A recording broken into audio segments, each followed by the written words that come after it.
By the end of this video, you're gonna know exactly how to build and sell voice AI agents.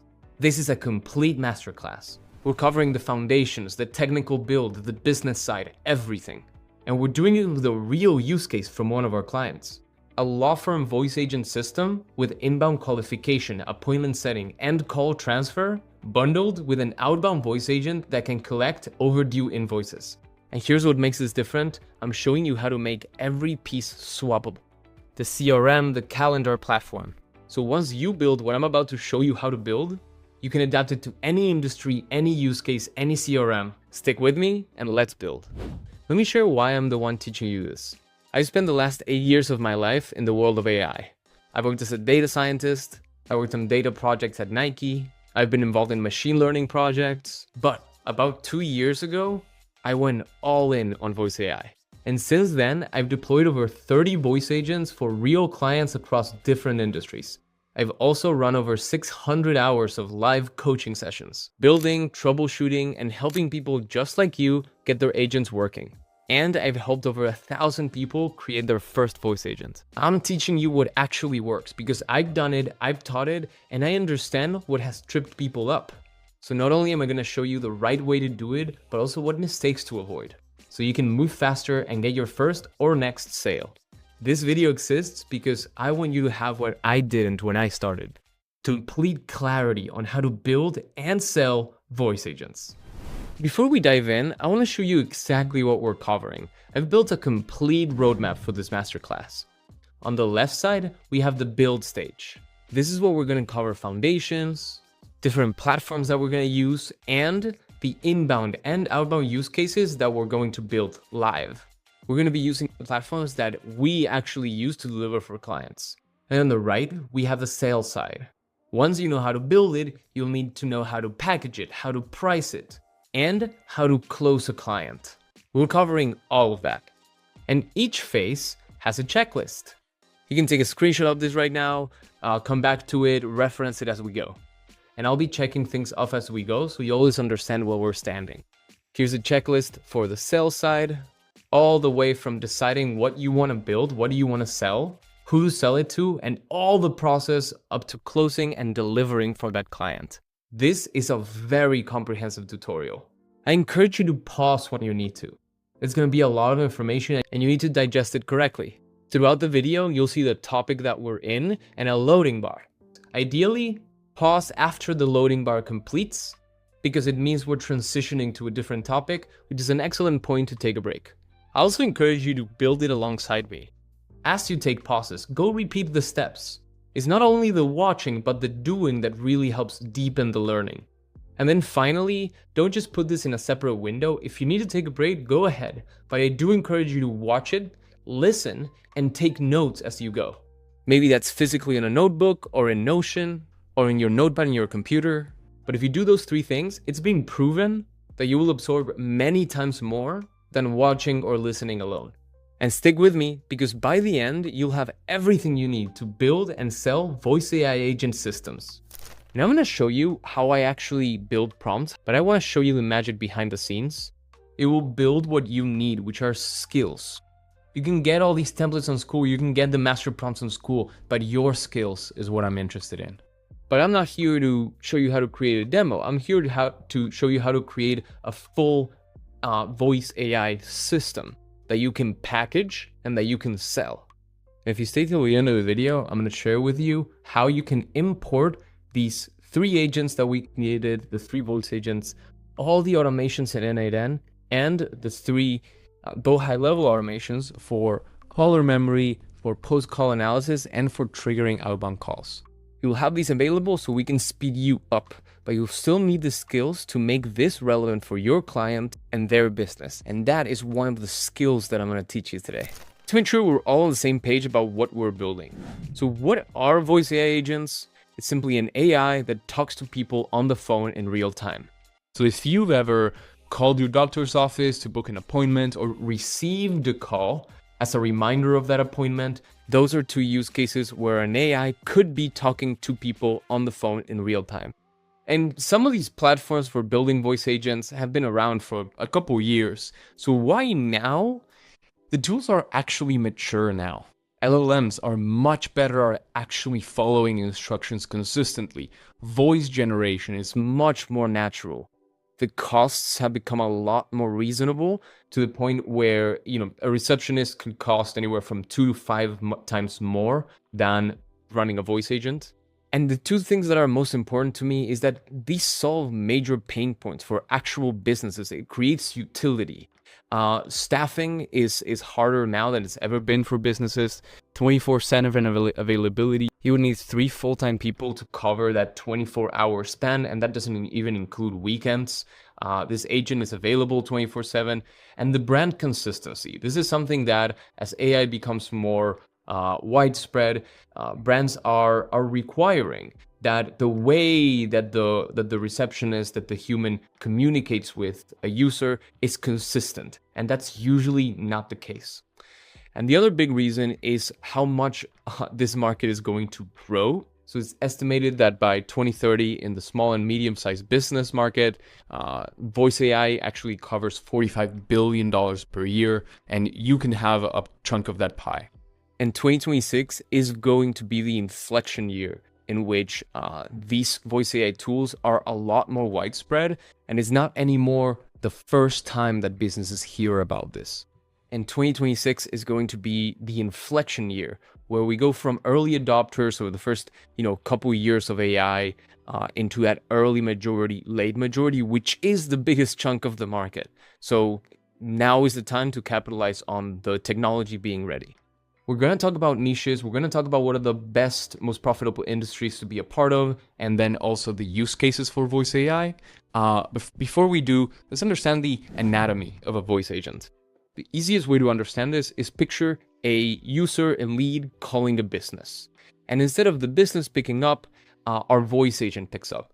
We build on retail is where we recommend beginners definitely start, and we've built every solution for clients in retail. We're very happy with it.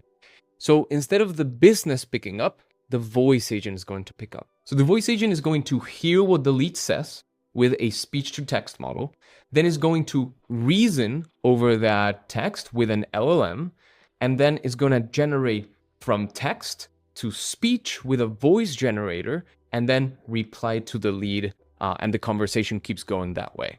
This all happens in about a second, so that's what we say when we say real time, is this just happens so naturally and fast. You have many options for these reasoning models, the LLMs and the voice generation, but there's a couple recommendations I'm going to give you, which leads us to what can you control? What do you have control over? With voice, which voice do you choose? We recommend using 11 Labs voices. These are clone voices, extremely high quality, but you have many options within 11 Labs of which voice you choose, and I'm going to show you a couple that I really like. Then you can choose the LLM, the brain that reasons and generates a response. We strongly recommend GPT 4.1. It is very good at following instructions and actually understanding the nuances of the conversation. Then we have the system prompt and the tools. The system prompt is simply the instructions that guide the behavior, and the tools is what are you plugging your voice agent into? Calendar booking? Are you plugging it into a CRM? Are you plugging it into a payment processor? That will depend on your use case, that will depend on your client, and we're going to touch more on tools later. First, we need to understand inbound versus outbound, because these voice agents can pick up calls from customers calling the business, and this can look like, an AI receptionist, customer support, it can be for appointment booking. And some considerations that we will certainly talk about is telephony. What happens when a business already has a phone number that they use? Another consideration is there's plenty of reasons why a person can call a business. How do you handle that infinite amount of reasons? And then the other aspect is that a lot of times when a user calls, you don't actually know the user. You don't know their name. There's no history about them. So you're going to have to handle some tricky things like taking down their name, taking down their email, and there can be some things to take care of. And there's some things that can go wrong there that we're also going to address. But then you also have outbound, and outbound has its own considerations. This is when your voice agent is calling the user, is calling the customer. This can be for appointment reminders, follow-ups to other conversations. They filled out a form, and now you're calling them to give them more information, push the sale forward, and to reactivate old leads. I really want you to start thinking about this lead reactivation, because when it comes to many businesses in different industries, this is something that they neglect, and it's a gold mine just sitting there in their CRM. This is not the use case we're building today, but it is, with everything I'm going to show you today, it is something you can build as well. Some considerations for outbound is number cleaning. If you've ever received a call that says spam likely, that's why you need to clean your numbers. I'm going to show you a couple tools we use that help with that. And then since you are calling the user, you have to be very mindful of the tone that you're using, the approach that you're taking. Don't waste their time and don't sound salesy. They either are interested or not. And in 2026, we are all used to receiving these calls that we don't want to pick up. Don't be one of those. You have to be very mindful about the tone that you're using. And this is something to iterate on with your client. So what are we building today? What we're building is an inbound agent and an outbound agent that are going to be working together. And our use case is for a family law firm. So the inbound agent is going to receive calls from people who need a lawyer. It's going to qualify those clients, make sure that the use case is for a family law, and it's going to book an initial consultation into their calendar. And then we're going to have an outbound agent that is going to be for existing clients. There's work that has been done. Particularly what happens a lot is overdue invoices. So we're going to call clients that have an invoice that they haven't paid and process that payment right there, right then. We're definitely going to talk about security concerns. So for example, taking credit card numbers over the phone and some better ways to do it that makes you happy and your client happy. Now, why did I choose law firms? Well, they have really high value clients. The lifetime value of each of their clients is really high. So any service that they get to be able to serve more clients and serve them better can generally have a higher price tag attached to it. Also, they tend to have very clear workflows. Existing clients will transfer to their current lawyer. New clients, this is the qualification process that we follow. And they also have huge recurrent revenue potential. If you're making money for them, if you're helping them smooth out their processes and serve more clients better, then they're going to stay with you.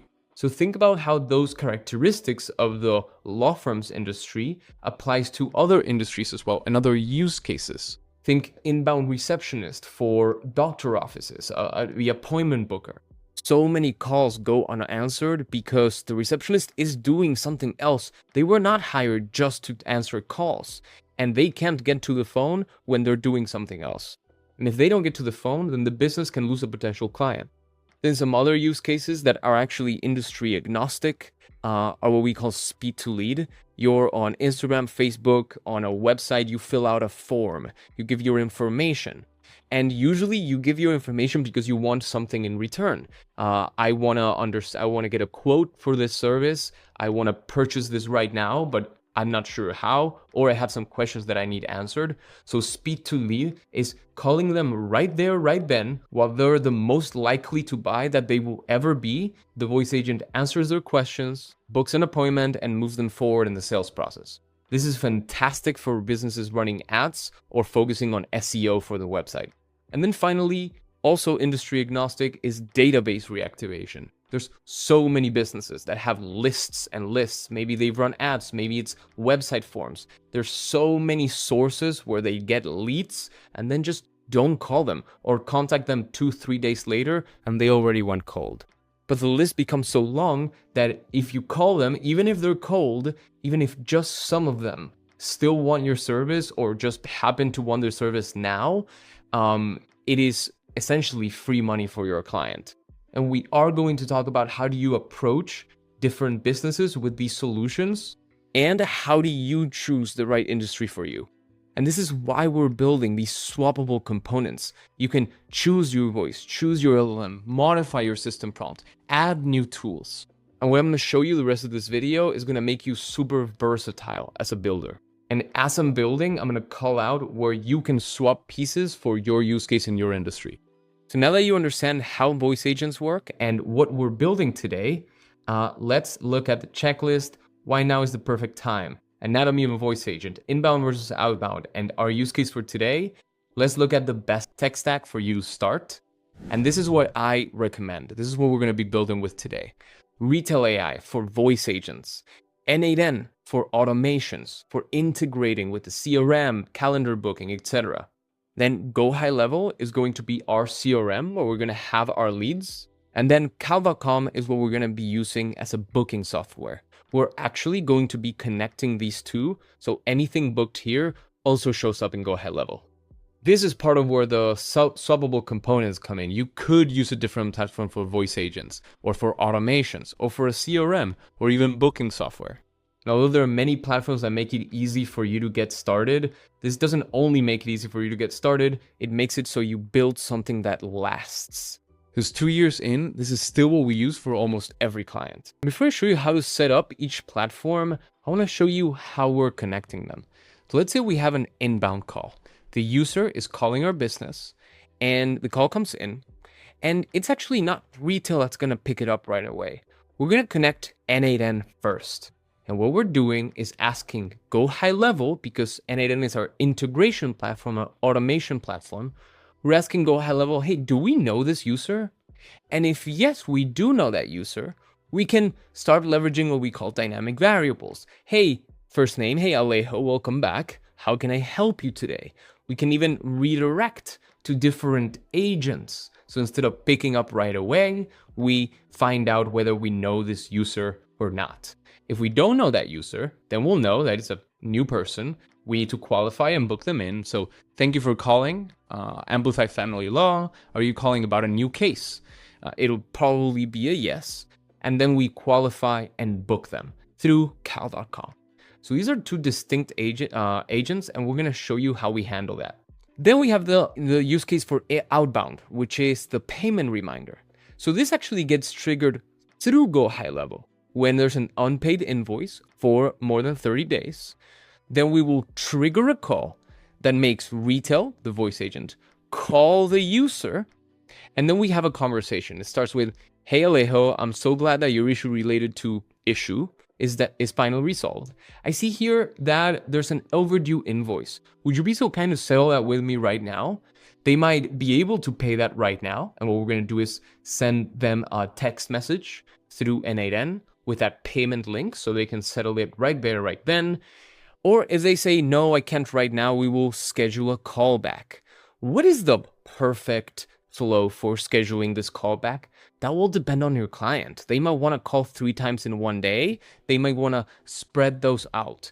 That's where you have to get out of what we call builder mode and into consultant mode, understanding their business, figuring out what is their brand. Is their brand calling 3 times in one day? Because maybe they're, transactional. They did a good job. Now they want to get paid, period. Some other companies are going to be more, let's call it user friendly and want to spread it out, give them patience, overdue 30 days. Okay, well, let's check back in at day 45.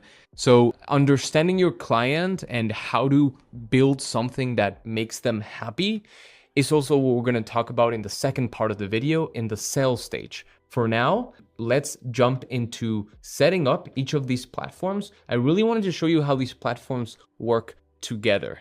Now, let's start out with signing up for Retell. I'm going to paste in this URL with a referral link, which you can find in the description below. We're going to go to join/login. We're going to click right here on don't have an account, sign up. We're going to start with your email address. Okay, we're going to click continue. We're going to paste in the code you should receive in your email. Continue. And we're going to set up a password. Bam, continue. Okay, now we can get started. So before we start creating an agent, let's take a look at the left bar. We'll have our agents up the top, then knowledge bases, but with good enough prompting, you're not going to need this, and I'm going to show you how.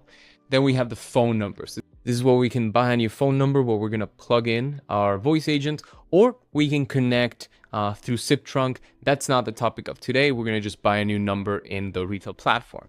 Batch calling is for doing multiple calls at once through a list. Then call history, we're going to be spending some time in call history to analyze the calls and what happened and how do we make our agents better. Then chat history is for the chatbot portion of Retell. Analytics, it's a beautiful dashboard that is completely empty for now. Then billing, we're going to add a credit card. So we're going to go to manage billing info and you're going to set up your credit card here.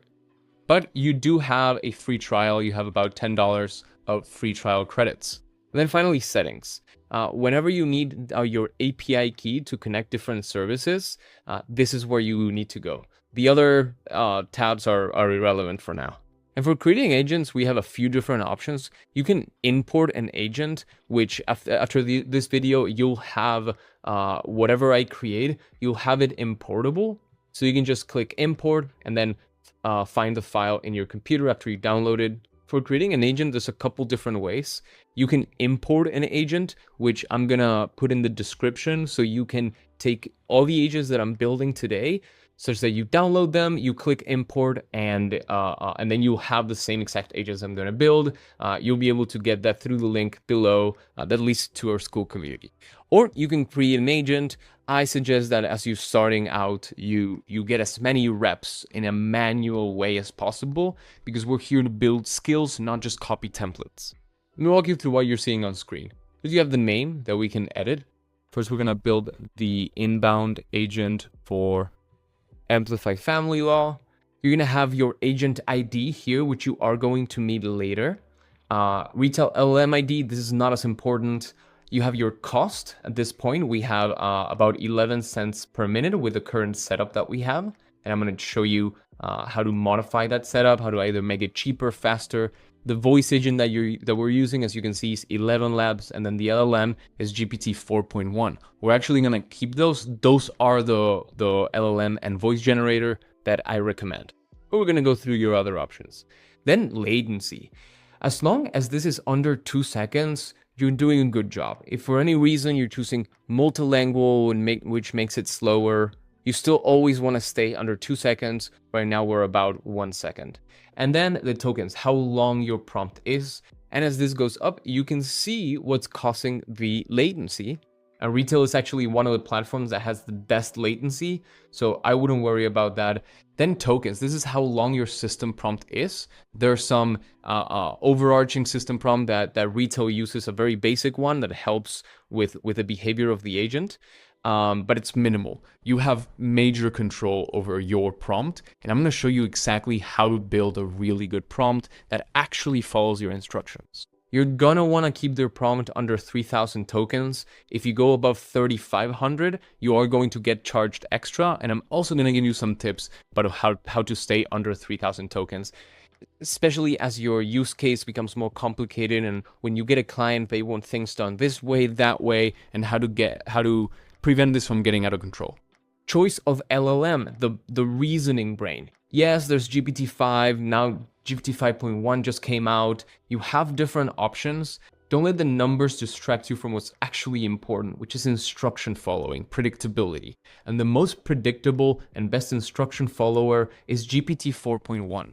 You can go with default, it's totally fine. Fast tier is not actually faster. It just makes it so when there's a lot of people using this model, when OpenAI has a lot of traffic, it just has a dedicated pool, so your latency is consistent. It's not necessarily less latency, it's more consistent latency.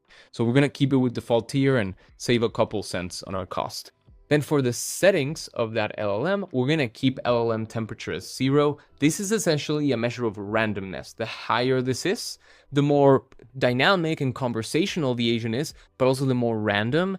And you can create versatility in your agent without creating, without augmenting the temperature, the randomness. The structured output, this is for functions to trigger more consistently. We're gonna activate that and click yes. Awesome. That's for LLM. Now let's jump into voice. This is a very fun one. You have many options of voices. 11 Labs and Cartesia are the most prepared voices out there. OpenAI, they're fine, but they're very high latency, and trust me, if you want to test them out, that's fine, but you don't want to really use them in production. Cartesia is a good company. They have good voices. You could try them out. But I would say don't waste your time at the start, especially. I want to get you accelerated as fast as possible for you to have your first good voice agent. Stick with 11 Labs. But do go test these voices. And these 5 are actually also the ones I recommend. So Simo, Grace, Haley, Nia, and Nico if you're looking for a male voice. You can play them to hear what it sounds like. Hey there, I'm Simo, your resilient AI collaborator, ready to rise to the occasion and transform your productivity. That sounded a little bit robotic, but I'm gonna show you also how to fix that. Wait, I'm Grace, your virtual assistant at your service for all your needs, from answering questions to completing tasks. Awesome. We're gonna go with Grace, and here's where you can modify some settings for the voice. I strongly recommend that you stick with 11 Labs Turbo V2 unless you have a multilingual use case. If you have a multilingual use case, you can go with Turbo V2.5. The naming is kind of messed up here. It doesn't actually mean it's better. It just means it's multilingual. And this Turbo V2 is English only. Then voice speed is not something really that you want to mess with unless your client really wants to. Voice temperature is the big one. With these voice generators, there's little consistency between sentence to sentence. And just like temperature in LLMs is how random they are, voice temperature is how jumpy they are. And I'll give you an example. I'm saying a sentence and then I jump around and it sounds kind of weird. So the higher this temperature is, they call it emotional. It's more like, yeah, how jumpy it is. The lower it is, the more consistent it is. If you go too low, it's going to sound monotone and all in the same voice. So we usually do 0.8, 0.9, and it keeps the expression of the voice, but remains the tone consistent and not very jumpy. So we're gonna click save. Voice volume, again, it's never really something that we have any issue with. The defaults for Retell are actually really good, and they've put a lot of thought into the defaults. Like the transcriber. So let's jump into transcriber. The default for the transcriber, for the language that the voice agent understands, is English, and it's tuned to US English. You can also have other types of English that will make it so an Indian accent, UK accent, etc. are understood better with less errors. So keep that in mind. Multilingual covers 10 different languages. English, Spanish, French, German, Hindi, Russian, Portuguese, Japanese, Italian, Dutch. You might be tempted to just use multilingual, but none of those languages work as well as they could. So be very careful with multilingual. I would stick with a single language until you really perfect that agent. And if you scroll down, you can see the full list of languages that they have. If you have any questions about languages and how to use them best, you can comment below this video and I'll happily answer. For now, we're going to stick with US English. And now we get to the good part, which is all these different options for Functions, knowledge-based speech settings. So let's walk through them. First, for functions, the end call function is one of the defaults, but we can add many other functions. We can transfer the call to a phone number. We can do agent transfer. You have one inbound agent that can take English, one inbound agent that can take Spanish, and they can transfer between each other. Then we have the appointment booking functions with cal.com. These are native functions to Retell, which is check calendar availability and then book on the calendar. Then the press digit function is for navigating IVRs, phone trees. When you are doing outbound calls, this can be useful, outbound calls to businesses. Then send SMS. This does require a bit of setup, and I do have a video you can find on my channel, but this is not going to be our focus today, but keep in mind this does take quite a bit of setup and registering the number and all that stuff. And then extract dynamic variables. If you're doing some things during the call, in our use case could be like, oh, well, which lawyer do you work with? And we take note, we extract that variable, which lawyer the user works with. And then finally, custom function. where you can connect with any other system that you want by just setting up that API endpoint. Although functions are not the topic of today, we are going to set up some functions. And more importantly, I do have a video on a deep dive of every single one of these functions and how to make them work correctly with your prompt and what we call the function descriptions. Now let's move on to knowledge base. Again, I generally don't recommend using these knowledge bases because it's going to add more variability to your agent. There's good ways and bad ways to use knowledge bases. What people usually do is just dump a website. You can add knowledge base and essentially scrape a website. You can even scrape it every 24 hours, but that has a lot of issues. Add web pages, you put the URL of the website and it just scrapes it, and you can even do it every day. But the retrieval of that information is going to be variable. I'd rather you follow the method that I'm going to show you today to put that information into the prompt. And it's not a copy paste, is you structure that information so it works well with the LLM. Now for speech settings, I'm going to explain what each of these are, and then I'm going to give you my favorite defaults. Responsiveness is how fast the agent responds after the user is done speaking. But transcribers are not perfect. Speech to text transcribers are not perfect, so sometimes it'll think that the user is done, but the user is actually still thinking and it'll interrupt the user. It's not a very nice user experience when that happens. So I have this max at 0.98. What this is going to do, you might have just seen that, is going to increase latency a little bit by 100 milliseconds. Again, these agents are very low latency, very natural nowadays. So a little bit extra latency to actually make the experience better for the user and don't cause interruptions. It's a win-win in my book. So 0.98, 0.96 is what we use sometimes if there's like older people, and if you really need to think, if it's a hard use cases, hard questions that you're asking that the user really needs to think and pause while they're talking, you might want to lower this even more. I would never really go under 0.9 because at that point you're adding too much latency unnecessarily. So let's keep this at 0.96 for now. And then you have the interruption sensitivity. This is the opposite, is the user wants to interrupt the AI while the AI is speaking, and how easily can it do that? But on the flip side, if there's background noise, how likely is the background noise to interrupt the agent while it's speaking? Because it can hear background noise and say, oh, the user wants to say something, I should stop.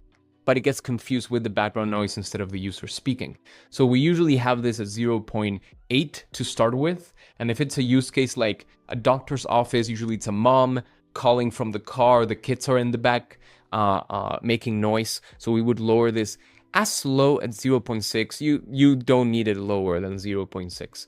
But this will make it so if the user wants to interrupt the AI, it'll take a while. Like it'll be... the user will need to say a whole sentence in order to interrupt the AI. So be mindful of what is that user experience that you and your client are going for. Enable back channeling. This is not quite a ready technology yet, so just ignore this, keep it off. But you can read about it if you'd like. Enable speech normalization. This is just making sure that numbers, currencies, dates are set in a human form. So I always have this in. Keep in mind that when you see the little turtle, that means that your latency will increase a little bit. But again, unless your client really complains about latency, I will keep this on and responsiveness at where it is, 0.98, 0.96. Reminder message. This is if the user is, checking something or it gets distracted, then the agent will say, hey, are you still there? We usually don't really need this. It's very rare that it happens. So we keep it at, if the user leaves the phone on while they walked away, then one time after 1 minute of silence, the agent will say, hey, are you still there? Finally, pronunciation. I have a video on this on speech settings. You don't really want to mess with this quite yet. But if your client has a very particular name or their company has a very particular name, then you can start messing with these. Otherwise, I wouldn't really touch that. And that's for speech settings. Now we have the opposite of speech settings, which is transcription settings. And my favorite settings are the remove noise and background speech, not only remove noise. So we're going to click that, but keep in mind that this is a very aggressive denoising. So if you notice some issues with transcription, bring it back to remove noise only. Then you have transcription mode, which is optimizing for speed by default. I prefer optimizing for accuracy. And what this will do is essentially the transcriber will listen for a little bit longer just to make sure it catches everything the user is saying. It works best for dates, for numbers, and avoiding the LLM only seeing half of the sentence when the user said more than just that. And then finally, vocabulary specialization is only relevant if you have a medical use case. Which brings me to boosted keywords. If you do have a medical use case, maybe there's a name of the hospital that you are interested in. These are hard to understand words or words that are usually mistranscribed. And what that looks like, how you set this up, is you put the word in, the hard word in here, then a comma, and then the next word, and then a comma. Only use this if you've already proven that the transcriber has an issue with transcribing these words. Don't just add a full vocabulary of every possible word. So don't overuse this, but keep in mind that it's an option if the transcriber is having a hard time with business names, etc. Now let's go to call settings. You have things here like voicemail detection. If you're using, if you have an outbound use case, you're gonna want to have this on. And what happens if the agent detects a voicemail? Hang up immediately without leaving a voicemail or leave a message. And what is that message? You can have dynamic variables in here, which I'm going to teach you in a bit. Hey, username, sorry, we can reach you directly. Please give us a call back. For now, because this is inbound, we're going to have this off. Now, for user keypad input detection is, press 2 to do this. And then the agent can hear the click 2 or 1. So only, use this if you're doing a kind of like a phone tree type of agent. For this use case, we're going to have it off. Then end call on silence. This is important. Have this very low, because if there's a lot of silence, then the user probably left, is not speaking, or forgot to turn off the phone, the call. So I would have this at about a minute. Otherwise, you're wasting money. And then max call duration. The default is an hour. Not good. Think about what is the longest possible duration of your use case. People call in, qualifying questions, let's say lasts max 5 minutes, and you can ask your client about this. Well, you can double that, and then that is your max duration. So if the max duration of a phone call is 5 minutes, keep this at 10, and this will never be an issue. But don't have this too high, because attacks happen, and there's people out there that will call your agent on purpose just to exploit it, just to leave a recording on and waste your money. So just have this at the double the max duration of your call, and then ring duration. This is for outbound, to essentially assume that there wasn't a pickup on the other side. The default works just fine. If you have a reason to change it, here's the setting. Now let's jump into post-call settings. There's 3 stages to every call while the phone is ringing before the call is picked up. There's during the call, where functions can be activated, the conversation happens, and then there's the post-call. And one very handy thing that you can do is add these post-call variables. Let's say we want to retrieve the name of the user, and we're going to add an example. It looks like Alejo. If you want the full name, then you would put here first name and last name. The more examples you can add, the better, the more effective this is going to be. You can also have this be an optional field if you don't always need this filled out, or if it didn't happen, but we're going to leave it as required for now.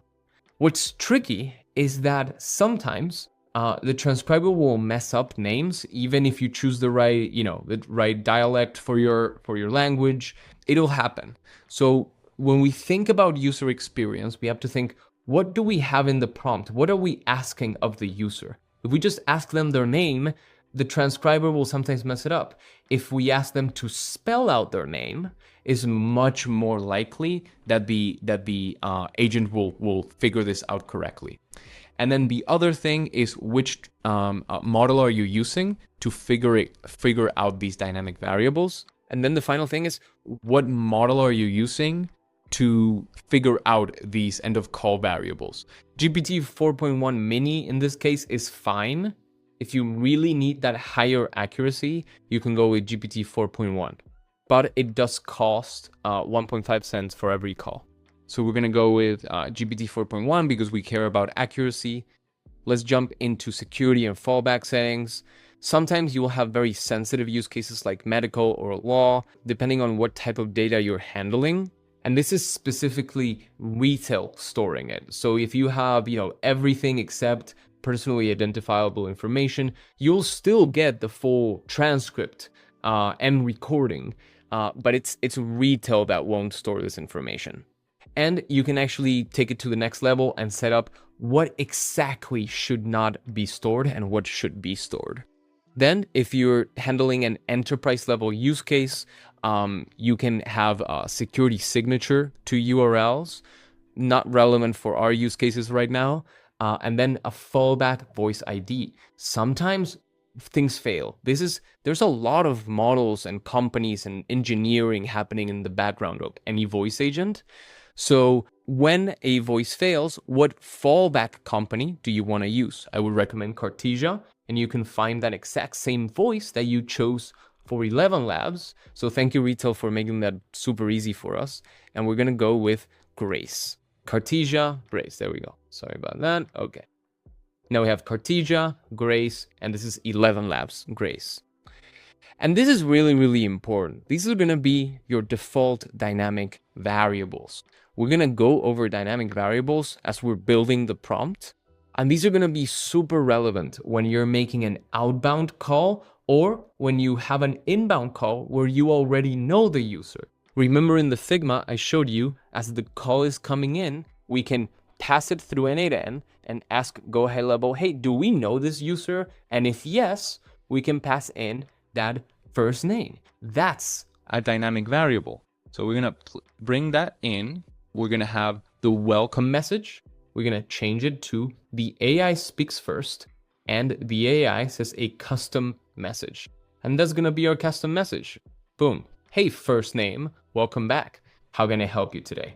And what that will do is in setup, a new dynamic variable is going to show up, and we're going to fill it in as a default, which is going to be Alejo. This is very useful for when you test, so the agent knows your name. I'll give you an example. Hey Alejo, welcome back. How can I help you today? Okay, well, so it knows my name. If you don't yet see it, this is the secret to very versatile voice agents that can adapt to who they're talking to. We're going to touch on more on that later. Now, let's look at webhook settings. We're going to get to fill this out later. This is where your end of call report is going with the transcript and with the recording link. All that good stuff is going to go through to where? Well, we're going to be using N8N, and then from N8N, pass it along to GoHighLevel. We're going to check this out later. And then webhook timeout, you can leave as default. And then MCPs is simply another type of tool. We don't really recommend using MCPs because they have a lot of variability, and you won't need them for most use cases. It'll just cause headaches. So stick with regular functions. They have all that you need. And the last thing I want to show you is the publish button. This is where you can plug it in to a certain phone number once we get one. Do it for inbound, do for outbound, and name the version. Initial version settings, because I'm only looking at settings. Make this very clear for your future self's sake. And now that we looked at everything you can do in Retell, let's actually make an agent. Let's build a prompt. When building prompts, you want to ask yourself, what is the structure that makes this use case work? And a structure that is consistently good is this one. We start with role and objective. You're going to notice the two hashtags at the beginning. This is what we call markdown. It gives structure to the text. The opposite of structure is when ChatGPT creates a prompt and you just drag and copy paste and it loses all the bullet points and all the bold, that loses structure, which makes it for the agent much harder to follow correctly. So we start with role and objective. We're going to continue with personality. We're going to give the agent context of the client, of the user that it's receiving a call from. Then we have instructions, which is going to be the how it's going to perform its job. And the last two where we're going to spend a lot of time on is stages and example interactions. Stages is the general structure of the call. First we're going to start with a greeting and then we're going to ask the qualifying questions, etc. And then example interactions is if we've already told the agent what it's going to do, then we show it how it's going to do it. How to talk to the user, how to keep brand consistency. No, we don't just tell it, keep brand consistency, we also show it how. Okay, we're all set up. Let's start out with role and objective. You are Grace, a digital assistant for Amplify Family Law. That is its role, and we also tell it its primary objective. Your primary objective is to qualify incoming callers and book them in for a 30-minute consultation if they are qualified. For personality, you want to keep it simple. You are warm and reassuring without being exaggerated. Emphasize your warmth when the user expresses emotional distress, but efficient when they're businesslike.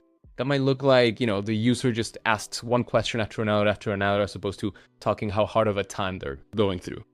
For context, we're going to add a few things and we're going to start a list. This hyphen is part of Markdown, which is, hey, this is a list. You're an AI assistant, not a lawyer, and cannot provide legal advice. Business hours is 8 a.m. to 5 p.m. Monday through Friday Eastern time. Current time, this is a very, very fun thing that I get to teach you, which is called, they're the dynamic variables, just like we had Alejo right here. But Retell has already created these for us, and this is what that looks like. We have current time with the double curly bracket, which expresses dynamic variable. It's current time, and then we have underscore and the time zone. So what this will look like is Thursday, November 13th, 2:17 p.m. Eastern time. This case, we're going with Eastern time, so America, New York. If you're curious about where to find your time zone, you can search Wikipedia, TZ, and the time zones are going to show up. List of TZ database time zones. You look up your city or the city that expresses your time zone, and you can just copy that in with the same format. Current time, underscore, and then continent city. Another dynamic variable you can leverage is the phone number of the user. You don't need to ask the user for its own phone number because they're calling you or you're calling them. The system already knows it. And this is how you give the agent awareness of that phone number. Be very careful with not only having one curly bracket, but two. Two opening and two closing. See, this is context that might be useful for the agent at some point or another, like not providing legal advice, the business hours, etc. And then finally, who works here?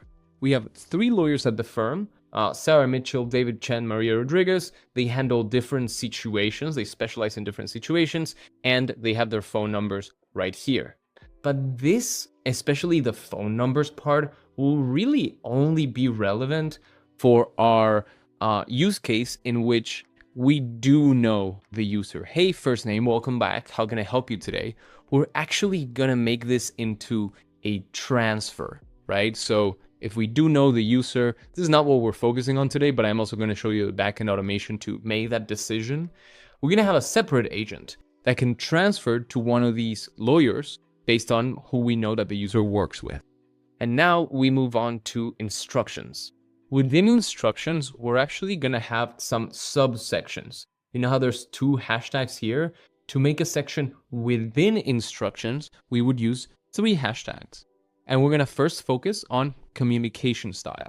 And these are some tips that we've perfected over the last 2 years And I'm also going to give you some insight into how the LLMs actually work and why these tips work. Ask only one question at a time and wait for a response. Don't bundle multiple questions in the same interaction. Don't say, "What's your name and how can we help?" Instead, ask, "What's your name?" Let the user answer, and then ask, "Thanks, now how can we help?" This makes the conversation a lot more natural, but not only that, it makes the LLM understand what you mean. This is the concept of mean what you say and say what you mean. If we only have this sentence, ask only one question at a time and wait for a response, the LLM is sometimes going to mess it up. And it's kind of frustrating because you're giving the instruction, but it's not only about telling it, it's also about showing it. Do this, don't do that, don't do this, do this instead. So we're being very explicit, and as much as we can, not be redundant, but yes, explicit. Now, this was for making the conversation more natural, and it's use natural filler words like or so, and use very sparingly, max once every 2 interactions. So we're not only telling it what to do, we're also telling it how to do it. And later in example interactions, we're going to show it how to do it as well. Keep interactions brief with short sentences. Then write down symbols as words. $3, not $3. And the word at, not the symbol at. Everybody asks about this next one, which is reading phone numbers naturally. And we're saying in natural groupings of 3, 3, 4, and in 4 words. So 555, 1, 2, 3, 4, 5, 6, 7. You see this space, hyphen space? That creates an intentional space in between the spelling out or the saying out loud. This is super relevant for the next one, which is spelling out names. We would want it to say something along the lines of first name is Jane, spelled Jane, last name is Johnson, spelled Johnsson. And we can actually put this into practice. Hey Alejo, welcome back. How can I help you today? Yeah, I was wondering if you could spell out the name you have in your system prompt, the Jane Johnson. Of course. First name is Jane, spelled Jane. The last name is Johnson, spelled Johnsson. Okay, so see how it took a breath? Johnsson. And that's the vibe that we're going for. So that's a lot more natural spelling. People have trouble with that, and now you know the trick for it. The next one is reading dates and naturally and in 4 words. So Tuesday the 18th at 10 a.m. And if I spell it out, then this will sound the same to you, but for an LLM, this can mess it up. So it's Tuesday 18th it can say 10:00 a.m. and it gets messy. So we want to create voice agents that are consistent. So that's why we ask to spell it out in full words. And those are the best spelling communication style tricks that I have for you. And there's one more I almost forgot about, which is information tracking. Pay attention to information the caller has already shared. If they mention children, location, urgency, while answering a different question, acknowledge that information and skip asking about it later. What is your use case about? Well, you can adapt this obviously to your own use case, but this is one of the things that helps make agents more versatile, which is not asking the same information twice. In just this section, these are best tips on having a fluid conversation and keeping the agent versatile, so you're welcome. Now, instructions is not only about communication style. There's one more subsection for it, which is available tools. Available tools. We start with the book appointment tool. So we have book appointment how. So we're actually going to set it up as a subsection. So 4 hashtags, book appointment cow. We want to make sure this is the same exact name that we have on here. And we're going to set this up in a second. I want to focus on the prompt first. So we're going to create a little list. Use only after confirming user is qualified and after agreeing on a time with the user. There's going to be other things that we're going to need here. There's ways to do this well. There's ways to do this wrong. I'm going to show you some great tips for having a super smooth appointment booking flow. to avoid the awkward back and forth of checking availability and trying to book and failing and all that stuff. So we're going to get back to this. First, I want to jump into checking if there are any other functions that we're going to need. Right, we have end call. So we have use only after getting to the end of the conversation by saying goodbye to the user. And I don't expect that we're going to need another function. And yeah, but we're going to come back to the book appointment call and show you what it looks like to make this as simple and as fluid as possible with the user. Let's jump into stages. Stage 1 is going to be greeting. Stage 2 is going to be qualifying questions. And here we're going to have a couple sub bullet points, which are, if qualified, after asking every question, proceed to stage 3. But if not qualified, end of the call gracefully. So stage 3 is going to be appointment booking. Work with the user to find an available time that works for them. And then finally, stage 4 is call closing. You don't want to stuff too much stuff into stages. You have instructions to explain like available tools. You have communication style to explain the how it should phrase things. We're really going to dig into these example interactions to show the agent how to say certain things and how to go through the different flows. What does it really look like to be qualified or not qualified? Hey, real quick, since you've gotten this far into the video, I wanted to give you an opportunity to get on a private one-on-one with me. Only 5 people can win this challenge, and it's the first 5 people to comment below what is the Easter egg that I left in this video. You can leave up to 2 comments to guess what it is. And if you have other questions, please comment them below. They won't count towards your guesses. But I really wanted to show my gratitude for your attention. Now let's keep going. Everything we have covered so far is pretty standard. I know it's a lot, but most of your agents are going to have the similar format, similar information. We haven't had to make a decision yet. And one of the decisions that you have to keep in mind is, since we have this qualifying questions section, where do we specify to the agent what those qualifying questions are? One option would be putting it in stages, where you've got, see, here's question 1, here's question 2, here's question 3. But we're trying to keep stages very lean, very as simple as possible. Why? Because when you actually have a client, they'll have more restrictions. It won't only be if A, this, if B, that. It'll be a little bit more intricate. So you don't want to overstuff your stages section with other things, because more constraints will come up. You'll inevitably have to put more things in here. So for the qualifying questions specifically, I'm going to create another section under instructions that defines, hey, these are the qualifying questions that you'll be asking. And then I will show the agent in example interactions how to ask those questions in what order. And it'll be a situation where it's like user says this, agent says that. User says this, agent says that. So new section, qualifying questions. This is a subsection of instructions. I'm going to say, ask the following questions to determine if the caller has a qualifying family law matter. Ask one at a time and adapt based on what they share. And to do this correctly, you need to think through 2 things. Number 1, what has the conversation been so far? Hey, thank you for calling Amplify Family Law. How can I help you today? Paused. So then a user might share, hey, I need some help with ABC. Hey, I'm looking for a lawyer for this. There are different things that the user could say. Now I come to point number 2, which is talk to your client, right? What is the ideal flow for them? What do they currently do?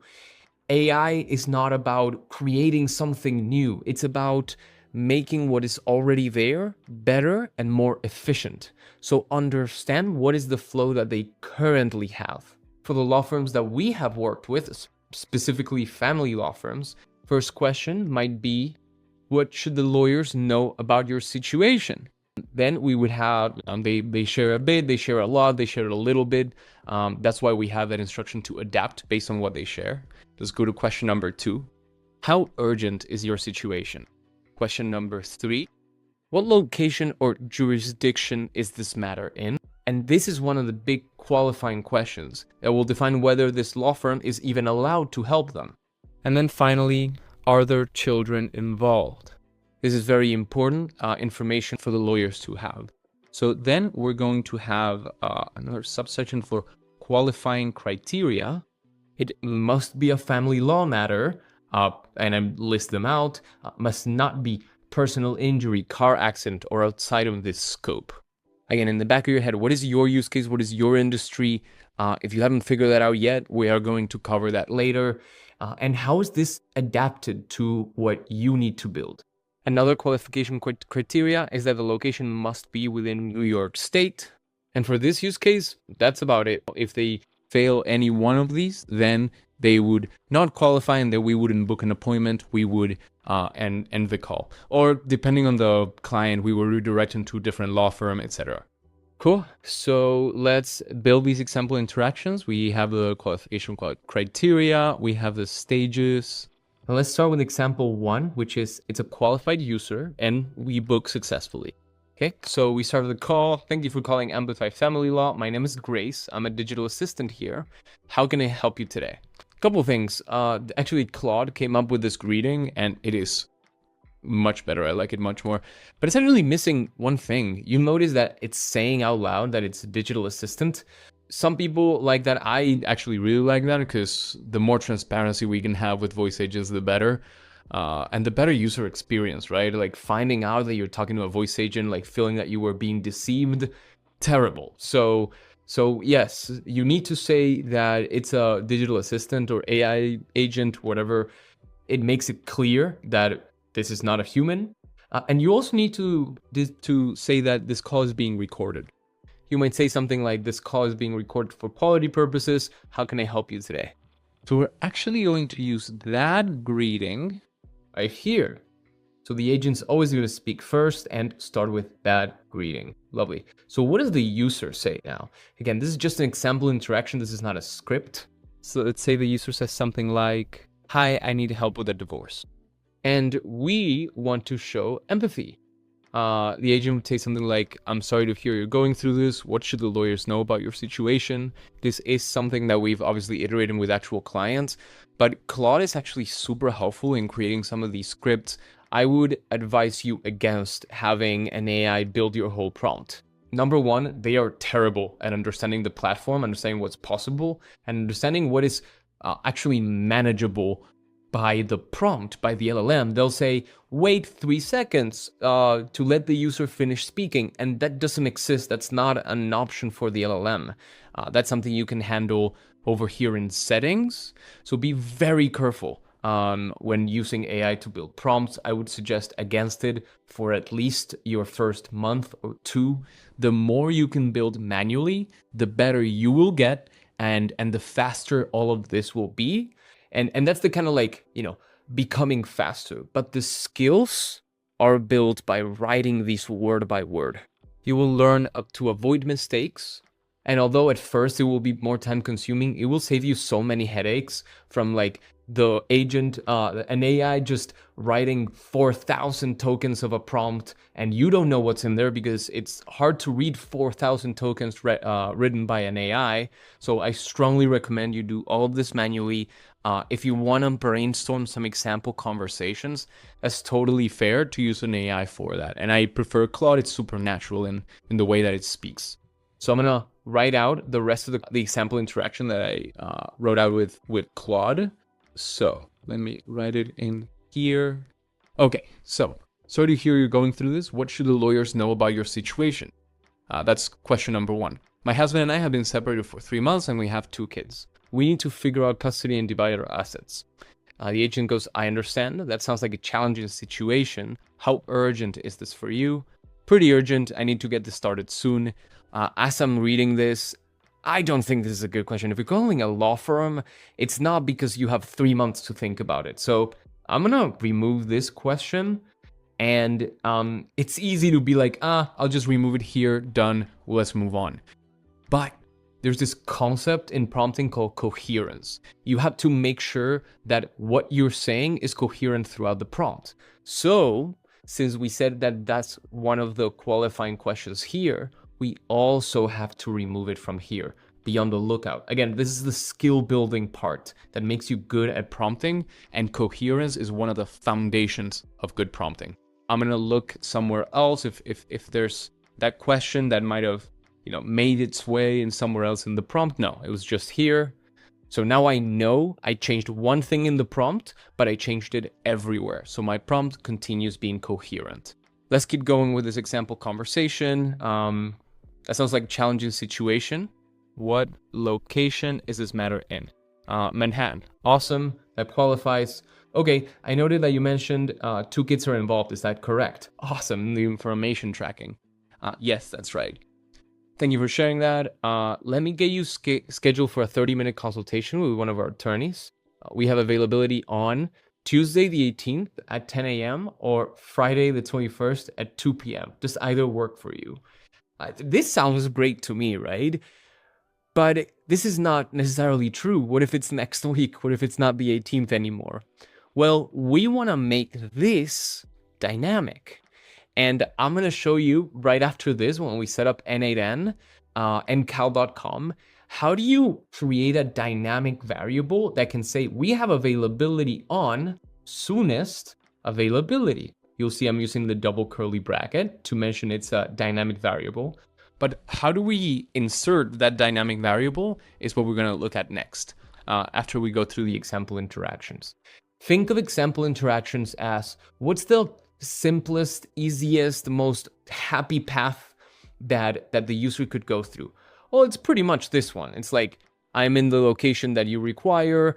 Everything is nice and easy. It is yes to everything, easy booking, whatever. So yeah, Tuesday at 10 works great. Awesome. Can you spell out your full name for me? Remember, these voice agents are not really good at understanding everything like a human does, and even humans are not great at spelling. So let's have the user spell out their name. Can you spell out your full name for me? Sarah Johnson. Awesome. Great. Let me get that locked in for you. And this is where there can be some confusion, some errors. Let me get that locked in for you. All set. You're confirmed. Oh, well, when did the book appointment function get activated? So we're going to be explicit. We're not only telling it what to use and how to use it, we're also showing it how to use it. So that book appointment cal, I'm going to copy that function name. I'm going to go here. Let me lock that in for you. Boom. And then you're going to see these square brackets. These are the kind of like in between the conversation. Trigger book appointment cal function. And continue if successful. All set. Okay. Bam. And then we go agent again. You're totally allowed to have 2 agents in a row. And then we go all set. You're confirmed for Tuesday, the 18th at 10 a.m. Is there anything else I can help you with? In this case, I guess we're not gonna have soonest availability here because it wouldn't be coherent. This would be different on every call. And then the user would choose one of these. So I'm gonna backtrack on that, but we are going to be using this for later. Okay, so I added this back in. We have availability on the full sentence because the user says Tuesday at 10, right? So if I have a dynamic variable, then it's not gonna be this every time. Instead, what I did was I moved the dynamic variable to the book appointment cal. If you remember, I told you we're gonna come back to this function definition. We haven't even added here, and with functions, you have to be very careful. You have to be very explicit. So how to phrase the soonest available times? We're gonna be using this phrasing. We have availability on soonest availability. But for the example interactions, we're gonna hard code it with times that make the conversation coherent. So now we have the agent. Great, let me log that in for you. We trigger the book appointment cal function and continue if successful. We're gonna cover the edge case where the function is not successful for one reason or another. And then agent says, all set, you're confirmed for the time. Is there anything else I can help you with? No, that's all. Sounds good, Sarah. Thanks for calling, and we'll see you Tuesday. And then we say trigger and call function. Boom.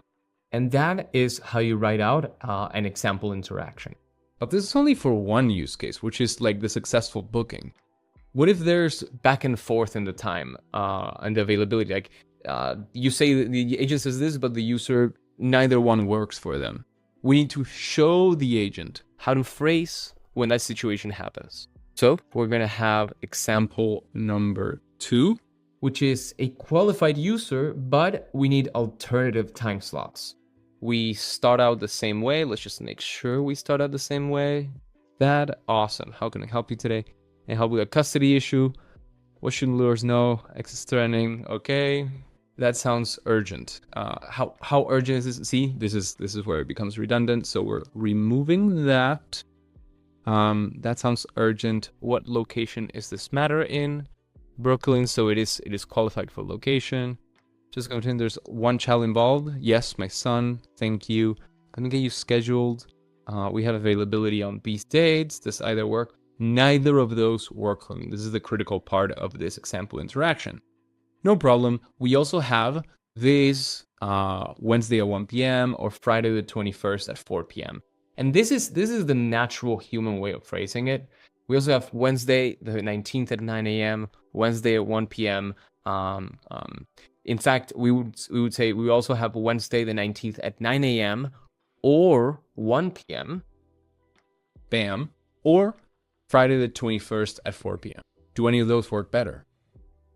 We continue, spell out your full name, bam, bam, bam, you're booked, move on. Awesome. Oh, of course, we need the triggering of the functions. Let me confirm for you. Okay, we're gonna have that trigger. And then agent says, all set, you're booked. Lovely. Okay, before I show you the other paths, the other example interactions, let's test it out. And there's 2 ways that you should test out your agent. There's a test audio, which we looked at before for the spelling. And then there's also test chat. Test chat has a few different benefits. Number 1, it's faster, right? You don't have to wait for the whole greeting. I need to get horse. Just kidding, honey. I love you. So you're gonna, what should lawyers know about your situation? And see how fast it is. I can just keep going.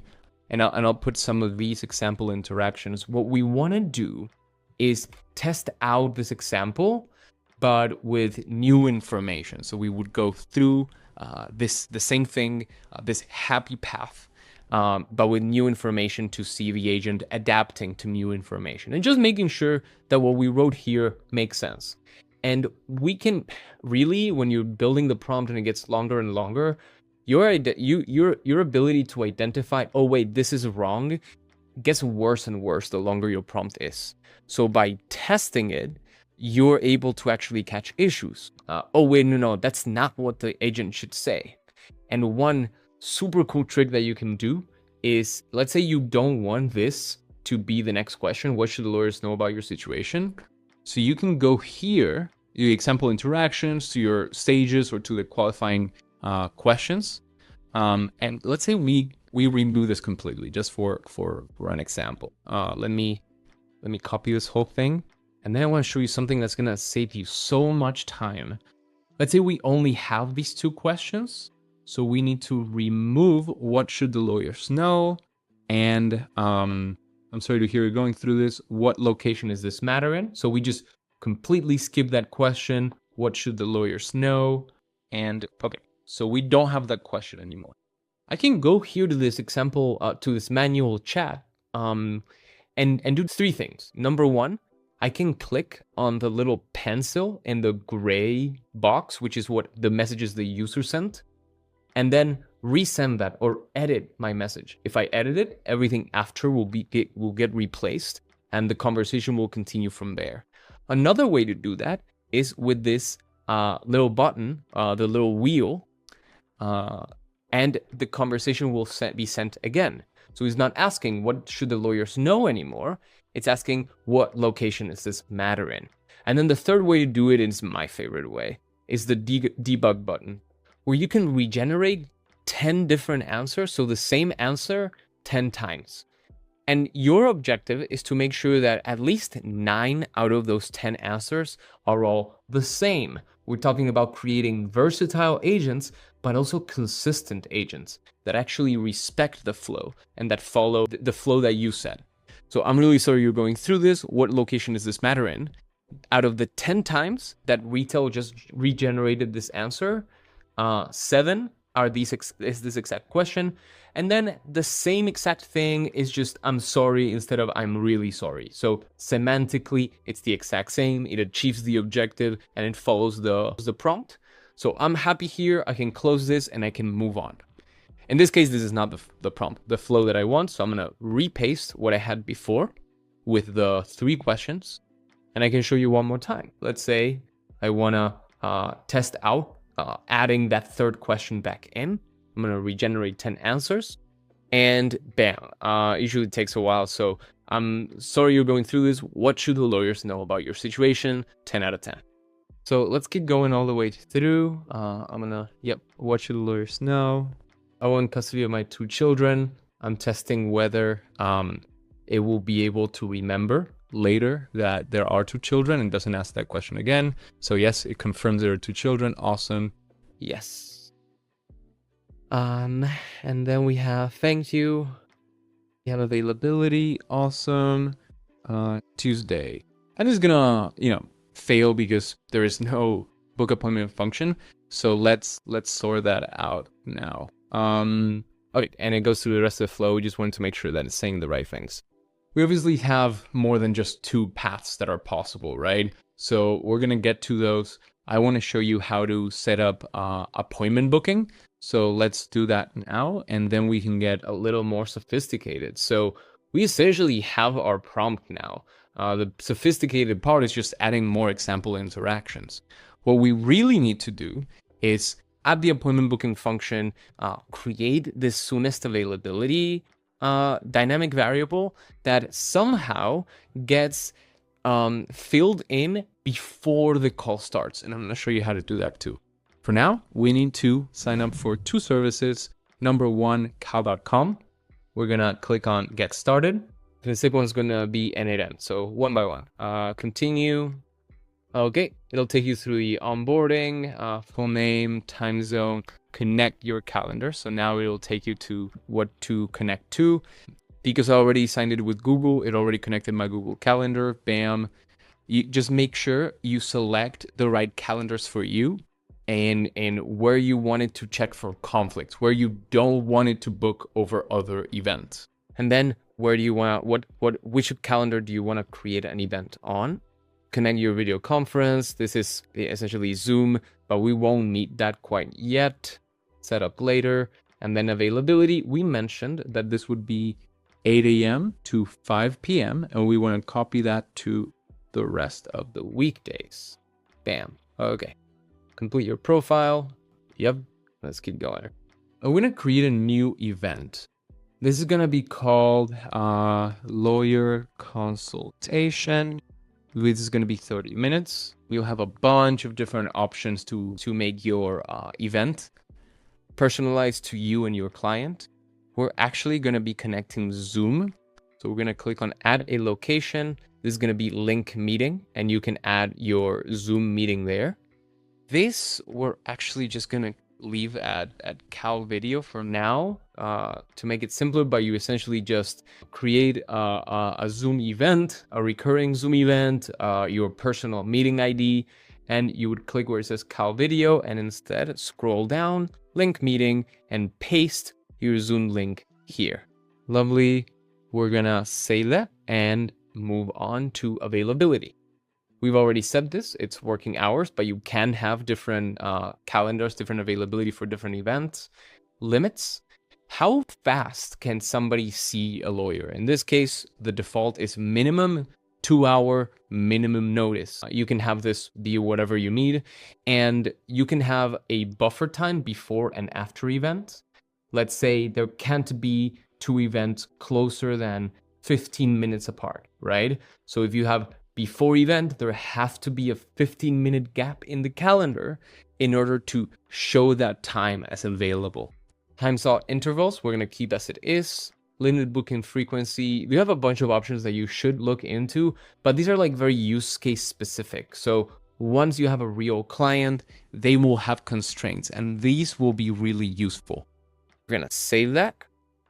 We're gonna go to advanced, where the calendar is integrated. So we have what calendar should this event be added to? That's number one. You choose which one. And then the calendar event name. This is the default. I'm just going to leave it like that for now, but you can change this and use some dynamic variables. You have dynamic variables right here. In this case, cal.com just uses a single curly bracket. Keep that in mind. But you have all these different options. Who is the organizer? In this case, it's just, there's one email integrated, so you only see one email. You can keep it as the default one. And then check for conflicts. We actually don't want it on a user base. We want it on an event type base. So you can choose specifically which of your calendars connected to this Google Calendar account creates conflict. So blocks your calendar from showing availability. And I'm going to show you what that looks like. I'm going to click save. And then I'm going to open up this calendar. Okay, you'll see a bunch of available times. But then if I integrate the calendar that I actually have more busy and I hit save, now you'll see that a bunch of times disappeared.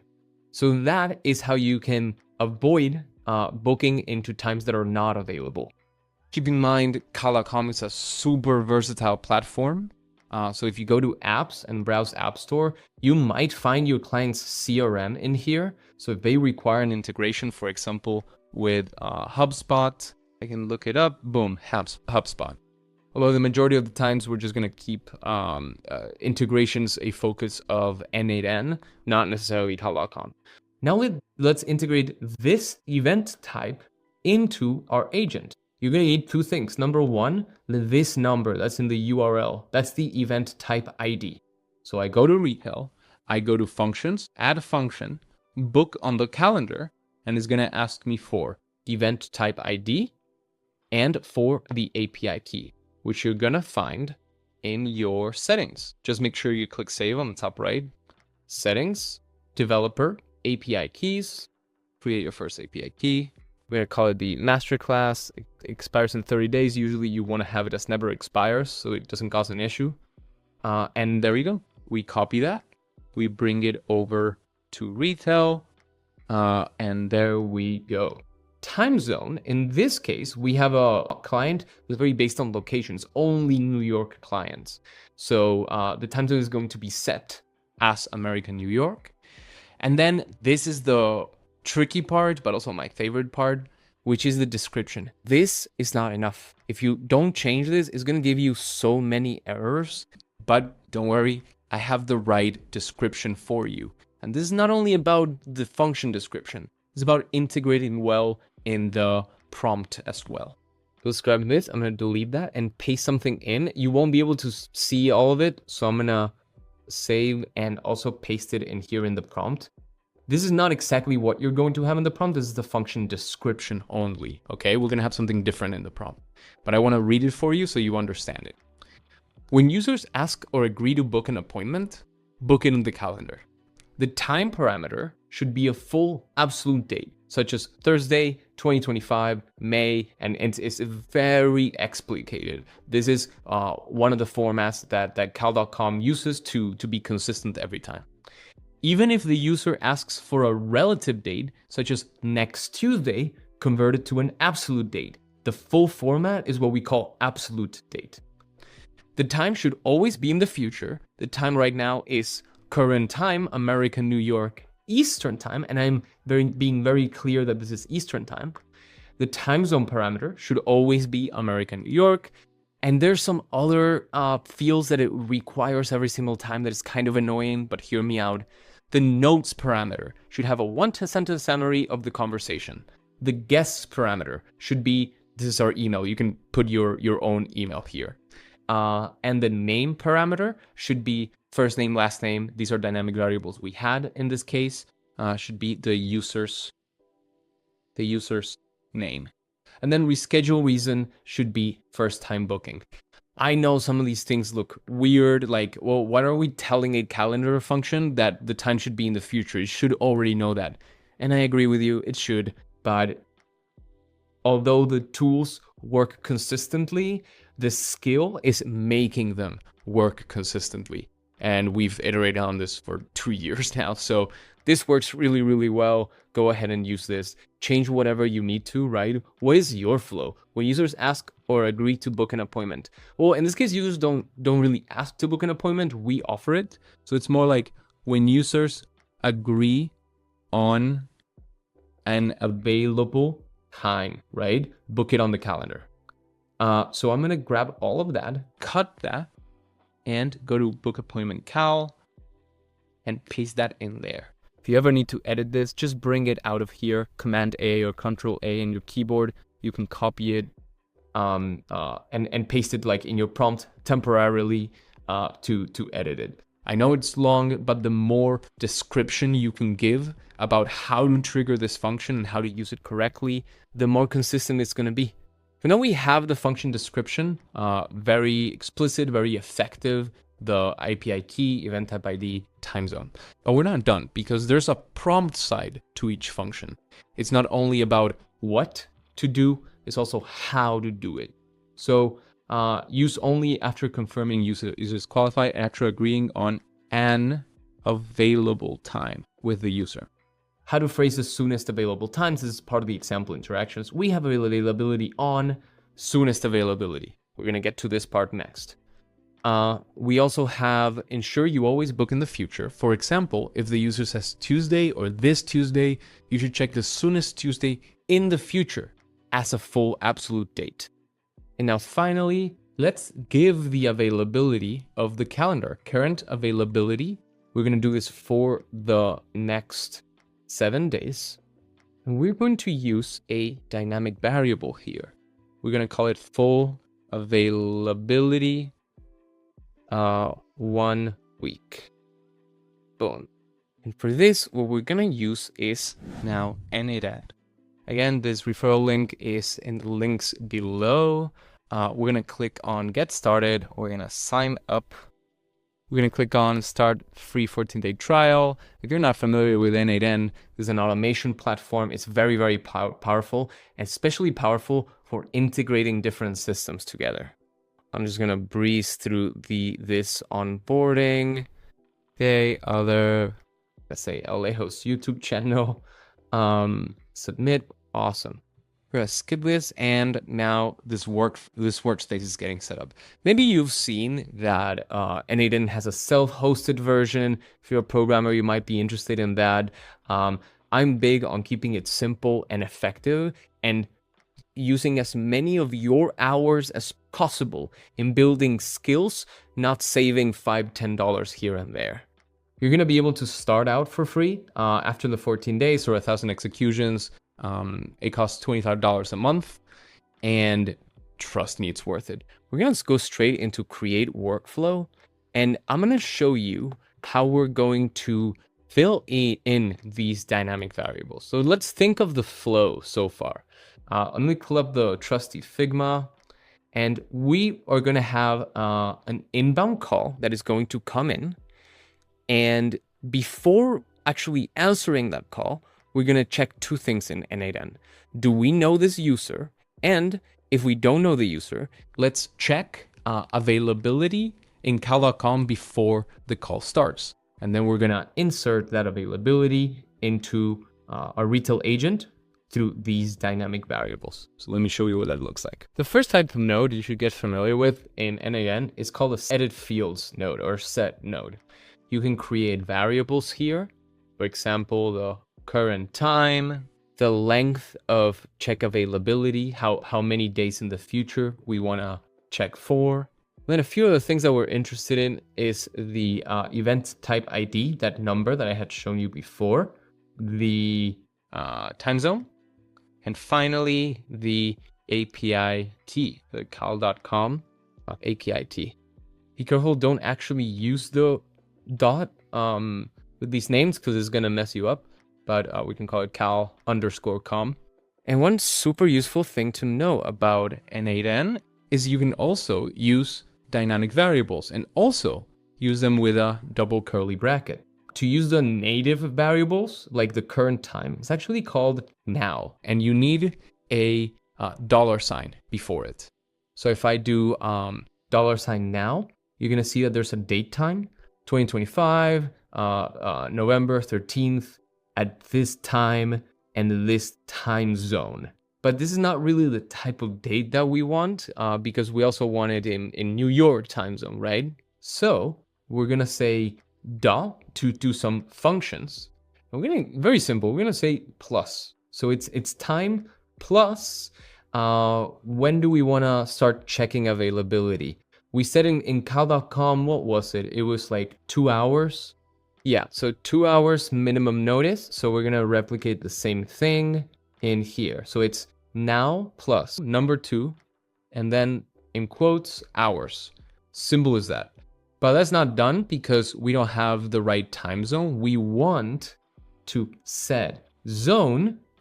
And these functions I learned by practicing, by looking.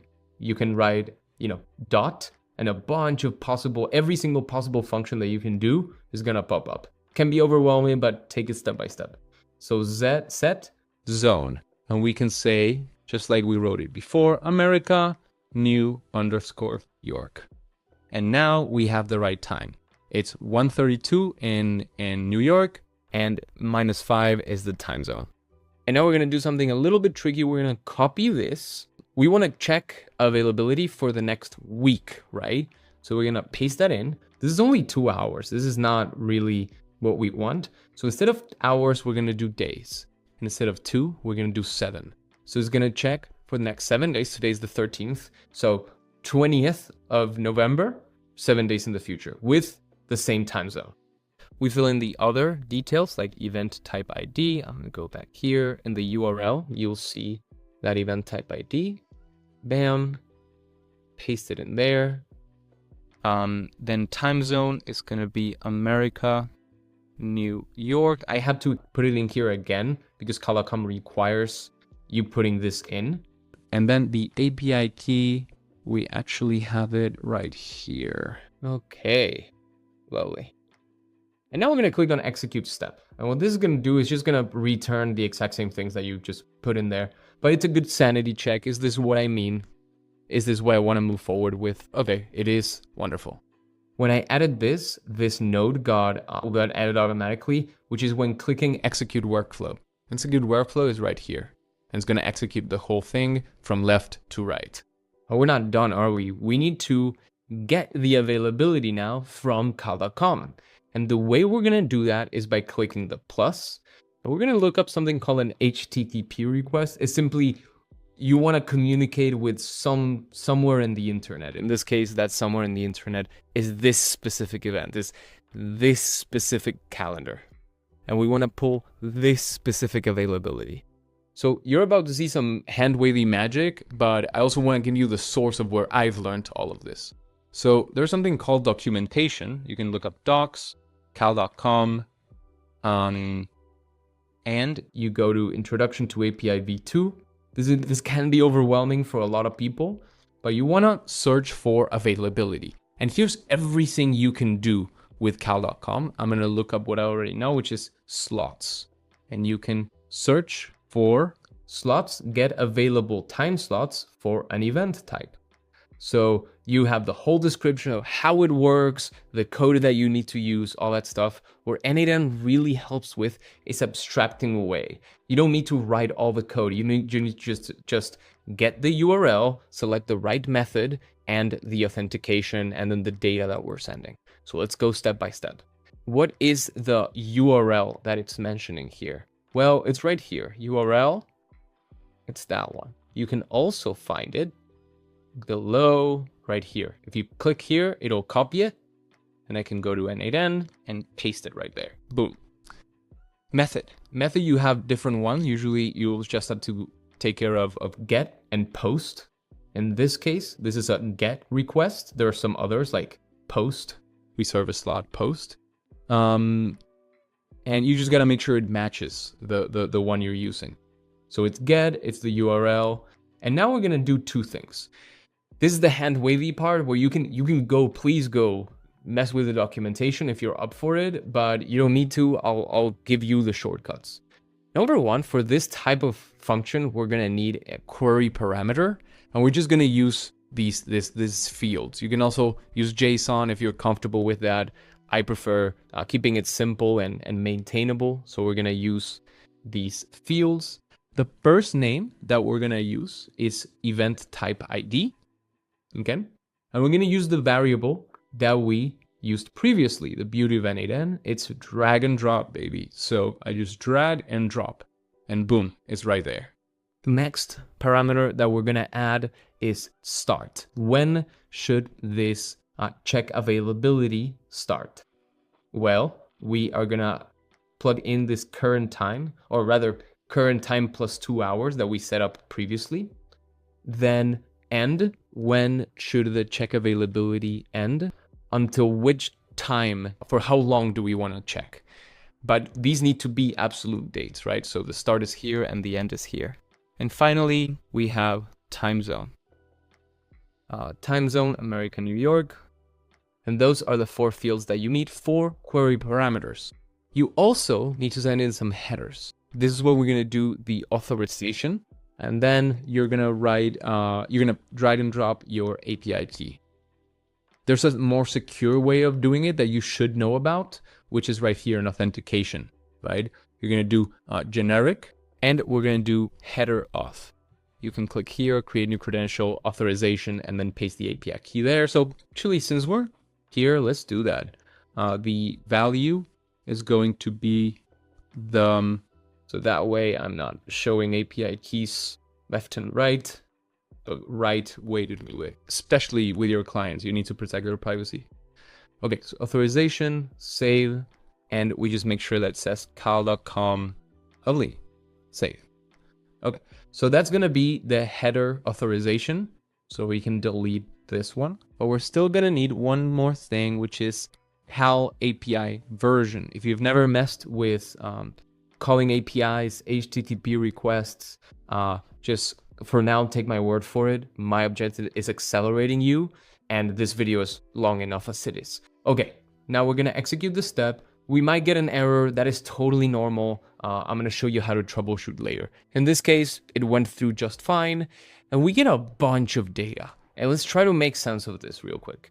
We get data back. This is an object with a list of things, and this list shows exactly which time is available for the booking. And this is for New York, -5, right? If I go to my calendar, I have Lisbon, I live in Europe, so I have to search the American New York. And I check that the first available time is indeed 4:30 a.m. tomorrow the 14th. Let me check here, 14th, 4:30 a.m. New York. Awesome, cool. So at least I know that this is correct, or at least this is a sanity check for the first time is indeed what I see in the booking page. And I just need to make sure that this is only for the next 7 days, up to the 20th and not further. So in the 20th, I don't have any availability on the 20th. So this is indeed correct to finish on the 19th. But this is not very nice. Imagine if we just passed all of this to the AI. It's gonna make quite a bit of mistakes. This is what we're trying to replace, right? So this is the availability for the next week. Here you go, AI. I'm sure you can read it, you can figure it out, but that's not the right way to do it. The right way to do it is a way that the AI, make the AI's job easy. It already has to handle a lot. It has to handle a whole conversation. It has to handle bad connection on the phone. So make its job easy, and we're gonna transform this availability into what we call natural language. We're gonna give it all the available times for the 14th, which is a Friday, all the available times for Monday the 17th, etc. So I'm gonna click out of here and let's move along. The next step is actually giving this information to another AI so we can parse it, so we can transform this information into something that's more human readable. So we're gonna click on plus, search for LLM chain, basic LLM chain. This is just, we are communicating with an LLM and we're just asking it one thing. We're just looking for the answer. So this is what you're going to see first, basic LLM chain. We're trying to transform full availability into, well, natural language. We're going to click on connected chat trigger node. There is no chat trigger node. This is something we're going to most times be using defined below. So we can add a prompt. And this is a prompt I've worked on very, very hard for many, many hours. I'm going to paste it in here. But before I do, instead of fixed, we're going to do expression. Expression is going to allow us to do two things. Number one, expand this so we have a full screen. And number two, be able to use these variables. And what that's going to look like is appointment data. Today is this day, right? On the right, you're going to see the result of what you have on the left, these variables. We're going to have this be New York. Okay. So Thursday, no, awesome. These are the current available dates. That's not quite right. We're gonna, that's why it's red, because I was grabbing it from a different use case that I did. But let me show you what this means. This is a $sign to say, hey, this is a variable. And this JSON simply means the next thing is an object. It has things inside of it. If we open that up, this is a list. It has lists inside of it, lists of dates. So it's a JSON.data because that's the name of this object. Okay, so on the right, we see, wait, what's up? Object, that's not really what I expected. I expected to see this going here. And the reason for that is because we need a different type of function. And that's called JSON, in all caps, stringify. It's gonna transform an object to human readable words. Well, somewhat human readable. You can kind of, at least we see what it is. Our objective for this whole prompt is actually transforming this into human readable. Transform the JSON appointment data above into natural conversational speech suitable for voice AI delivery. Follow these specific rules. So feel free on your own time to go through these. What is important for us is to check that in green are the variables. So we just want to make sure that this is all good. We're going to transform that. Bam. So it looks good. And this, when I execute this is going to give us a model subnode is going to give us an error. Model subnode must be connected and enabled. When you get errors, don't panic. Just follow, I call it follow the reds. This is red, right? So this is the error. This is red. Problem in node. Model subnode, in this case, is the same error message. You can ask the AI. I would advise you against that because it's going to steer you in sometimes the wrong way. Try to do it yourself. What else is red on the screen? Well, if you look hard enough, this model thing is red now. I hadn't even noticed it before. I'm going to click on that, see where it guides me. And where it guides me is, oh, okay, I need to add a model. So this is an LLM chain, and it's asking me, what is the LLM that you want to use? In this case, when dealing with dates, you want to use GPT models. I really like Claude for conversational stuff, but I'm going to get free credits. Okay, lovely. When it comes to dates and handling dates like this, the GPT models are really good. I would be choosing GPT 4.1 if full, not mini. That's actually what we have for this use case for a client. And there's only one other thing we're gonna add onto this. If you click on options, we're gonna search for sampling temperature. Remember that randomness? Well, we don't want this to be random. So we're gonna bring this to 0.0. There's 3 temperatures I recommend depending on how random you want something, how conversational or dynamic you want something. In this case, we want this to be raw. We want this to be very, very square. And now I'm going to show you that output. The other two are 0.3 when you still can handle some randomness, and 0.7 when you're looking for some randomness. Okay, so this endpoint is not supported. Okay, let me go get an API key from OpenAI. I'm going to sign in. If you don't have an account, very, very easy to create. Just sign up for free and you continue. Okay, once you're logged in, we're going to go to settings, then API keys. We're going to create a new API keys. test, masterclass. Lovely. Okay, create secret key. We're gonna copy that. And now let's go to our Anytime workflow. Click on the credentials, new credential, and just paste the API key. Awesome. Done. Now let's click go, and this is what we're gonna get back. This is what that looks like. Friday, November 14th at 4:30 a.m. or 6:30 a.m. and also between 7 a.m. and 7:30 a.m. and also at 10 a.m. So we're transforming all these dates and that variability and how spread apart they are, which you can actually see here, into something that's going to be much easier for the voice agent to communicate. And not only easier, but more effective and more consistent every single time.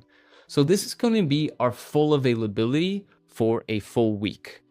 You'll notice these \n, it's a new line, right? So this is not a paragraph, but essentially bullet points for every available date over the next 7 days. This is actually, I'm going to copy this. We're going to make this dynamically, but I want to show you what that looks like in practice. So because I have a new dynamic variable and I saved, if I go to default dynamic variable setup, full availability 1 week is going to show up here. And I can fill in a default value. Okay, I'm gonna save that. And before I test it out, before I continue this conversation to actually book the appointment, I'm gonna go to the workflow. I'm going to add another one of these because we still also want soonest availability that is phrased differently. We don't want all of it. We just want the soonest availability. We're gonna have soonest availability. I copy pasted it so it has the same prompt, but we don't actually want this prompt. I'm gonna delete this and now plug this new prompt in. You'll see it's very, very, very similar. It has the same examples, but different outputs, right? We're just looking for the soonest 2 times. And we are specifying in different times of day or in different days.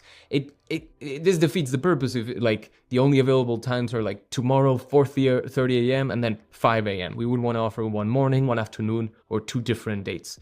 And this is what that's what this does. But we're not done. We need to scroll down and make sure that all the dynamic variables are set up correctly, which they are not. Number 1, this needs to be New York. And number 2, we're getting an issue here. Why? Well, this JSON notation only works if the node immediately previous to this one has the information. So what information do we want? We want that data, this.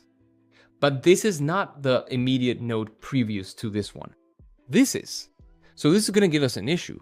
If this was JSON text, this would work because this is the immediate node, but it doesn't. And it's not that data that we want. So how we do that is, I'm going to show you, and it's actually quite straightforward. We're going to do open parentheses, and then what's going to show up is the earlier nodes. And we're going to choose HTTP request. Ideally, we rename this node, we rename every node. But we're not done. If I do a dot, that's not going to work. We also need to add item. So name of node dot item dot JSON data. And if I can see that it worked, because if I scroll all the way down to where that variable is, you'll see I have all that data in there. Okay, so now we can see that data. It has the JSON stringify. Once I execute this, it's going to tell me the soonest. You inquired. I'm sorry. Wait. This is for a different use case, sorry. We have availability on. There we go. This is the one I want. We have availability on this date or that date. Your output should only replace date time 1, date time 2. Now, let's see that in action. Okay. We have availability on Friday at 4:30 p.m. Eastern and Wednesday at 10 a.m. When works for you? It's actually not doing the exact way that I want. I'm going to try 2 things here. Number 1, I'm using mini. There we go. Okay. Then that's why we don't use mini. 4.1, okay. Soonest availability. bam, Friday at 4:30 a.m. Eastern, and Wednesday at 10 a.m., right? It's not just giving the same other time for that date. It's actually offering the, in this case, Wednesday. And I'm noticing another issue, which is, wait, Wednesday, that's not the other soonest available date. It would be Monday. And the reason, and it's funny, like doing something, working on a client, and then realizing, oh, that's why we did it this way. For the output of the soonest two available dates, we're actually using sampling temperature 0.1, and this worked super effectively. Okay, we're going to clarify here. Your output should fit the sentence. Your output should only replace date time, should only replace date time 1 and date time 2. In the sentence, we have availability on this, that. Okay, awesome. Let's execute that. Okay, so now we have two appointments, the soonest appointments. These are for the same day, but at different times. This is Europe time. The calendar itself is for New York time. So this is actually one time in the morning and then one time in the afternoon. So how would we change that if you're having issues with like time zone? You would go to your calendar, your event type. Let's find ours, event type. And then, availability. We want to actually change this because it's not Europe, Lisbon anymore. We need this for New York. So we go to time zone, we search new _ bam, New York. We can save, and now you'll see the time CEO just changed. Awesome. So now if we go to Friday, we'd be getting like one time in the morning, 9:30 a.m., and then one time in the afternoon. It is actually tomorrow now. This is taking a very, very long time to record. That's why these times changed. But nevertheless, what I'm showing you is still true. Let me walk back a couple steps and show you what we did here, because there's a very important lesson for you to take about what just happened. I went into my prompt that has been working just fine, and I actually had to adapt it because we're saying something different now. The original prompt had the prompt adapted to the use case that it was for. It was client in Toronto, and now we need to actually change what we're outputting. And then I had a couple like issues with it outputting the wrong thing. Oh, well, turns out I had it on GPT 4.1 mini instead of 4.1. And this is what you're gonna have to go through with your own build. You can get this in the school community, you can download it, but that's not enough. You need to adapt it for yourself, for your own use case. So having that discerning eye of, okay, what will need change? I will keep pointing out throughout the masterclass what is going to need your brain and your eyes to look at. And it's like, well, does this apply to my use case? How does this change from my use case? So now for the fun part, which is let's plug these in, the full availability and the soonest availability that we know are working, into the agent before the call starts. And how you do that is we're gonna remove this manual when clicking, run when clicking, trigger manually, and we're gonna use a webhook. The reason we use a webhook is that that's how we tell Retell. We're gonna be telling Retell, hey, when a call comes in, redirect it. Redirect it to this N8N scenario. I'm gonna give you some information, and then you can pick up the call. And the information we're gonna give it is that soonest availability and full availability 1 week. So let's get that done. Webhooks are can be a little tricky to start with. Number one, you're gonna be needing the production URL, not the test URL. The method in this case is not going to be a get for everything that doesn't explicitly say, hey, this is a get request like we had in our documentation for cal.com. If we go back to the documentation, this is a get. But most other functions, most other methods that you're going to be using are post. So default to post, and then path, we want to have something very explicit here. Inbound call dynamic variables for masterclass. So I have like what it is, it's an inbound call. We're adding dynamic variables and then the client or the use case that it's for. We want to actually respond not immediately because we want something to happen. we're going to check availability, right? So we're going to be use respond to webhook node. And what that is simply search respond to webhook. That's going to pop up. We're going to leave it as first incoming item for now. And see how these two get connected? That's how it has to happen. But actually, one is at the beginning, and then the other one is at the very end. So let's see what happens if we try to use this. It's actually gonna fail, but let me show you a couple cool things that you might not know about.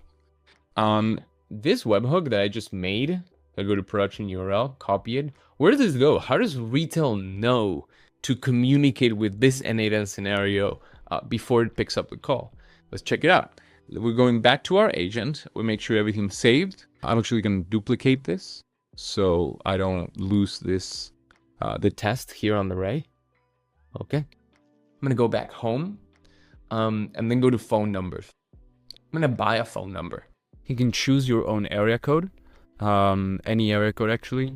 And it says payment is required for purchasing the phone number. That means that I need to get out of the free trial, add payment, and set up my credit card so you can do this for yourself. Now we go to phone numbers, buy new number, boom, and a bunch of them will pop up. Ignacio, that's my brother's name, dope. And now we're gonna have a phone number. So let me walk you through the anatomy of these phone numbers. You can assign different inbound and outbound agents, and you can even set up SMS, verified phone number so it doesn't show up as spam likely, and then branded call so it shows up as the business name. These are all useful. These are things you can do through Twilio for cheaper if you're interested in these. But Retell, again, makes it really easy to buy a phone number, branded, do SMS, all that stuff. You do need to verify identity to make outbound calls, and I'm going to show you how. Not quite yet. We're going to get there when we look at the outbound use case. What I'm interested in you learning is this inbound call agent. We can choose our inbound agent here, but that's not actually what we want, because we want to check the N8N scenario for availability. That's where add an inbound webhook comes in. And I'm just going to paste the webhook that we got from N8N. And now if I click out of there, now I'll be able to call this phone number. And what's going to happen is Retell's going to say, hey, whatever this link is, what should I answer with? And we're going to need a few different things. And this is what it looks like to answer that request that is going to come to N8N. Let's pay attention to this respond to webhook. We're going to create that answer, but instead of the first incoming item, we're going to write our own JSON. This is one way to do it, and I'm going to introduce you to what JSON is, how to use it, and what is actually needed. Every JSON starts and ends with a curly bracket, with a single curly bracket. And then we need everything else that we're going to write in here inside of quotation marks. So it starts with call inbound, this response. We're saying, hey, Retell, I hear that we're getting this inbound call, and this is what we're going to need. This is our key, and then a colon, and then we're going to insert a value. When you see these curly brackets, that is what we call an object, and inside of that object, we're going to have some other things. First, the override agent ID, which is simply going to be which agent do we want to answer the call with? And it's this one, right? So agent ID, you can click on the square and it'll copy that ID. So that's our agent ID. Bam. Then we want to mention some dynamic variables. And we're going to have another object. So open curly bracket and then close curly bracket. We always make sure there's an open and a close. Otherwise, you're going to get errors.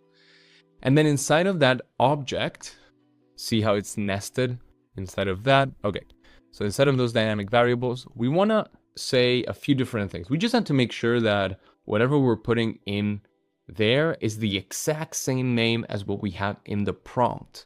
So we're going to start with soonest availability, and we're going to pull this from the previous object, from the soonest availability function. Let's go back here, and what's the other one? Full availability 1 week. Bam. So you make sure that on the left, the key is the same name as the dynamic variable in your prompt. And now we're gonna fill these in. So we have soonest availability, this one. So we wanna make sure it's written as expression. So let's see, drag and drop, okay? Soonest availability, bam. And then full availability 1 week, bam. And what that looks like is this. On the right side, you'll see you have the agent ID, you have the dynamic variable, soonest availability goes, we have availability on Friday at 4:30, when works for you. And then full availability 1 week is listed essentially bullet points for each date. Friday, November 14th at 4:30 a.m. or 6:30 a.m. and also between this and that and also. This makes it so the agent is able to have a back and forth very naturally, very smoothly if these first 2 dates don't work for the user. So now we should be able to answer the call. So let me go do that here. Always remember to save. Then let me pull up the phone number, copy that, call makers, and call it up. We're gonna see the request coming into N8N. If we get an error, we can always fix it. Okay, yes, so we got busy. Let's see what we got. So you see how like we know that something came to N8N, it must have. So we go to executions and then we see this error. Awesome. So we're gonna let it load and then click on debug in editor. And then we see, you just follow the reds. That's the secret to troubleshooting in N8N. If something is red, pay attention to that. And then pay attention to the hint that it's giving you. So we click on the red and then we see invalid JSON in response body field. This is normal. It's going to happen to you. It happens to me. Let's see what's up with this. We have override agent ID. Okay. So this is when we come back to skill building. I know how to read JSON. I can go troubleshoot this by myself, but I want you to take skills from here that you can reuse. And one of those skills is being able to use a code checker or a JSON checker. It's called JSON lint. You can search that up, and then you should probably just click on the first one. All of them are pretty much the same. You're gonna paste in your JSON and then click on validate. This says it is valid JSON. So it might not be an issue with any syntax with how I wrote it, but maybe what Retell expects. So we have call inbound, override agent ID. I know this is optional. I know this is optional. And then we have dynamic variables. So what might be wrong with this? Let's go to Retell and try to find out from that end. We can go to call history. The call is not coming up in call history. So let's figure out what went wrong.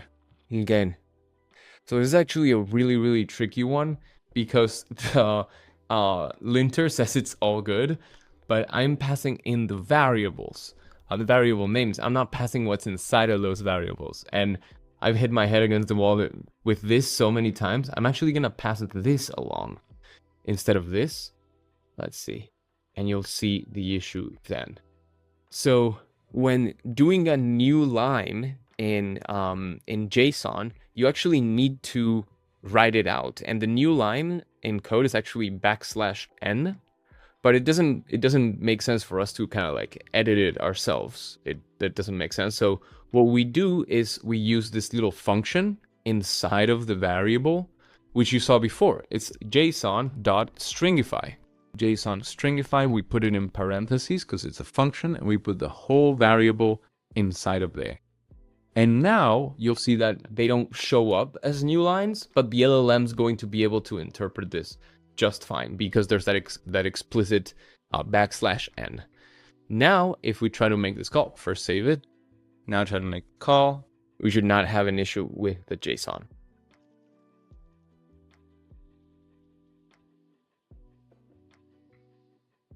I actually don't think I published this agent, so let me do now. Now go back to N8N. We still got the busy tone, so let's see what's up. We have invalid response. Okay, and here's another issue that again you can take my shortcut. how many quotation marks do you have? Well, you need one, but if there are two, that is an issue. There's a lot of things that JSON can cause issues with. So I recommend that you use a JSON validator. And then if I validate, then it'll show me right there is the issue where that apostrophe ends. So I know that if I'm using JSON stringify, it's going to put it in quotations. So I don't need the extra quotations. I'm going to go debug in editor, unpin, go to the node that is giving me an issue, call it JSON, open this up, and now I know that I don't need that extra quotation. Bam, bam, cool. So we have one quotation, one quotation. We don't need the JSON stringifying here because there is no new line. So I believe that we fixed everything we needed to fix. We published the agent, so it's talking to the latest version. And let's try that. So let's try that one more time.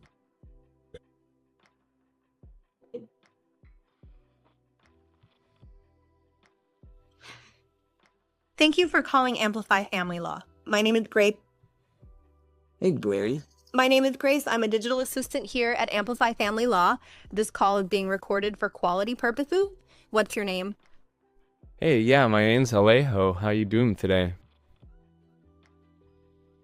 Hi, Alejo. Thanks for asking. I'm here and ready to help you. What should the lawyers know about your situation? Yeah, I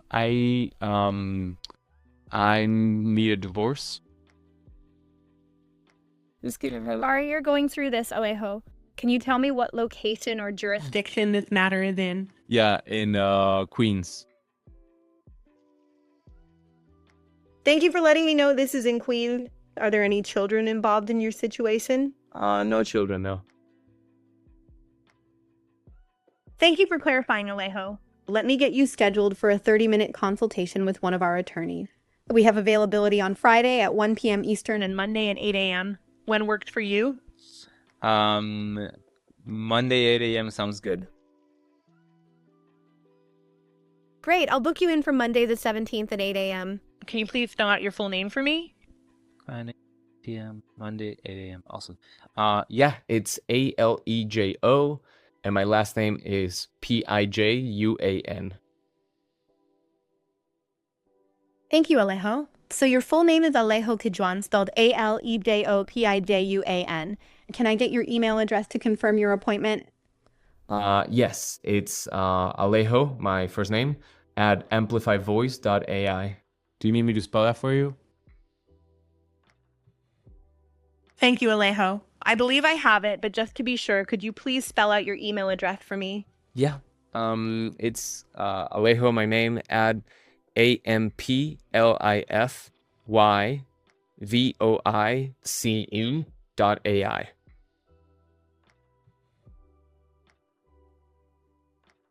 You're all set, Alejo. I've booked you for Monday the 17th at 8 a.m. Eastern. You'll get a confirmation email shortly. Thanks for calling, Alejo. We look forward to speaking to you On Monday, take care. Thank you very much. Okay, lovely. So this is the wrong time zone. This is but the right time, right? Because it's 5 hours after New York. So this is 8 a.m. on Monday. Lovely. It actually got my email wrong. And if you're curious how to get email, which is going to be a headache that is gonna come up at some point, you can go check out my perfect transcription video that I just released a couple weeks ago. There are ways to do it. Obviously, there's so many things that you can iterate on in your agent, and that's where the real work comes in. So let's go back. Let's take a step back and understand what is everything we have so far. We have an agent that when a call comes in, checks the availability before picking up the call. So when the call starts, it already knows the availability. It can qualify the user. It has awareness of its own tools, including the full availability for 1 week and a simpler kind of like, these are the two most soonest in the future appointments. It also has some qualifying questions, and it knows to disqualify the people based on whether it's a relevant family law matter and whether it's in the right location. It understands its stages and how to transition through them. And then it has some examples. These are 2 happy path examples where the user is qualified. I'm going to put a few other examples in there that you can iterate on for your use case, which are non-happy paths. And what that looks like will depend on you, your client, your use case.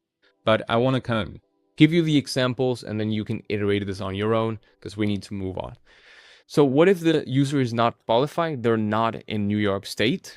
And then the 4th one is when the user is actually not qualified. It's outside of family law. I was in a car accident, so it's not related. Where does the call go from here when a user is not qualified? Some law firms might get referrals, right? So we might still do the full intake, but not schedule the consultation. That's one observation you gotta get out of like builder mode, how to build this perfectly, and more like how to build this in a way that's relevant to the client. And you won't really know that exactly until you're actually dealing with the client.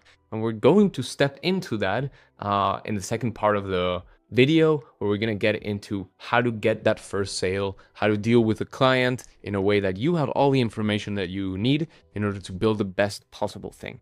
And the final thing I want to say about this inbound agent is you might have noticed during the call, it asked me for my email, but at no point did I show it how to get email. So then it ended up like getting the wrong email. It didn't ask me to spell it. I had to kind of like offer it, and that's just not really how it goes in the real world. So that's where testing it manually is so important over and over and over again, because this function requires an email. And if you don't give it, then it's not going to trigger. So after that manual test, we would iterate through our example conversations. We would iterate through the booking tool. These are the pieces of information that you need, which are also expressed in that long description. And you would also kind of like maybe have a subsection for this is the information you need from the user. Maybe 10 qualifying questions, right? Or after qualifying questions, get the email, get the full name.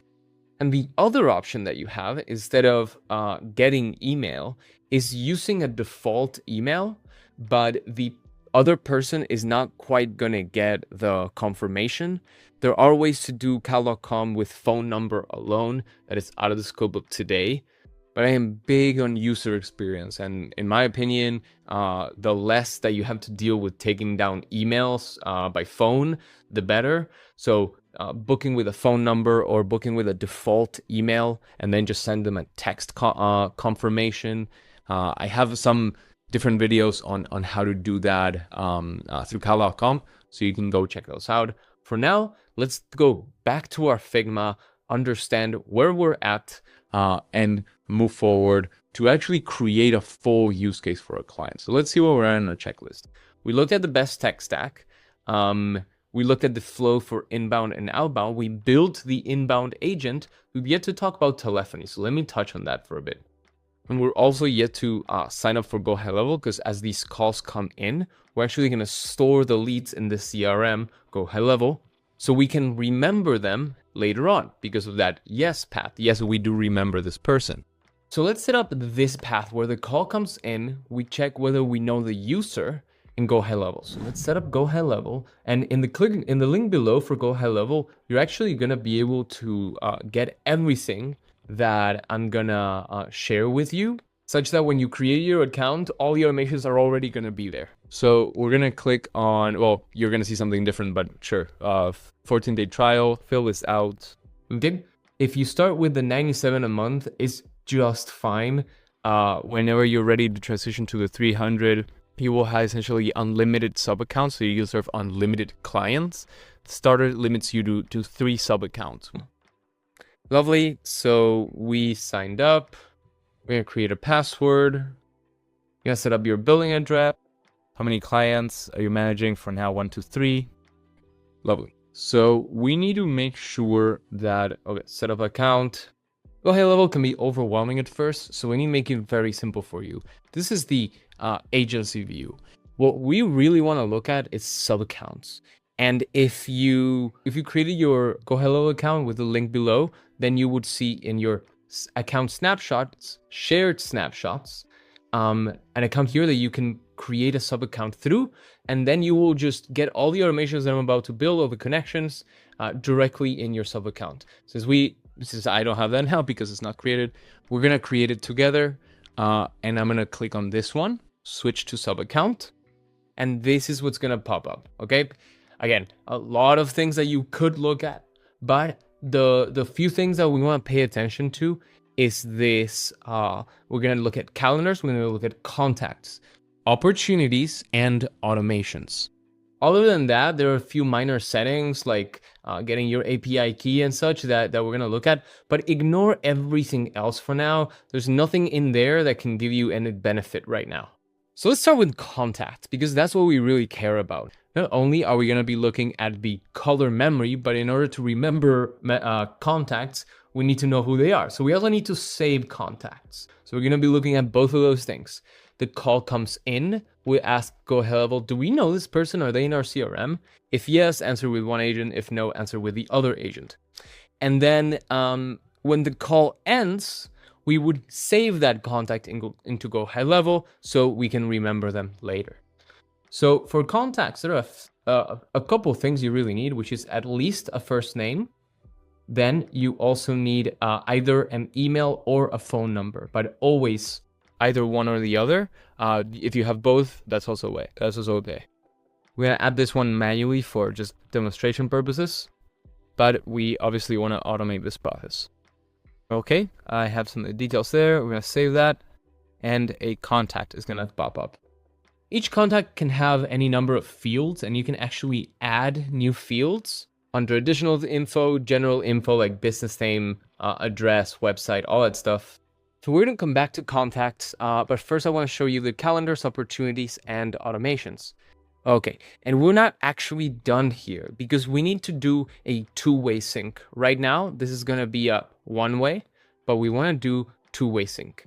So default sync is if booked in GoHighLevel, then it shows up in Google Calendar. But we also wanted the other way around because we're doing cal.com Google Calendar and we want it to show up in GoHighLevel. So which calendar should we assign the created appointments to? So we actually need to create a GoHighLevel calendar for this to work. So let's go cancel. In order to create a calendar, we need to create team members. So within, we're already in settings. We go to my staff. Okay, so you can add yourself directly from the team, from the admin account, which you can find by clicking on your the name of your company and then switch to agency view. We're gonna do it a different way, which is adding a user, and we're just gonna create a new one. Okay, and we're gonna click next, save. Okay, user created, and now we should be able to go to calendars, create a calendar, and assign that user to the calendar. There we go. Okay, so this popped up. Lovely. So now when we go to connections, we'll be able to see this, then connections. Now we can connect the Google Calendar. Bam. Okay, now we are connected. So if we now go to advanced settings, two-way sync, and then we have the calendar. So fire workflow triggers for appointments booked via advanced sync. Yeah, we would wanna fire workflows. These are the automations that would trigger when an appointment is booked. Then these automations trigger. You can go save. And now I'm gonna show you how to, if you're just trying to build this for yourself, not really create another user, I'm gonna show you how to bring in yourself into the sub account. So I just went back to the agency view. I'm gonna go down to settings and then team. Within team, I'm gonna show up and I'm gonna go edit. And then under roles and permissions, I should be able to see add sub accounts, amplify voice. So now I'm adding myself to that sub account. So it's the same way, and the same way I just created a user page. It can just be the user Alejo that connects to that calendar. GoHighLevel is very tricky. You have to be ready for the level of complexity that it brings with it. But let's keep going. I'm going to show you thing number 3, which is opportunities. These are essentially what we call pipelines, we're gonna create a new one, and I'm gonna show you an example of it. So the default is, new lead, lead contacted, proposal sent, and then closed. That's not what that ours is gonna look like. We might receive some inbound calls, right, for the law firm. We might do some outbound calls as payment reminders. So we're gonna be setting that up. So we're gonna say law firm clients. And let's think about the whole funnel. There can be, and let's think from it from like top to bottom, from non-qualified to most qualified or closed. So this is new lead, unqualified. This is something we would want to keep track of course. Calls in, they're not in the jurisdiction, so we keep them in unqualified. Then we have new lead qualified, but no appointment. And then we have the other one, which is new lead qualified, appointment booked. Okay, awesome. So after an appointment is booked, there will be the consultation with the lawyer. So we will have, after the consultation, hopefully they closed. So client closed. And then we're going to have a section for payment reminders. Is after the client closed, if invoice is overdue, then they're going to jump into this one. And this is essentially going to be automated, and it's really nice. This is one thing that you can give your client access to, so they see their leads in the pipeline. New lead unqualified, no appointment, appointment booked, client closed, and then payment reminder. And I'm going to show you what it looks like when one of the contacts is in there. I'm going to go Alejo, go into the contact, scroll down to opportunities, and then add to stage, new lead, let's say, qualified but no appointment yet. Maybe, they'll call back, whatever it might be. See, okay, lovely. So if I go back to opportunities, I would see my pipeline with Alejo in this second column. Bam. And finally, automations. Automations is actually a really cool part of GoHighLevel that can get pretty intricate. So we're going to create a new workflow, start from scratch, and we're actually going to trigger this when an appointment gets booked. So I'm going to search for appointment, a customer booked appointment. Awesome. We're going to save that trigger, and we're going to click on the plus to add a new action. And what we're going to do is essentially reminders of that appointment. We're going to do an email reminder, send email. You can also set this up with Claude, but I'm interested in showing you, what it looks like in real life to set this up. From name, we're going to say amplify voice, and then from email is going to be one of our emails. Okay, lovely. The subject is going to be a meeting reminder. And obviously you can customize this as much as you want, because we have custom values. These are essentially dynamic variables. So you can see all different types of dynamic variables that we can use that come natively in GoHighLevel. And I'm going to walk you through some that will matter for our use cases. So we're going to start with hey, and we're going to integrate a dynamic variable. So in short, you're going to see all these dynamic variables. Keep in mind, user is the user that's logged in. Contact is your lead. And we want to say just first name. So hey, contact first name. We see that notation, the double curly brackets again. We're going to say just to remind you that we have an appointment on. And then this is really cool. We can go back and then go to the appointment, because there was a trigger, right? An appointment trigger. So that information gets passed to this dynamic variable. And look at all the options that you have. It can be overwhelming. Let's just focus on the simple ones for now. Day of the week. We have an appointment on, let's say, Wednesday. Then another dynamic variable, start time. Let's say it's start time. We just remind you that we have an appointment at, okay, awesome. And then never stop prompting the lawyer. Alejo, awesome. You can even insert a dynamic variable here. You have multiple people in your GoHighLevel. Maybe your client has multiple users. This is what I mean with like the swappable pieces. You might not be wanting to send this reminder through GoHighLevel. You might want to do it through Claude, and there are options very simple options at that through GoHighLevel that I encourage you to go explore. If you go to workflows, create a workflow, and then you can send SMS, you can send email, and it's very, very easy, very, very straightforward. They actually already kind of templatize it for you. You get a lot of flexibility. You also get a lot of flexibility with N8N, and you also get a lot of flexibility with GoHighLevel. This whole thing is about what you are comfortable with what works with your workflow, what works with what you already know, and what's going to work with your clients. So these swappable pieces are really important, and that's a focus of today's masterclass. So let's save this action, and you'll see that when an appointment gets booked, an email gets sent. But that's not actually what this email says. This is kind of a reminder that we might want to send, say, 24 hours before.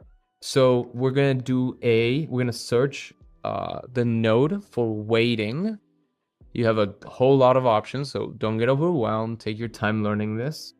We would say, wait until before or after event start time or appointment time. So let's say wait until before, 1 day before. 1 day before this event time. If the timing of this wait step is already in the past, how should the contact proceed? Skip all outbound communications, move to the next step. So even if they book for 12 hours in the future, we still want to send them that email. We save that action, and now we're gonna hit publish. And now every time an appointment gets booked, there's gonna be a reminder email that gets sent 24 hours before. And that is the basics of GoHighLevel automation. You have a trigger, when should this happen? And then you have all different types of tools. In purple, you'll see the kind of like conditions or wait. And then in green is do this action. And then if you click plus and scroll, you can find all different types of actions.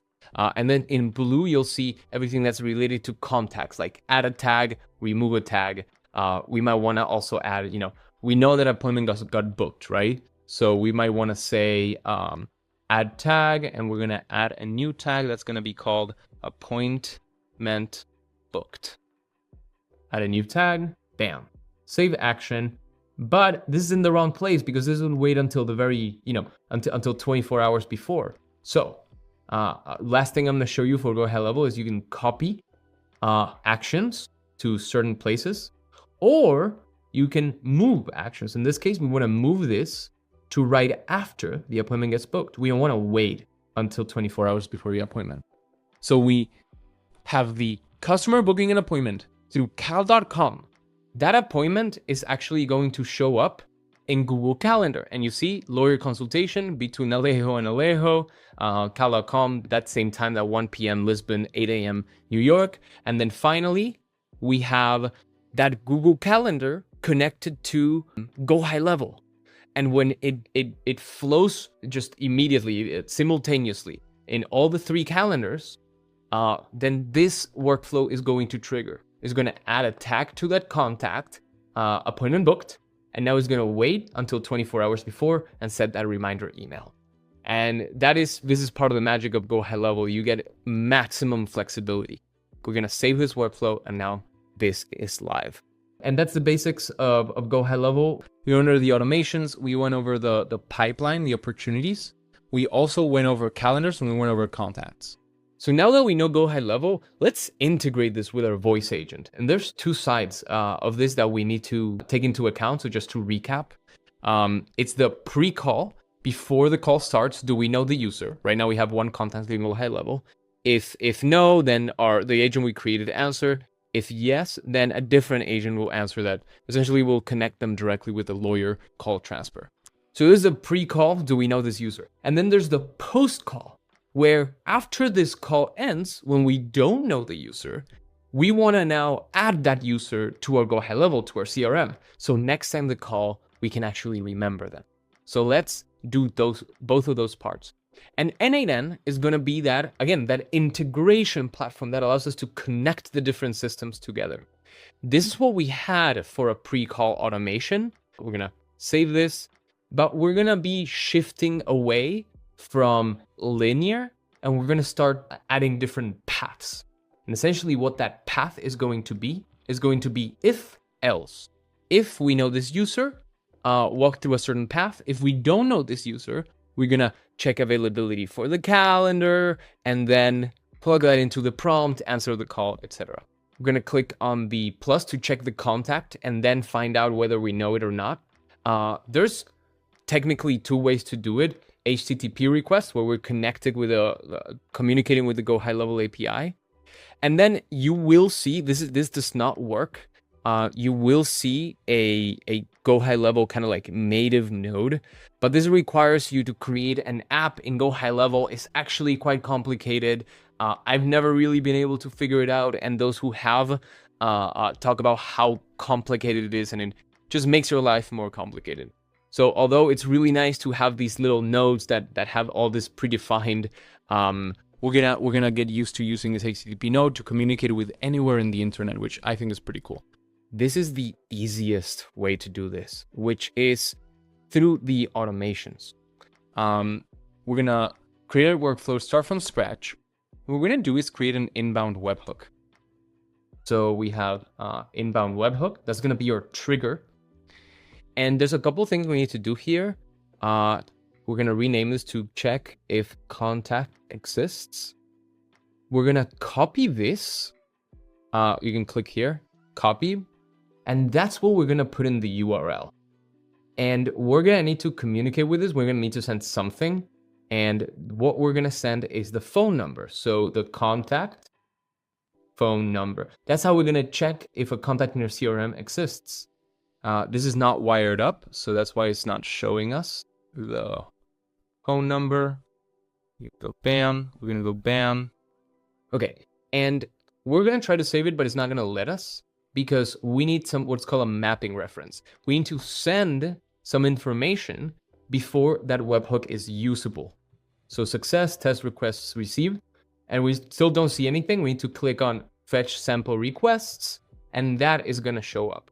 And we're gonna see this is pretty much empty. This is just headers. This is irrelevant. But that contact phone number that is empty, we are actually gonna fill that in now. Because this is plugged in, we can plug in the from number. What we're gonna do, we're not quite done. We're gonna send this one more time. So we have that phone number. This phone number, so we can check if we know that user. And for now, we are going to know the user because it's my phone number, contact phone number. And this is how we're gonna check that. We're gonna actually ignore the create contact. I'm just gonna click on save action. Okay, I click back. Sometimes it butts out. So we don't need this create contact right now. We're gonna delete it. What we're gonna add is essentially check if contact exists, which is find contact. It'll tell you whether this contact exists. We're gonna use phone, right? We wanna search on the phone. And then if we click on that little icon, we're gonna see everything that we have available. We want the inbound webhook trigger because that's where a contact phone number exists. And we're gonna use that to check if that contact exists. And then two branches are going to be created. One for if the contact does exist and the other one for if not. Either way, we're actually gonna be responding the same thing, except one is true and the other one is false. And responding to what? The way GoHighLevel works, we're actually gonna need to create a new request. And what that looks like is we get the call from Retell. We check if the contact exists, and then we need to do a wait node. We're gonna wait for GoHighLevel's response. So wait is usually an amount of time, but instead of time, we're gonna click on resume when we receive a webhook call. And what's really interesting about this, we're gonna leave this exactly how it is. What's really interesting about this is that M8N already gives you this resume URL that we're gonna send to GoHighLevel, and it's gonna tell GoHighLevel, hey, when you're done, after you're done checking whether the contact exists or not, this is the webhook you're gonna communicate with to continue the workflow. I'm gonna show you when it gets paused, and then when it continues, when it receives that reply. So let's go back to our check contact. We're not only gonna pass in the phone number, we're also going to pass in the continue workflow after checking contact. And we're gonna collapse all that, go to variables and contact. These are native N8N functions like now, today, and then in execution, resume URL. We're gonna drag and drop. And this is filled at execution time. Every single time it's actually gonna be different, which is really interesting. When we send that over now, we're gonna send it's essentially a test request. It's not plugged in yet. We need to go back to the trigger, look at those references, and look at the latest one, 1719, 1722. There you go. And if we go to the top, contact phone number, and then the URL that we're gonna call after we checked whether the contact exists or not. So if the contact exists, we're gonna do a webhook. This is not gonna cost you more money. It's just gonna charge you the 1 cent from triggering this workflow. Okay, the inbound webhook costs 1 cent. There's a way to make it cost nothing. If you had the $297 a month plan, you can set up a private integration. It's a lot of work, and you charge you $200 a month extra. So I don't think it's worth it. I recommend that you do it this way. You have a lot more control and a lot less headaches. And this webhook, we're gonna do a post request. We're gonna plug in that URL that you just saw. Inbound webhook trigger. Continue workflow after checking contact. And this is a URL. It's, again, somewhere in the internet that this that GoHighLevel is gonna communicate with. In this case, it's gonna communicate with our N8N scenario. You'll see that if I run this wait node, it's gonna be waiting for input on this specific webhook. So let's go back to GoHighLevel. We're gonna send some extra data, which is going to be contact exists, and this is gonna be true. And then we're gonna have that exact same webhook. I can Click on the 3 dots, copy action. here and bam, paste below. So this other webhook, contact exists, is gonna be false. And based on this true and false is how we are going to create this path. Do we know this user? Yes or no? Then we're gonna be able to do more stuff in N8N. So I'm gonna publish this, I'm gonna save, okay?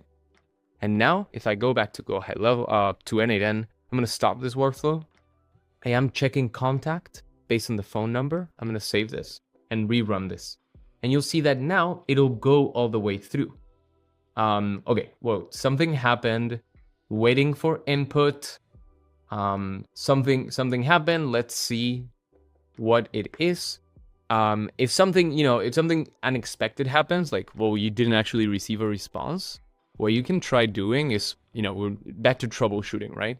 So in execution logs, you're going to be able to see any errors. In this case, we have an error here. It says the workflow 404, it means it doesn't exist. The workflow for execution 35 does not contain a waiting webhook with a matching path or method. We know the path is correct because this is the path. This is the URL.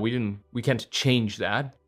And then the method, it said path or method. And if you remember, we talked about methods. This is a method. And I wonder if we chose the wrong one. Let's go to that node. We can go to action. Okay, there you go. So we're using a post, but here we have a get. And that's something you need to be on the lookout for. So let's change it to post. We're gonna go back, stop, and save. And now we're gonna rerun this. And then, let's see. Okay, and then it waited there for a second. It got the answer back from GoHighLevel, and now it can continue. But we're not actually doing anything with that answer yet. We need to check we need to actually do something with does the contact exist. So let's refresh these executions and see that webhook got executed. Workflow has started, and let's see which one actually triggered. Let's rename this so it's clearer. Webhook exists. Save. Doesn't exist. Okay, lovely. Or lovely. We're gonna save that. We're gonna go back here. Now we're gonna do something with this data. not with this, not with the headers, but we have the contact ID, first name, last name, full name. That's the information I added in there, right? Now we can greet the user with their first name. And the data that we really want, so we know the contact exists. This is actually what we're gonna use, this contact exists true or false.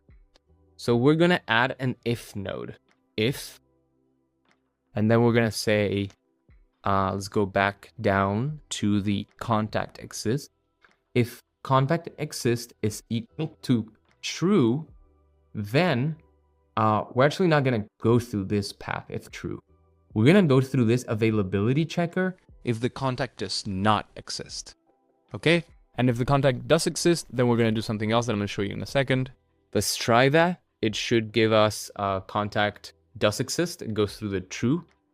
But let's try something different and see how we can go through that bottom path. I'm gonna make up a number. I'm gonna just add a number to mine. We're gonna send that one more time. And what's gonna happen is this is waiting for a second and then receives the response back from GoHighLevel. And because of the way that GoHighLevel works, we're actually gonna need something in between here, because if contact not found, webhooks can't actually trigger. Just found that out right now. But we figured it out, which is we create the contact and we're gonna create it with just the phone number. So, which is something you can totally do. So phone is gonna be our inbound webhook trigger, contact phone number, bam. We're still passing contact exists false because that's the information we care about, which agent picks up the phone. But now we actually have some more versatility and this will trigger correctly. We're gonna save that. We're going to change this phone number to whatever new phone number, a random phone number that doesn't exist. And we're gonna save and execute. And you'll see it launches, it'll wait for a second, GoHighLevel checks the contact, it doesn't know the contact, goes through the false branch, and then the phone gets picked up. This is, around 4 seconds max, let's check. It's 4 max 5 seconds. So it's totally fine, it's like 2-3 rings on the phone, totally acceptable. You wouldn't want to add too many more things, especially not LLM chains to this. Because then it'll make it too slow before the pickup. But let's talk about let's actually test this out. Let's see the agent picking up the unknown number, and then we're gonna try the opposite, which is the agent that when you do know the user, the agent that picks up. The only con is that when testing, I had to keep changing this number because a contact actually gets created. But let's go ahead and do that. So I'm gonna pull up the phone. We're gonna call it again. Here and execute this. See this come in. Okay.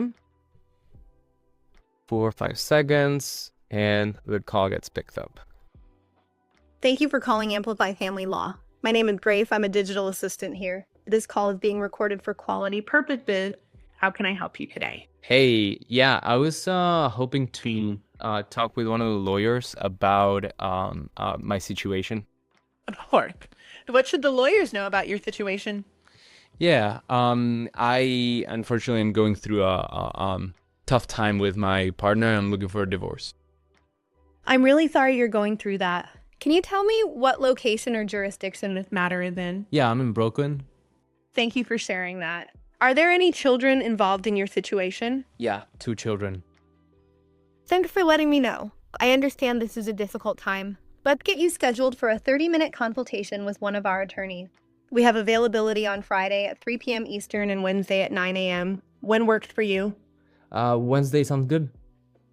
Great. Can you spell out your full name for me? Yeah, it's Alejo, and my last name is Pijuan.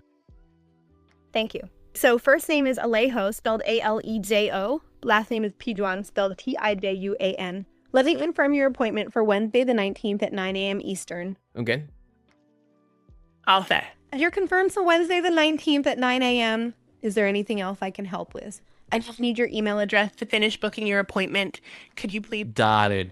Yes, that is something that I need to change in this agent. I either give it a default email to use here, which is totally acceptable, or, get it to get that back and forth, right? This is still just a demo agent, not a perfected agent. And this is where you find those things to iterate on. Yes, so my email is my first name and last name at gmail.com. So alejopijuan@gmail.com.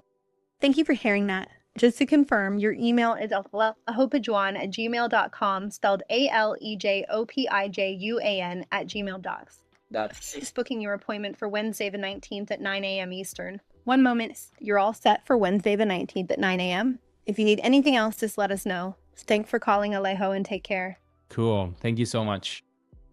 Thanks for calling, Alejo. Take care and we'll see you Wednesday morning. Lovely. Okay, so we're gonna find out a few things that are very, very important here. Number one is, what just happened? A call came in. We checked if the contact existed in GoHighLevel. It did not. So we went to check availability and then picked up the phone. All in all, Took about 5 seconds. it set an appointment. But now, what do we actually do with that information? There's this cal.com booking, which is awesome. We should be able to see the same booking in our Google Calendar for Wednesday at 2 p.m., 9 a.m. Eastern. Awesome. There it is with my email. Lovely. And then finally, we should be able to see that in our calendar. Okay. We're going to calendars. Calendar view next week. And lawyer, 2 p.m., 9 a.m. Eastern. And there it is. It's a blocked off slot and it's through Google Calendar. So now we have it in our GoHighLevel as well. This is where your versatility comes in, the swappable pieces. Maybe you want to give access to your client to GoHighLevel. Maybe you decide to use ChatDash. I'm actually going to show you how to set up ChatDash in order to make it very user-friendly for your contact, for your client, to come in, check their calls, look at their analytics, all that stuff. GoHighLevel is very powerful, but it's not the most user-friendly platform. And we want to make it for your client as seamless as possible.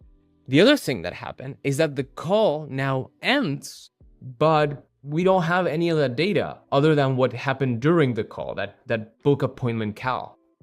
And that's where you need to understand the 3 phases of the call. The pre-call, which is the call comes in, the actual call, which is what happened, the appointment booking, and then we have the post-call, what happens after the call. So let's get into 2 things. Number 1, finishing this agent that will actually just transfer to their current lawyer, but also for the end of call report. So we're going to set up the end of call report first for that agent.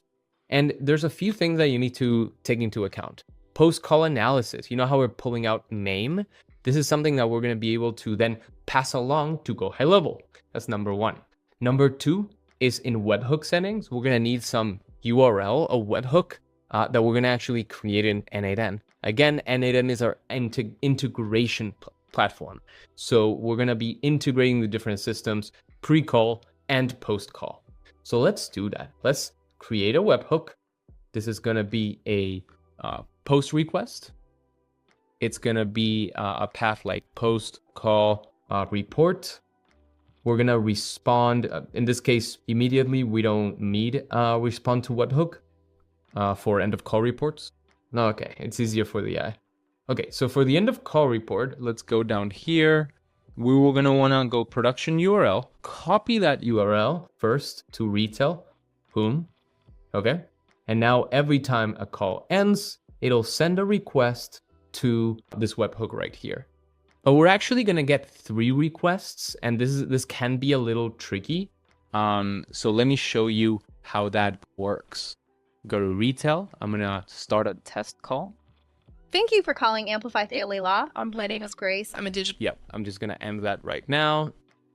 And you're going to see 3 things come in. This is webhook number 1. Is it call started?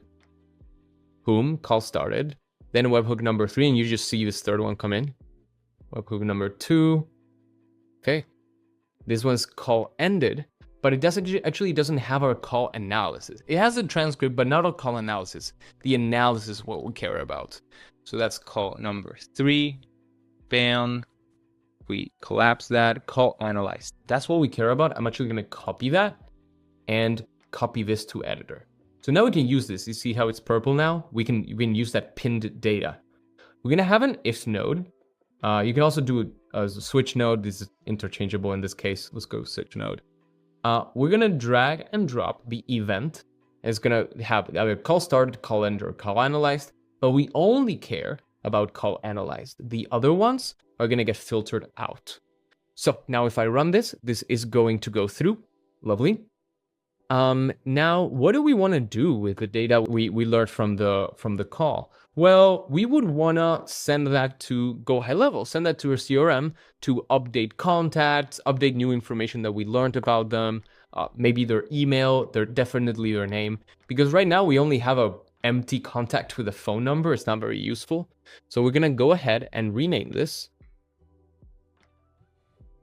Save that. And now we're going to go back for the post call. And in the post call, we're going to do a few different things. Okay, post call analysis.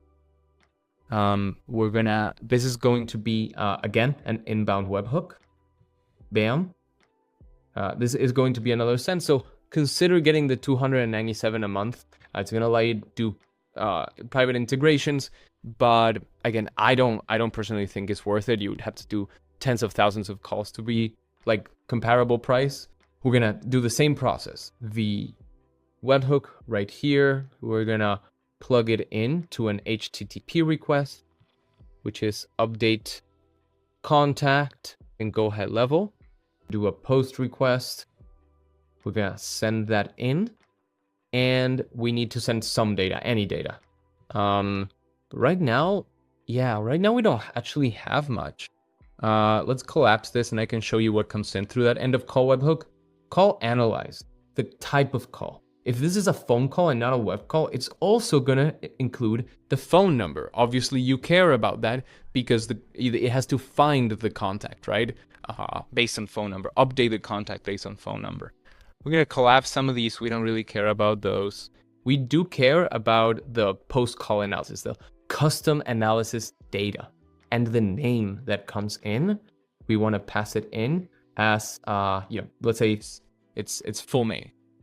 So when we find the contact, when a call comes in, we don't want to say the contact's full name. We just want to say their first name. So if we clarify, hey, this is full name, GoHighLevel is going to be able to handle it better. So right now this is empty. I'm going to do another call through a phone call so I can actually keep going through this process with you. Okay, so we can send this right now, test request, right? And we have fetch sample requests, get that payload, and we see what we sent, name, full name, and it's empty.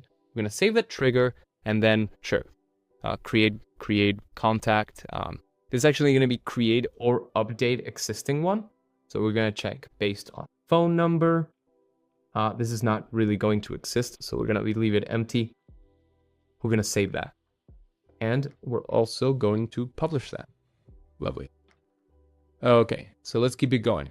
I'm going to make a phone call, so it also registers the phone, not only the other one. But again, if I am testing, then I need to go change this to make that kind of like an unknown phone number. When you get this template, it's just simply going to work for you. But I'm showing you the real stuff. I'm showing you like how to make it work, how to test it, how to troubleshoot it. So actually, before we make that call, we need to clarify a couple things, especially in the post-call analysis, right? We're gonna, what type of data do we capture from the user? We capture the email, the user's email. And we're gonna give it a couple examples of what it can look like, sound like, different formats. It knows what an email is, but yeah. Especially keep in mind the LLM. That's why we're using GPT 4.1, because even if you spell it out, sometimes the other models can mess it up. Name, email, what else? We choose and name the full name of the user. And now we're looking full name, like one. Page Goodlet. Okay. You can also do like first name, last name, right? That would be actually probably more appropriate way to do it if you're gonna plug that information into GoHighLevel. But full name, email, what other information are we getting? An appointment set, that is important information. And this is not gonna, appointment set is not gonna be text, it's gonna be actually Boolean, true or false. Appointment, there you go. Appointment booked, whether the user successfully booked an appointment. Okay, and what else? Then Q1, Q2, Q3. We might want to keep that and bring that to the CRM for a client to know what they answered to each thing. The user's answer to Q1. What should the lawyers know about your situation? Okay. Answer to Q1, and we're gonna repeat this for Q2 and Q3.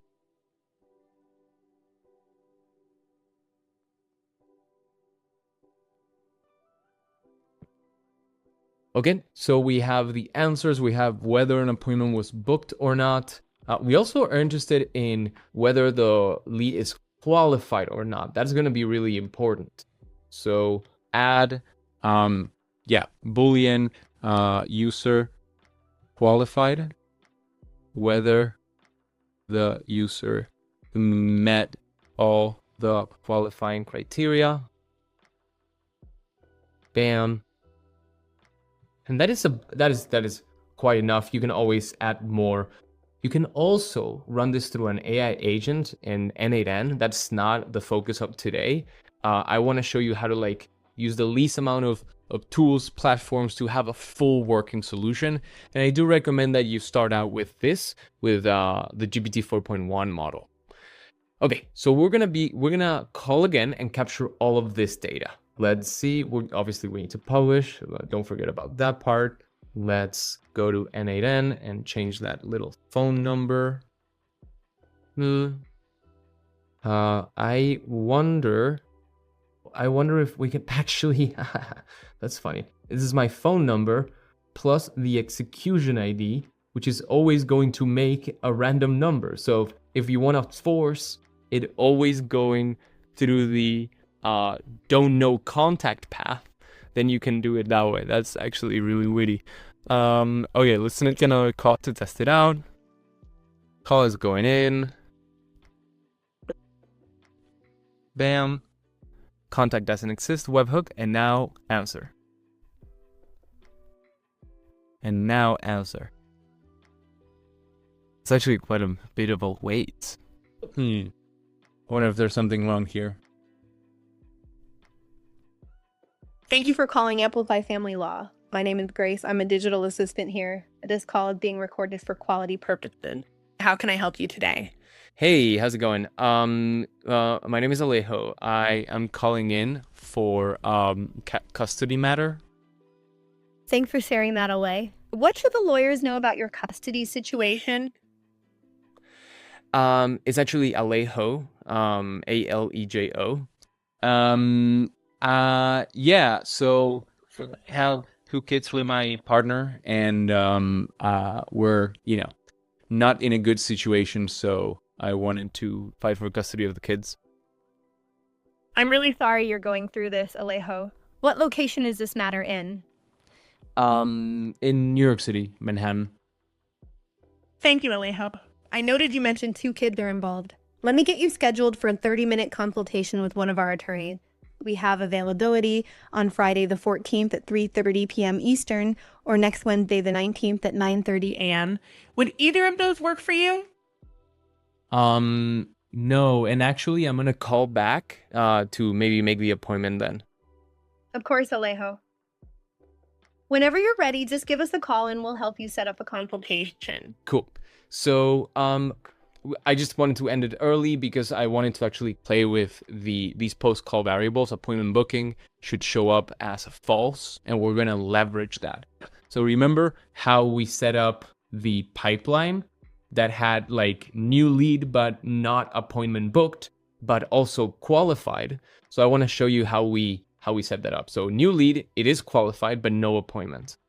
So let's go here. We have, yep, there we go. Copy to editor, bam.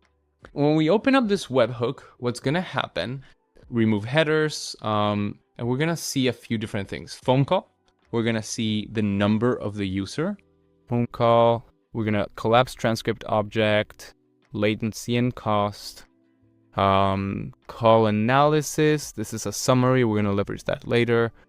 Okay, full name, appointment booked false, but user qualified true. And then we have the answer to each question. So let's start with what we have there. This is call analyze, we're gonna update the contact, and we're gonna search for call custom analysis.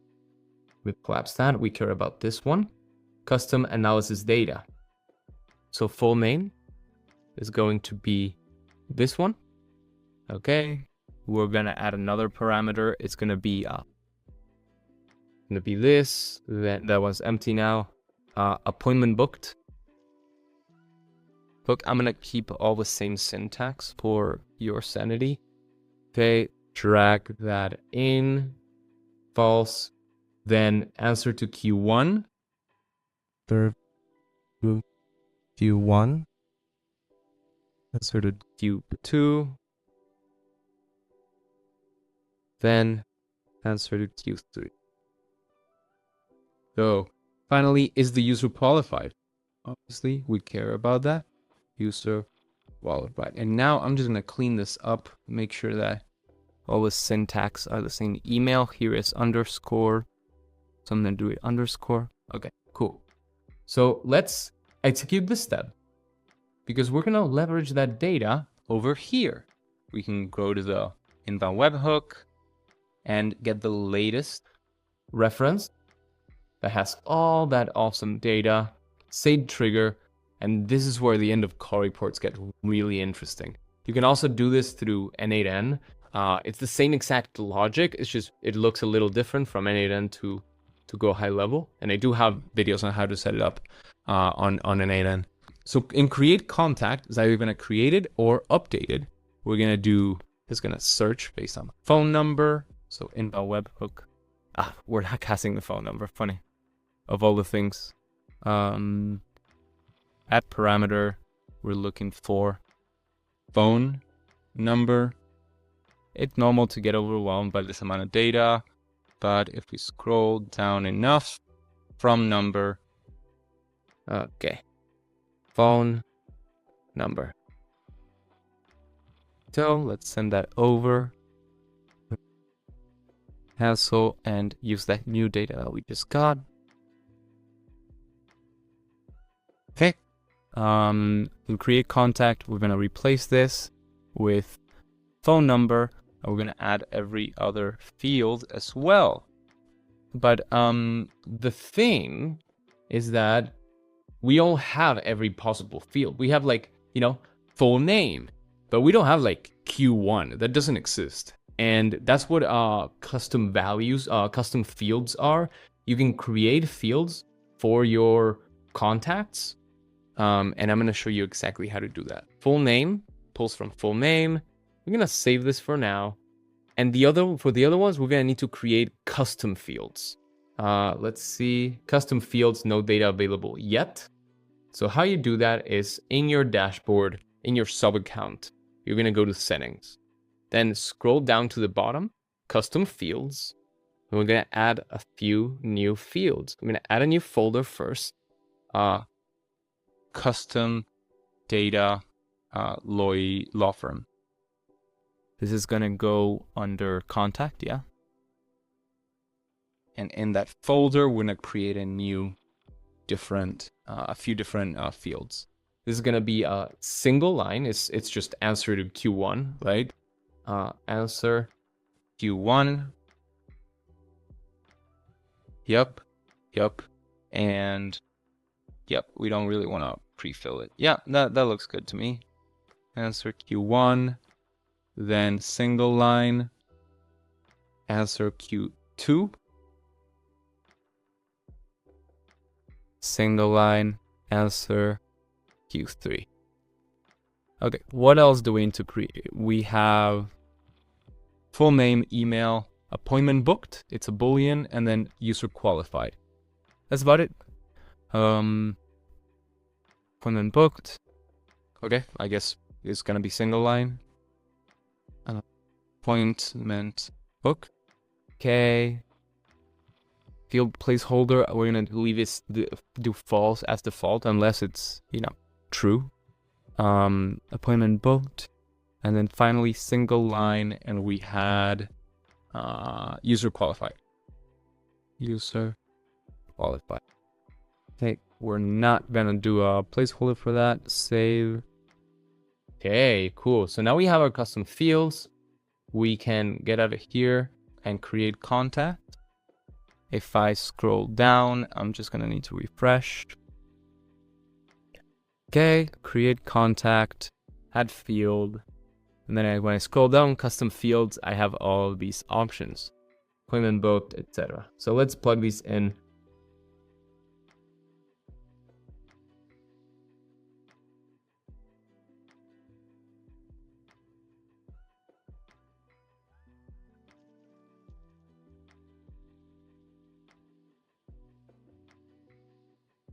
Save action, and now every time we end a call, what's gonna happen is the end of call report is gonna come here.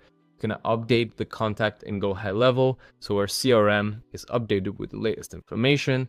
We're gonna update all those fields, but then we also want to do a couple other things.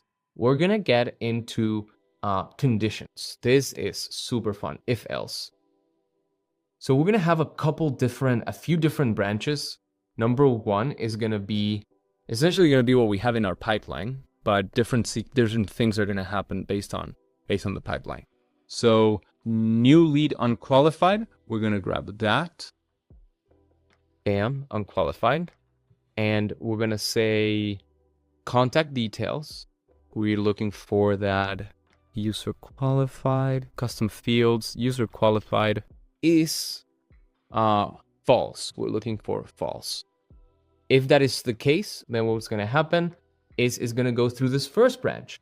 And if that's what happens, then opportunity, create or update opportunity, we're going to choose our pipeline, which we only have one, pipeline stage, unqualified. And then you should be able to save this. So if the user is not qualified, then it's going to get updated by going to that stage. Now we repeat the same thing for the other stages. New lead, qualified, no appointment. New lead is going to be user qualified is true.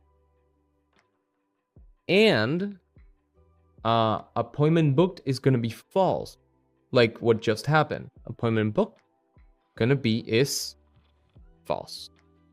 But I'm going to save that, and we're going to have a similar thing.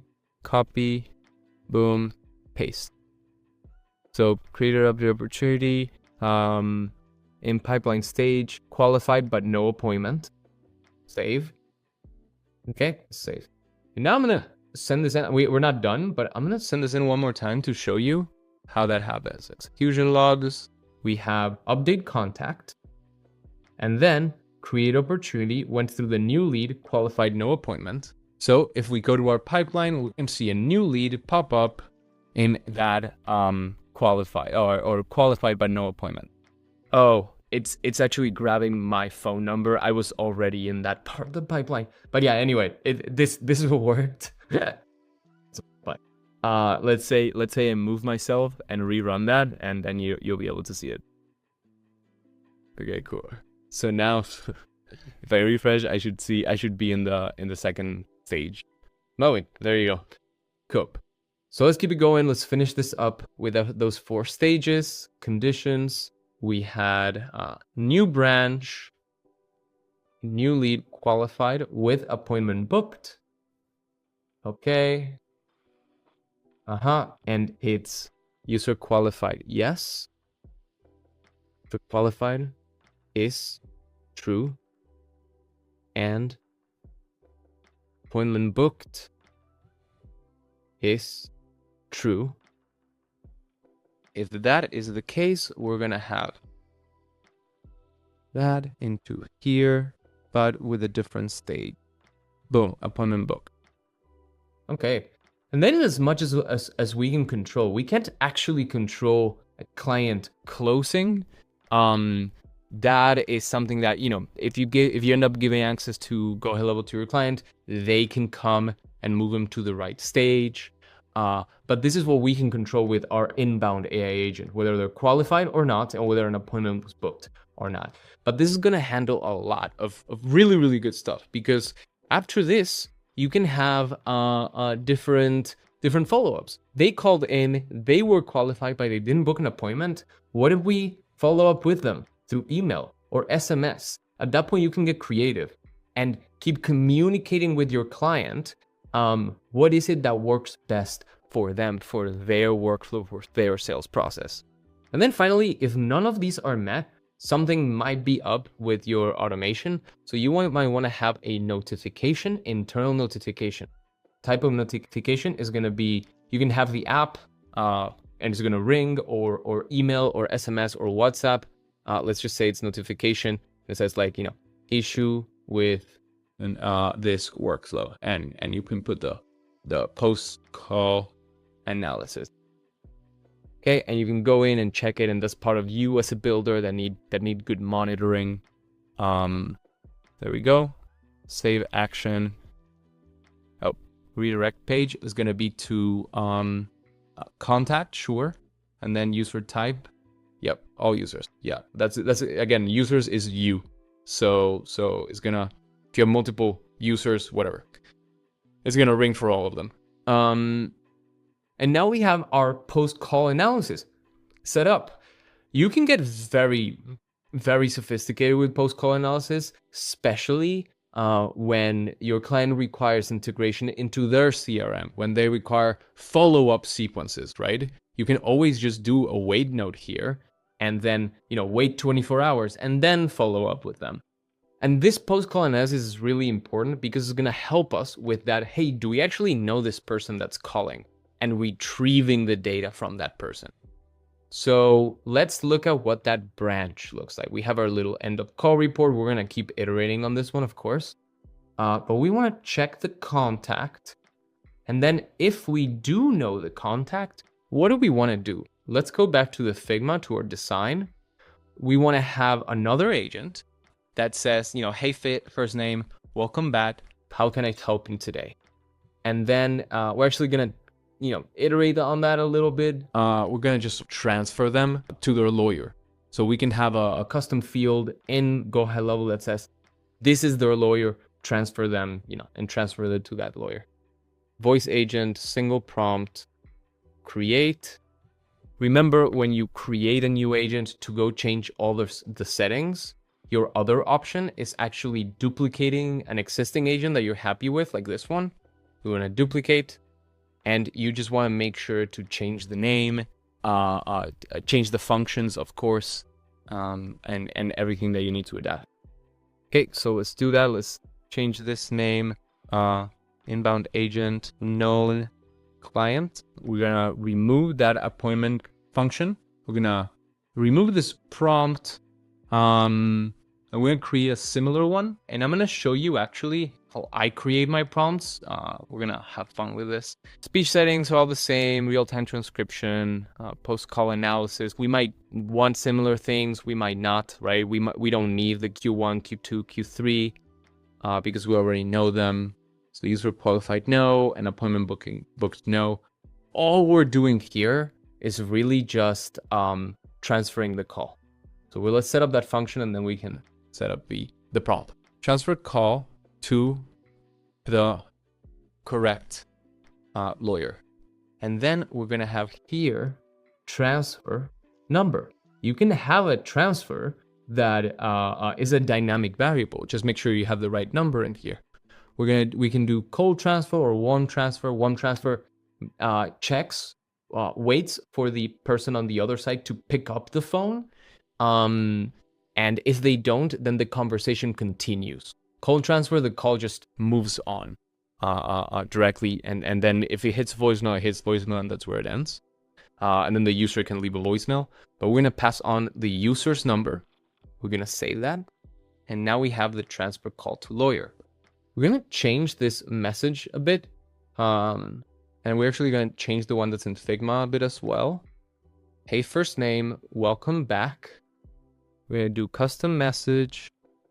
Her first name, welcome back. Instead of how can I help you today, I'd be happy to transfer you to your lawyer. Or were you calling about something else? Okay, lovely. That's gonna be our intro. So we're gonna need lawyer name. Lawyer.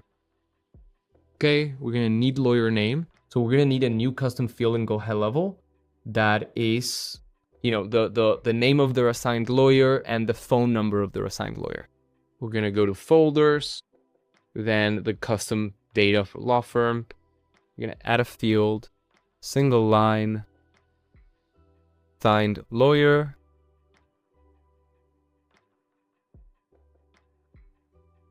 lawyer, phone number, assigned lawyer phone number. Okay, cool. Again, this is something that it's about integration, right?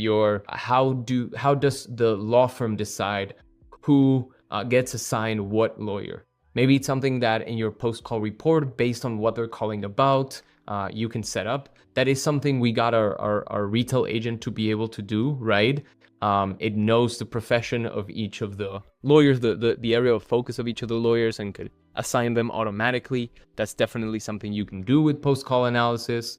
But we don't want to go too deep into any one use case. I want to keep it flexible and show you what is possible here. So if we do know the contact, we want to transfer it to this one agent. And I'm going to show you how I actually build prompts, how I actually build the previous prompt. I wanted to walk you through step by step because it's a very manual process, but I want to show you the magic behind the scenes. And it all starts with Claude, specifically a Claude project. Within that project, we're going to set up instructions. So we're going to call it voice agent prompting. And within this project, you're going to include my master prompt. This is, or a meta prompt, a prompt that creates prompts. Within instructions, we can edit it. I'm going to copy paste it. You're going to have this resource in the school community. The link is below. And honestly, I don't, at this point, you're deep into the video.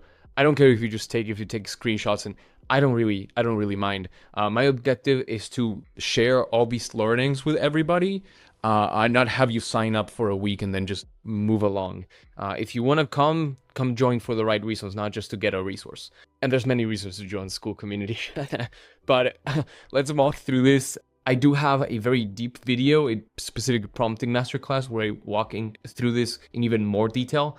But I'm going to show you the behind the scenes, what actually helps me create these prompts and these conversations. And it's an extremely manual process. And I encourage you to keep it manual, to read every word that Claude creates, because that's how you get better. That's how you can serve more clients better.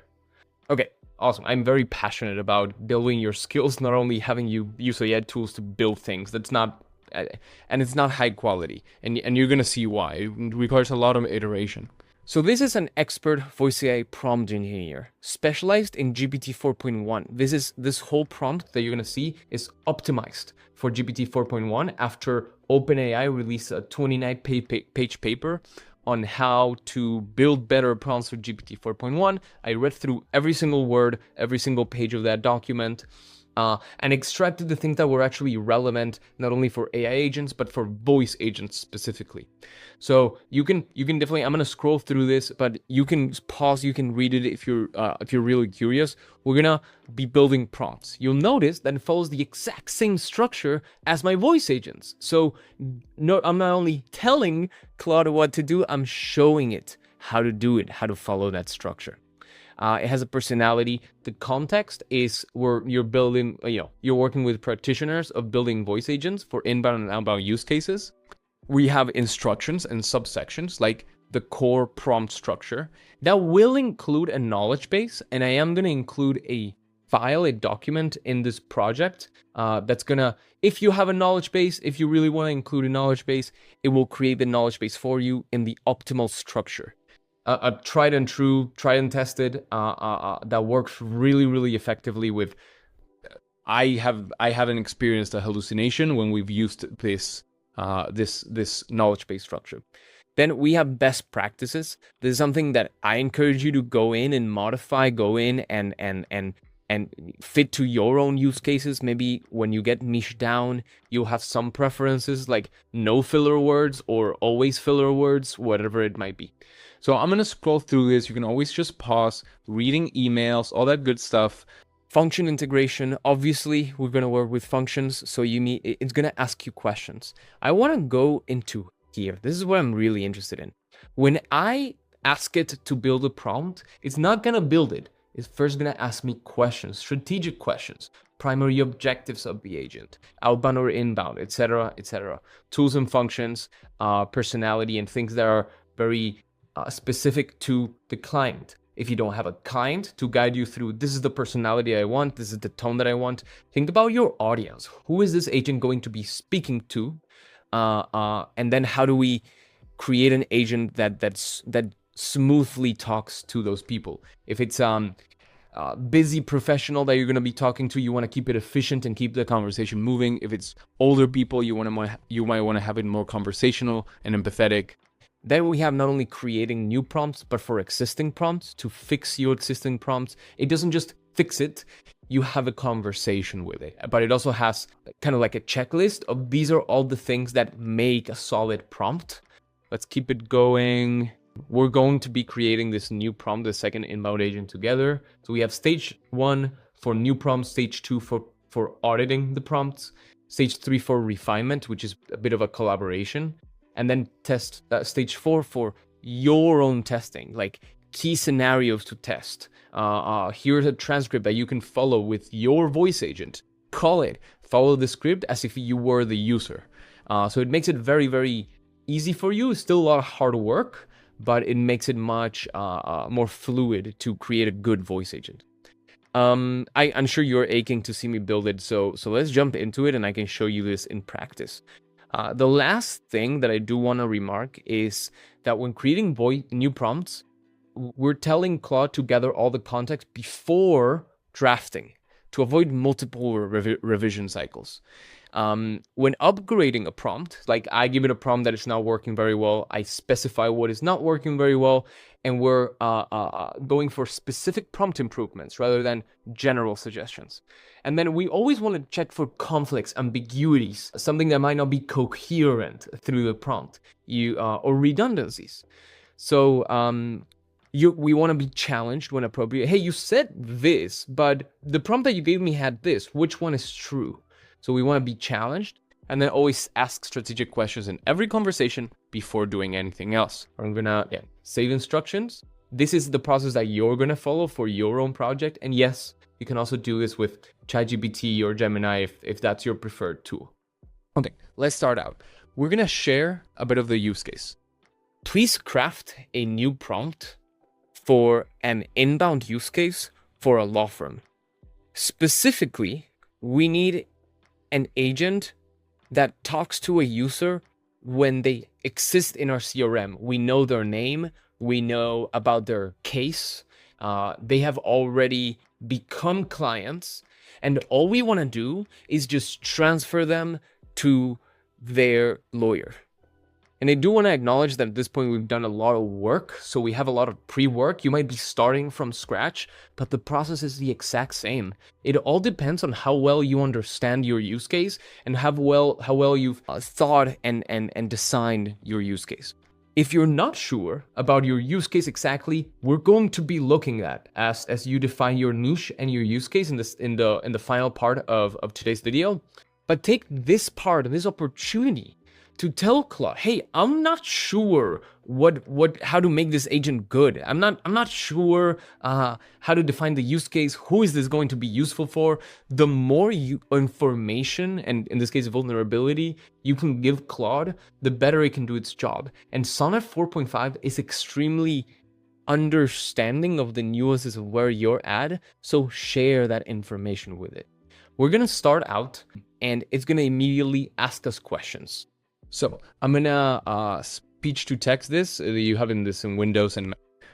When a user calls the main number, what lawyer isn't available, it's after business hours, the client asks a question before being transferred. These are amazing questions to consider. You might not need this for a demo. If you're building a demo, you want to sell it, but these are great questions to ask your client or to think through yourself when the client asks you. And if we had all the time in the world, then we would even build this into the agent, right? Like we would have an agent during hours that can transfer the call, or after hours if they know the user still book an appointment, so we can get as complex and tailor as we want. In this case, it should tell the user that they're gonna get a call back from the lawyer during business hours.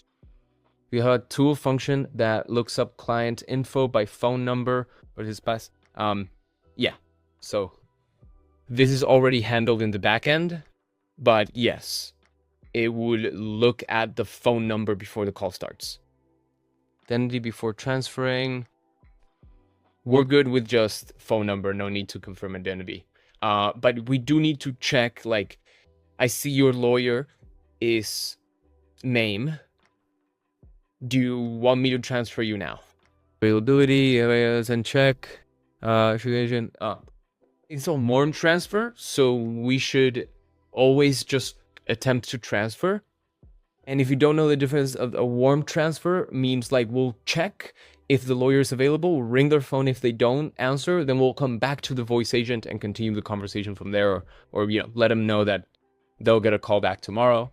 Hold transferring specific legal advice, no, nothing, nope.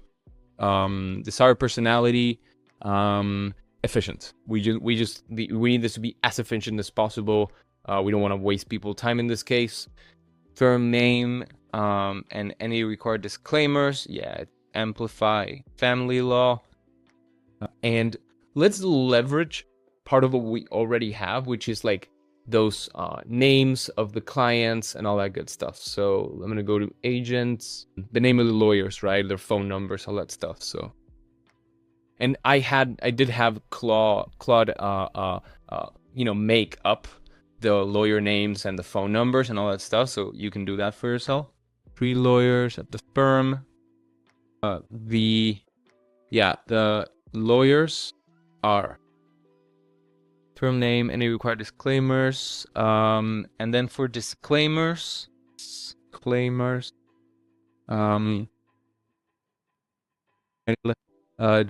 digital assistant, and this call is being recorded. I see your lawyer is name. Would you like me to transfer you now? This needs to be a dynamic variable. Bam, lawyer name. Okay, lovely. Let's keep going. Dynamic variables beyond username, case type, what other client data do you have? Lawyer name, case status. We're gonna fill this in. Would we fill this in by ourselves? It's like lawyer name. Then we have lawyer phone number, right? Lawyer.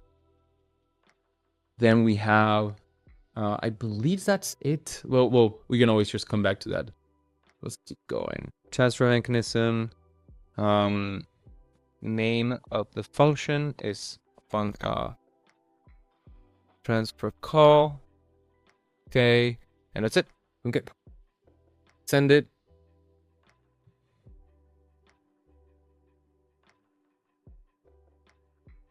Okay, so this is the process I want you to follow. We gotta read this word by word. It's gonna make mistakes, and that's fine.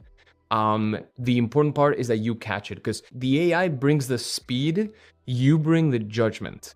So we need to read what's in here. Otherwise, it's not gonna be as good as it could be. and it's just gonna be mistakes that it doesn't need to.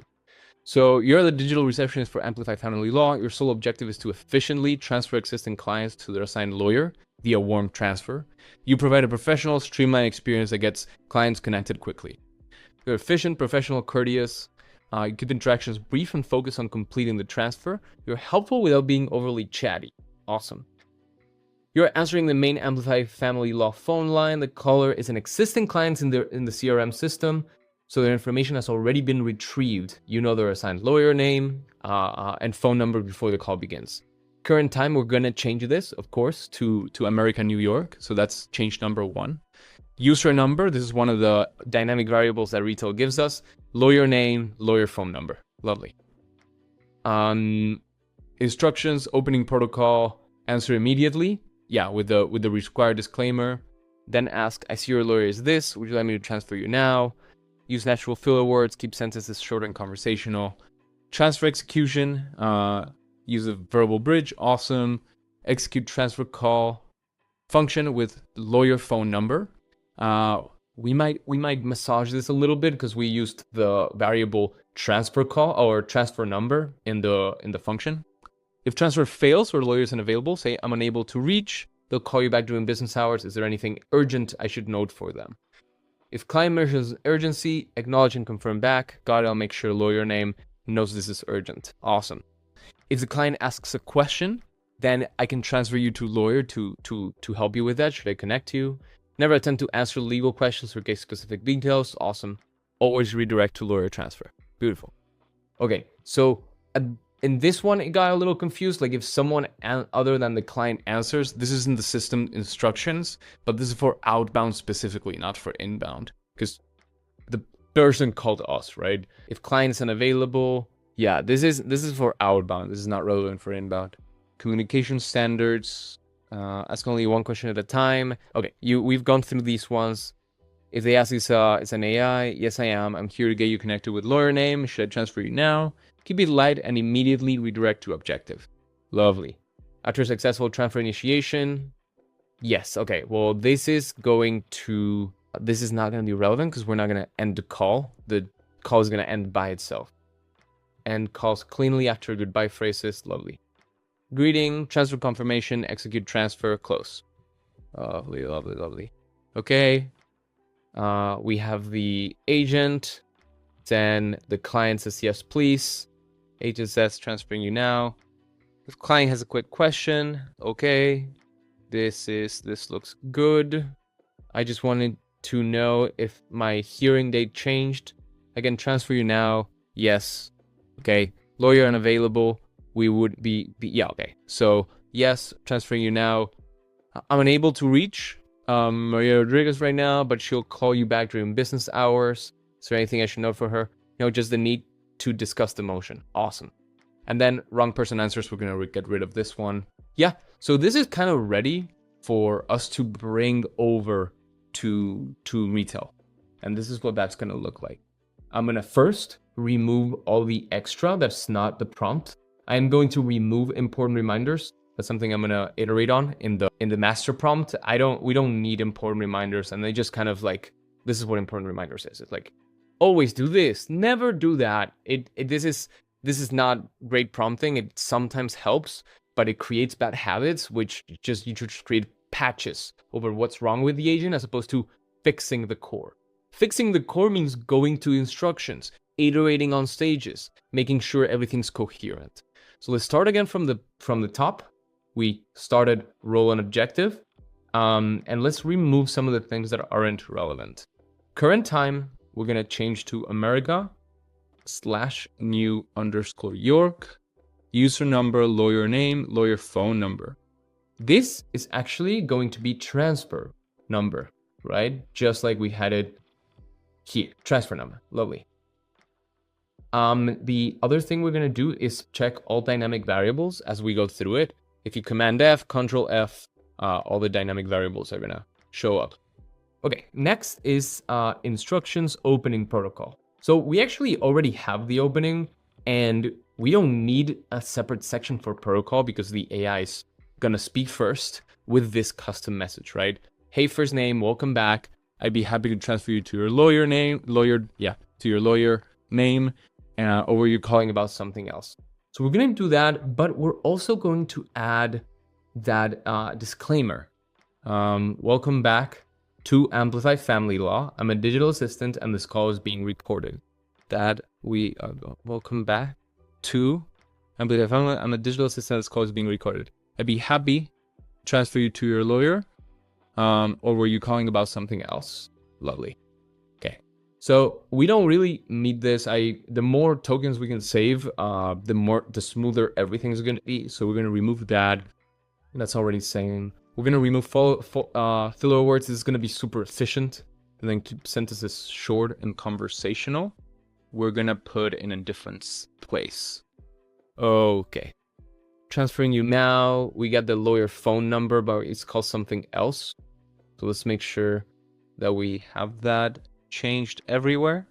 Lawyer phone number. Okay, it's changed everywhere. I'm unable to reach lawyer name, but they'll call you back if that is if transfer fails. Urgency. Okay, great. I can transfer you to lawyer name right now. Can I help with that? Should I connect to you? Lovely. We went over that. We went over this. Okay, wrong person scenario. That's for outbound. We're gonna remove that completely. Communication standards, AI questions, yes.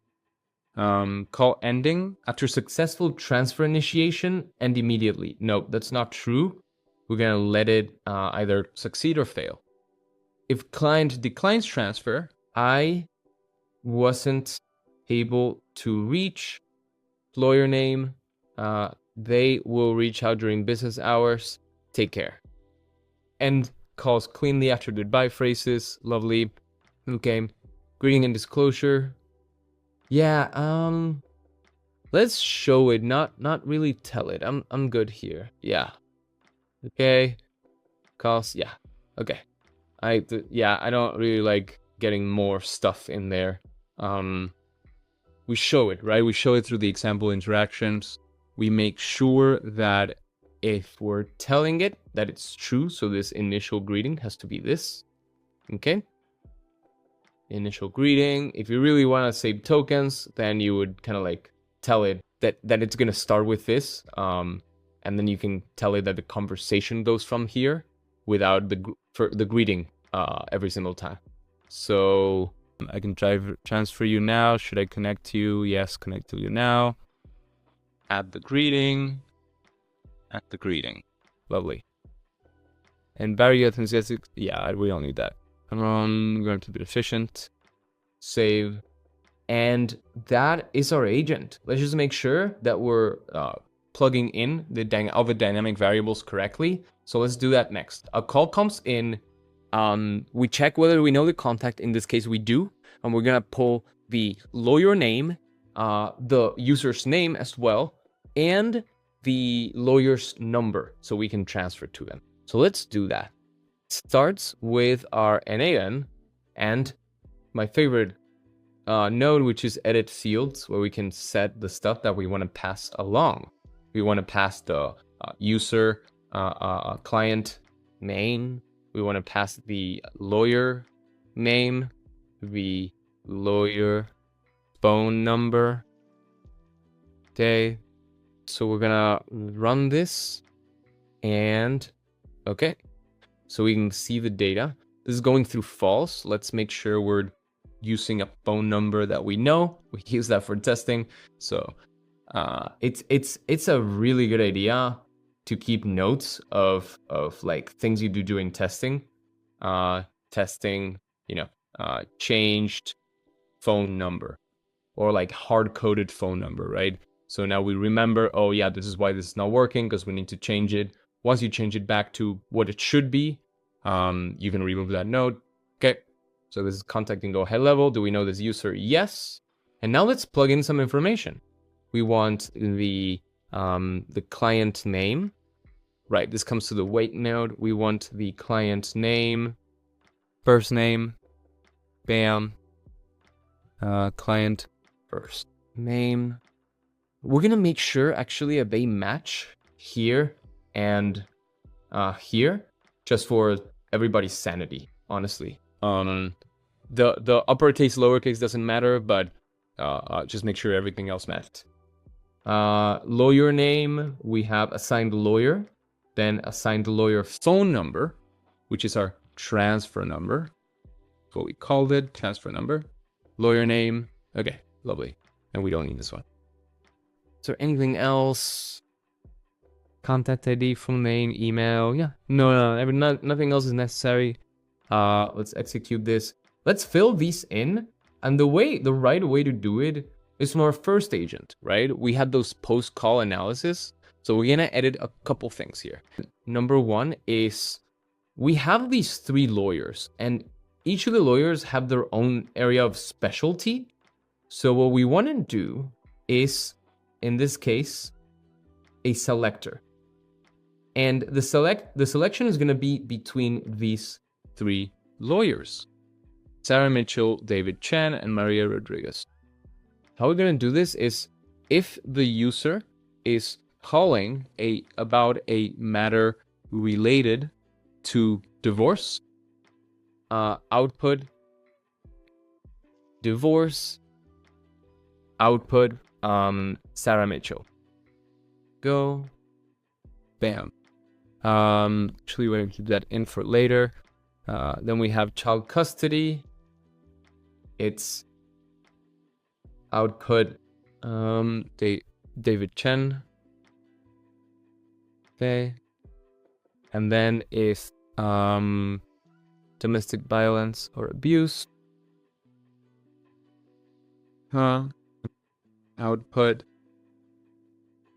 Maria Rodriguez. I'm gonna copy this whole prompt, this description, and keep it for later because we're gonna do the same thing for phone number. So assigned lawyer. Cool. We have Sarah Mitchell, David Chen, Maria Rodriguez. Lovely. We're gonna save that. Yep. We are going to make that optional actually, because sometimes we might not have enough information or they might not be qualified. And then we can do assigned lawyer phone number. So if the user is calling about divorce, output Sarah Mitchell's phone number. And we make sure we have that choice. And then David Chen, this phone number, and then Maria Rodriguez. Okay, lovely. Let's make sure all our choices are input in the options. So the LLM is only going to output one of these 3. So make sure they're encompass all the possibilities. Let's remove the rest of the text. So that's our description of that function. It is also going to be optional. Okay. And let's make sure that this is, yeah, okay. This is extra. Okay, let's do this.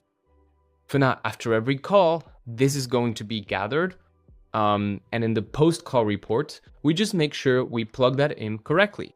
We're sending the full name, email, appointment booked. I'm also going to change this to first name, the first name of the user. If they give a full name, just output the first name. Okay, so we're gonna remove that and remove this and remove that. This is important for the future of us implementing these dynamic variables. I'm gonna copy that to do the same one for last name as well. So we have text, boom, last name. We choose the last name of the user. If they give a full name, just output the last name. Okay, last. Give the other example. Good left. Okay. Boom. Save. Yeah, it's empty. That's fine. Okay. So now we have a lot of new things. So we need to modify some things. First, this is going to be first name. And this is going to be called first name. It's going to give me an error first. So I need to make another call, get the data again, and it's going to remap it. But we have first name. We also are going to have this new last name. And it's going to be called the same as what I just wrote, right? Last name, capital, last name. What else do we have that is new? We have assigned lawyer, bam. And something cool that you can do is you can copy this because it's coming from the same place, custom analysis data. You can copy that in there and just change the last thing right there. Assigned lawyer. And this is red for now, it's undefined. I already have practice with this. You would make another call, share these details, go through the whole thing, go through the whole flow again, to make sure that these get filled in correctly. Let's remove it, assigned lawyer, go back here, assigned lawyer phone number, assigned lawyer phone number. Because then we need to also put them in the high level, assigned lawyer phone. Lovely. Are those all of them? We have 4 new ones. Last name, assigned lawyer phone number, and first name. Okay. So now in GoHighLevel, we need to go in here and make sure we update the contact with those new things as well. So this is going to be first name, not last name. And we can kind of do the same trick. Again, when you do it yourself, make sure that you make that call first, because I have so much practice that I know this by heart. But make sure you're doing this by hand. Calling first. Okay, let's go last name, standard fields, last name, then this gets changed to last name. Next, we have assigned lawyer, I believe. So qualified. Oh yeah, we need to create the fields for assigned lawyer. Yeah, okay. We just need to refresh this there. Okay, now that I've refreshed, I should be able to see the new fields. Go down to the bottom, assigned lawyer. We have, what did we call it? Assigned lawyer. Bam, assigned lawyer. And then finally, assigned lawyer phone number. Underscore phone underscore number. Okay. Save action, save. Now, when we call this first agent, we qualify somebody. Obviously, we publish. We send the details to N8N in the post-call report. We send those details to GoHighLevel. The contact gets updated, also knowing who their lawyer is and what the lawyer's phone number is. So then when they call again in the future, we can transfer them seamlessly to their lawyer. That's awesome. Okay, cool. I'm going to click out of here. Again, follow the reds. This is giving me an error. I'm going to go through the whole flow. I just want to keep the pace of this video going. But I'm going to go through the whole flow at the end, and you're going to see these turn to greens because we are indeed extracting that first name, extracting that last name. One thing to keep in mind that is super useful, almost required, is the recording URL. So with every single end of call report, we're going to receive a recording URL, and I'm going to show you how you find it.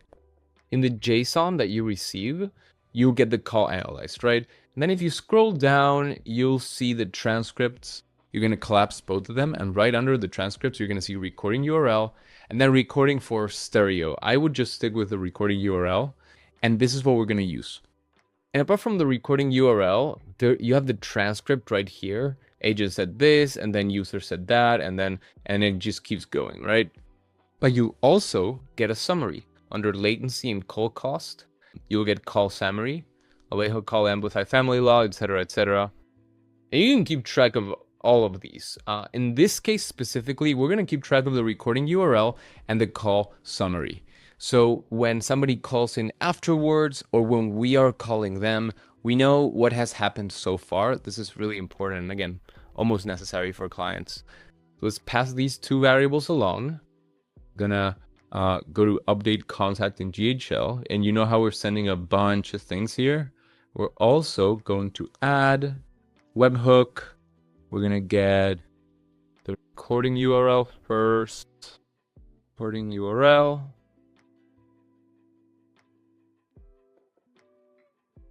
And also the call summary. You can also create your own custom call summary with an AI agent on N8N. In this case, I want to get you moving forward, not looping on one single step over and over again. But yes, these can be as customized as you want. You just have your own AI agent do them. And just as a hint, you can just look up AI agent. They are useful for many things, but it's not the topic of today. You can check out my NA series for that. Okay, so now that we're sending this information, we're not quite done because we also need to do something with this information. So let's send it over to the end of call report. And let's go to the webhook, right? Because we have new variables, so we need new data. So we need to refresh the webhook. Okay, appointment booked, email, so qualified, on a recording URL and call summary. So let's use those variables. How we're gonna do that is the recording URL, we're gonna create a new custom field, and then we're also gonna do the add to nodes for the summary. Summary, we're gonna bring in that variable, call summary, bam. And then multiple nodes are going to get created, one per call, right? So one node gets created and the other, and we can retrieve all of them for this caller memory when somebody calls back or when we call them. So we're going to create two new custom fields, one for recording URL and then the other for the most recent call summary. And this specifically, this setup is going to remember the most recent call. There are ways to set it up such that it remembers, multiple calls in the past by adding nodes. At that point, you need the upgraded version and use the API instead of workflow triggers. So just know that it's possible if it's relevant to your use case by adding nodes and then retrieving those nodes through the API. For now, let's focus on these two new custom fields that we're going to create. We're in the right folder, we add a field. Is this going to be a single line, and it's going to be recording URL. Bam, save. Let's go back to the workflow. We're going to save that, and then we're going to refresh so we can actually see new custom field that we created. Same, go to update contact, scroll down, add field, and then we're going to find the recording URL. Lovely. Okay, this is going to be for the inbound webhook trigger recording URL. Save action. So if we go to our contact, it's not going to have the recording URL field. So we're going to refresh this. Scroll to the bottom. Recording URL, it's empty. Now I'm going to trigger this. It should be sending the recording URL along as well. Yeah, recording URL. And now what happens is the contact gets updated with the recording URL, and if I refresh the contact now, it should have two new things. A recording URL right here, awesome, and then a note, which is on the right side, this little pen, notes, and there's that summary. And then, of course, as we send the pre-call contact, check contact exists, since it exists, we could add another item, which is going to be the note. For now, for testing this new agent with a known client, I need to do a few things. Number one, I need to publish this. I'm going to remove this full name and email. We don't really want that, but we do want to find out whether a transfer was successful or not. So we're going to do Boolean, true or false, transfer successful. And we have true if the transfer was successful, false if a transfer was unsuccessful or if there was no attempt to transfer. So function was not activated. So we have that new dynamic variable. We're going to save that. We're going to publish one more time. We're going to take note of agent ID so we can route our N8N scenario to this agent. Copied. Okay, first we need to kind of do the respond to webhook format again. I'm gonna copy that. Bam. Okay. And I'm actually gonna plug in this agent ID right here. That way it's easier to manage, it's easier to maintain. Agent ID, known client, agent ID, bam. That's the agent. And then I'm gonna do the exact same thing for this one over here. Unknown client, bring this variable in from over here. Unknown client agent ID, and then we're gonna have that as one of the variables here. Okay, we have, So edit fields. Okay, we're gonna have to change it later because we're in the top branch now. So let's change it in the top branch. execute. We're gonna go here and then known. Client agent ID. Because we have more things in here. This is giving us an error, which is totally fine. Let's plug in our dynamic variables.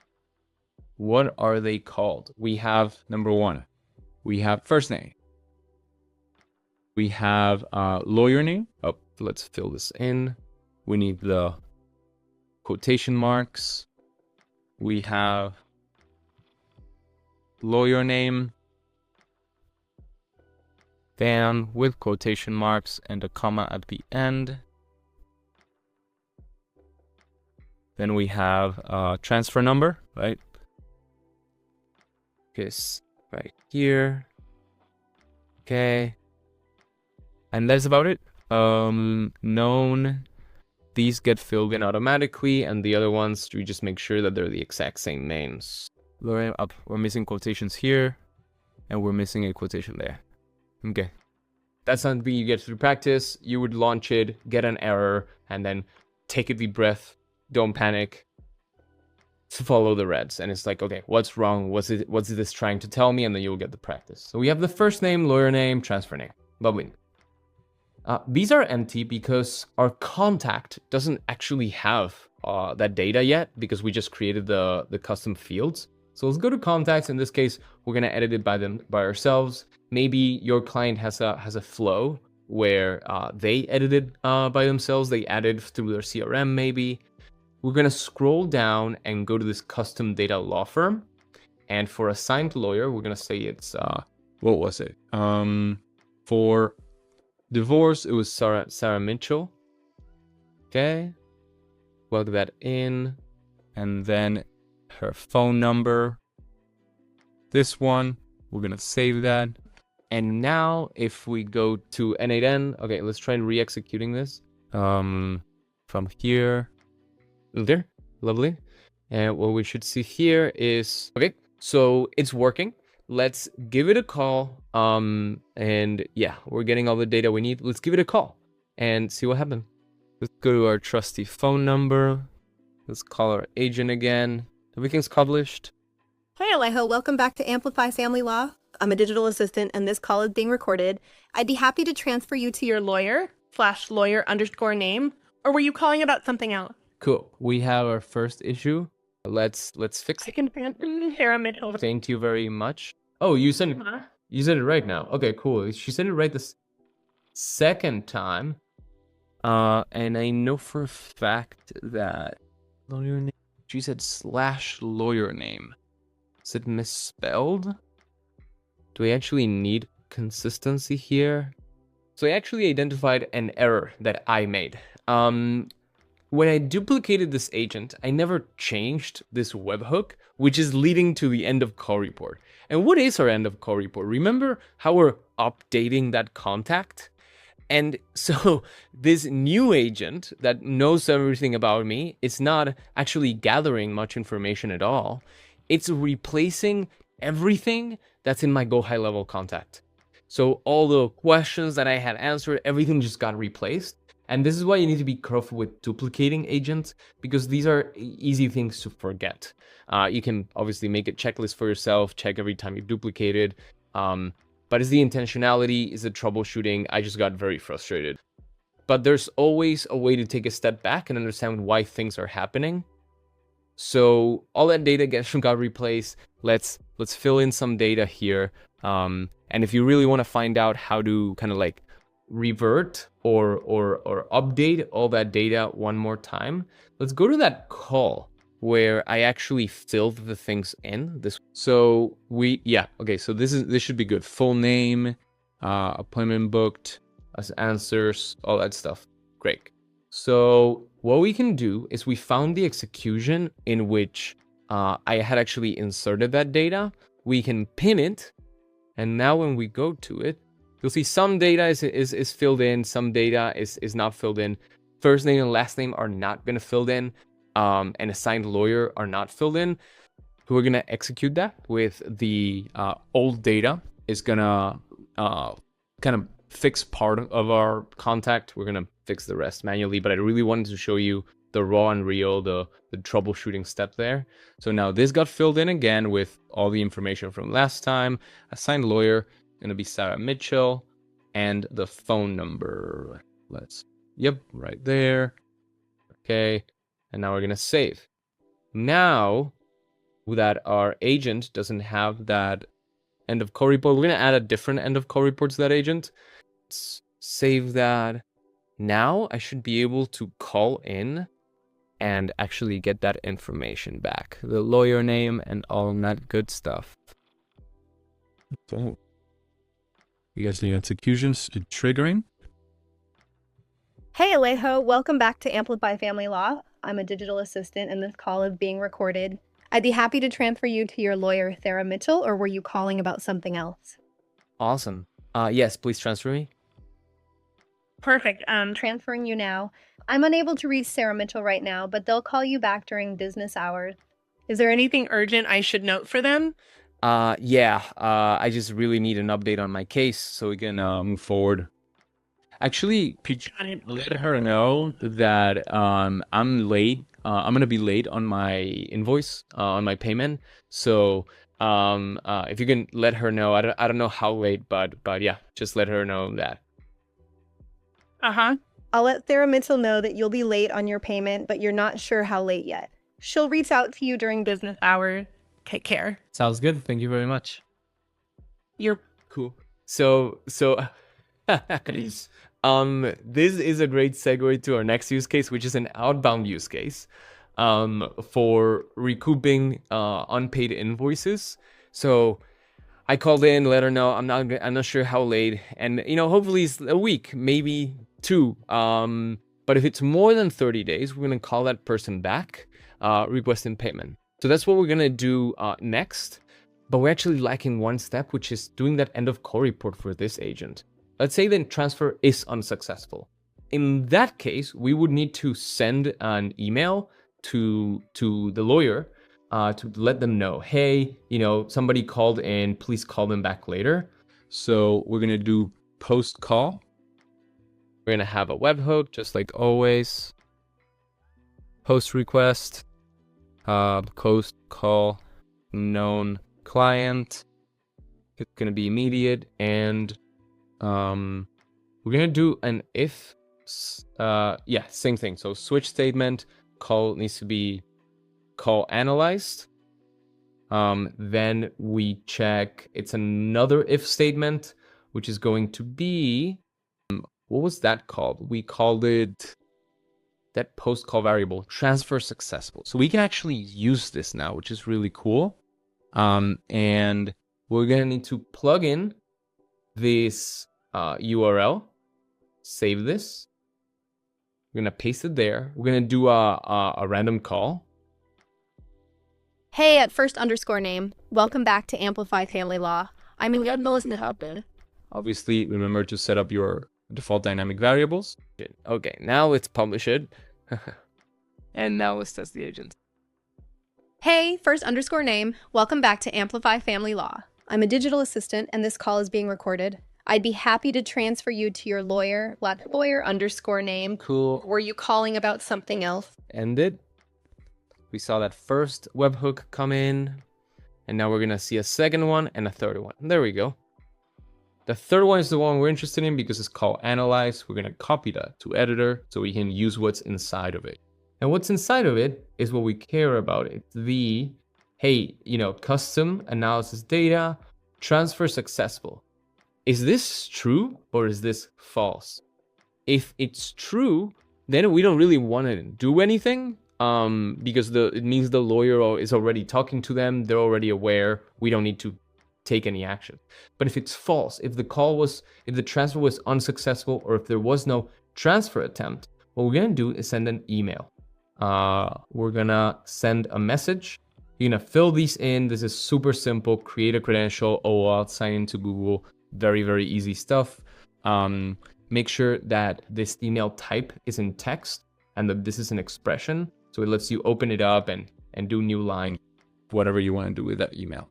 This is going to show an error while it's not filled out, so we're going to deactivate it. You can right click and then click on deactivate, or you can click it and hit the key D on your keyboard. And now we're good on this end of call report. We don't want to add too many things. If you want to go ahead and reintegrate the update contact, take more actions, the world is your oyster in this case. You can take these end of call reports as far as you want. Okay, so let's add a second one. It's going to be call summary, multi-line. Call summary, most recent. Okay. Save that. And now let's add data to those fields. Kiana, so now how comes the part where I'm plugging things in? I plug the recording URL and the call summary. I'm here and I essentially plug those in. Great. And then I show how I received them. We're just not going to use notes. That's the whole thing here. We're just not going to use notes. And now I show how to plug in the recording URL. Awesome. So now for call summary, let's find that new custom field we created, call summary most recent, plug in the variable, go down call summary. Okay, lovely. And save action. So now when we receive a call or we make a call, we want to pass along that information of, hey, this was the most recent call summary. So when call comes in, we find the contact exists. So not only do we want to pass these dynamic variables, but also the call summary. So let's look that up. We have contact, we have custom fields, and then we scroll down to call summary most recent. So most recent call summary. We're going to pass this dynamic variable along to the voice agent. So our first voice agent, right? The one was receiving the call where it was, I guess both of them, either a known or unknown client. And this is how you go about it. You add a new dynamic variable, most recent call summary, if any. Okay. And we're going to plug in that dynamic variable. Boom. And this is how you're going to do it across your agents. Honestly, this is a very optimal way of doing caller memory, most recent call summary, if any, bam. We just need to make sure that we're retrieving that data when a call comes in and that we're passing it along as a dynamic variable, right? Right over here. Either one, please. So when we check contact, we're already passing that data. We just need a new dynamic variable. Bam. Comma. Okay. Most recent call summary. And then let's execute previous notes. So our data shows up in the wait node. We should be able to, let's set it up in edit field. It's a better way to do it. It's more organized. We pull in from the wait node, the data that we're retrieving. Call summary most recent. Okay, let's drag that in and then we can use that same name. Okay, call summary most recent. Oh, now let's execute that. And now we should have it right here. Great. So double quotations and bam. Okay, there we go. So this is gonna get plugged in our voice agent, right? For the known client. Yes, for the known client. And then for the unknown client, we need to do that exact same thing. We can just grab this piece, copy it over down here. And it's actually not going to be quite it. Remember that JSON notation versus the full name of the node? And I'm going to show you why that's going to fail. Even if we bring this in, the right data in, most recent call summary, bam, there we go. I'm just gonna plug this in for testing purposes and it's going through a top branch. You're gonna see that if I go to the end, gonna happen is that this is gonna be empty. This is gonna be undefined because it actually needs that whole node, full node name notation. So you'll see how it changes. The edit fields, item, and then JSON.call.summary. This is the type of stuff to get used to. This is why you shouldn't panic if you receive an error. It's just you take a step back, you look at what you wrote, you look at what you copied, and you iterate from there. While we're at it, let's also change that agent ID. That shouldn't be here. And we have that here, right? So it's not only about it being more organized, it's also so you prevent future headaches. Override agent ID, because now you know where you have to go change it. You know if there's an issue, you know you have to go to the edit fields node. If you want to change it to a different agent, you have to go to the edit fields node. Try to edit this as little as possible. Okay, let's save that. And now both of our agents can remember the most recent call, which is can come in really handy. Say if a call gets disconnected, that's the most basic use case. Now, we built an incredible system here, but how do we show it? How do we get the client to log in? What is actually client facing?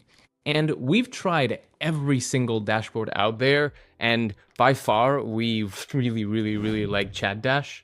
They're not sponsoring this video, but you can get a 30% off with a link that's below. You can also get a 7-day free trial, and I really like the vibe of this dashboard.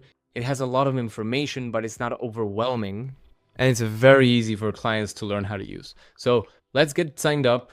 With a 30% off, it lands at around $84 a month for the first 3 months.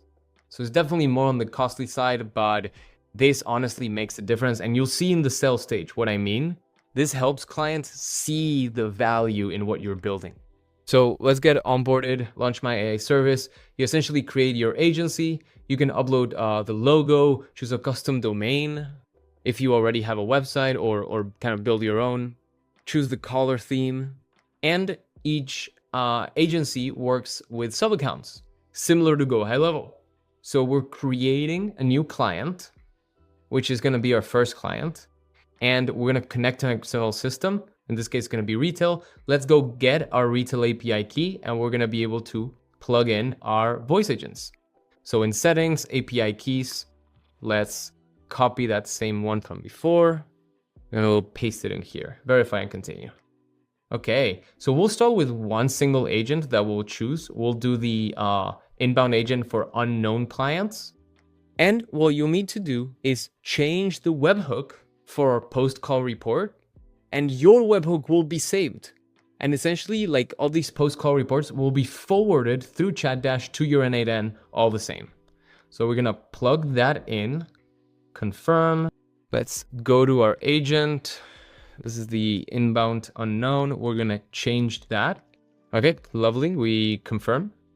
And agent added successfully, and we click next. So now with that same URL that you just created, or your company URL, your website URL, you'll be able to log in and see it from the client's perspective. So let's click on complete. So we'll go out a payment method, but we do have a 7-day free trial. And if you go to agents, you can add more agents, but really what I want you to focus on is going to clients. And if you click here, preview, you'll be able to see their dashboard. So let me show you a real dashboard from a real client. You will be able to see all your calls, all your analytics through this beautiful dashboard. You'll be able to also see the conversations, each call that happened. You can listen to the call recording. You can read the whole transcript of who said what. You can get analysis of, this is what happened, a summary, and you'll also be able to see in a chart view. Here you can get as deep as you want. And now with this super valuable tool in mind, let's jump back to the Figma and keep building. Let's talk about telephony. And this is a provider of telephony that businesses usually use. It's called RingCentral. It's not the only one, there are many out there, but this is one example of a popular telephony system. So how do we integrate into this telephony system? Because we can't just bring our retail number here, but what we can do is forward calls from their telephony system that they currently use to our voice agent. And you can even set up business hours to forward calls only after hours or only during hours. So let me show you a bit of the setup here. And the key question that you're going to want to ask your client is, what provider of telephony do they use and what plan do they use inside of that provider? Here I'm showing, this basic plan already has access to the developer platform and access to APIs. And although you're not going to need it for this particular integration, is really useful that you know that you find that out. What provider and what plan. So if we go to phone, sometimes it is called the developer portal. And we're going to click on incoming call rules. And we're going to click on forward all calls, which is what we care about. But actually only during work hours or during after hours. So in this case, I'm going to set up work hours from 96 on weekdays. And then what happens if no one answers the incoming call? Well, we can send to voicemail or forward the call. And here you would go to your retail account, find the phone number that you want to use and plug it in right here.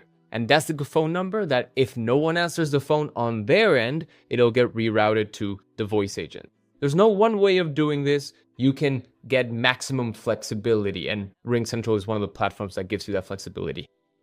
If they don't use RingCentral, if they use a random telephony platform, you can still make this work. You just need to make sure that you get to know that platform, maybe contact their support. And even if they don't have a platform, they have a normal carrier, there's always forwarding codes that start with a hashtag, and the rules can be set up directly with the carrier.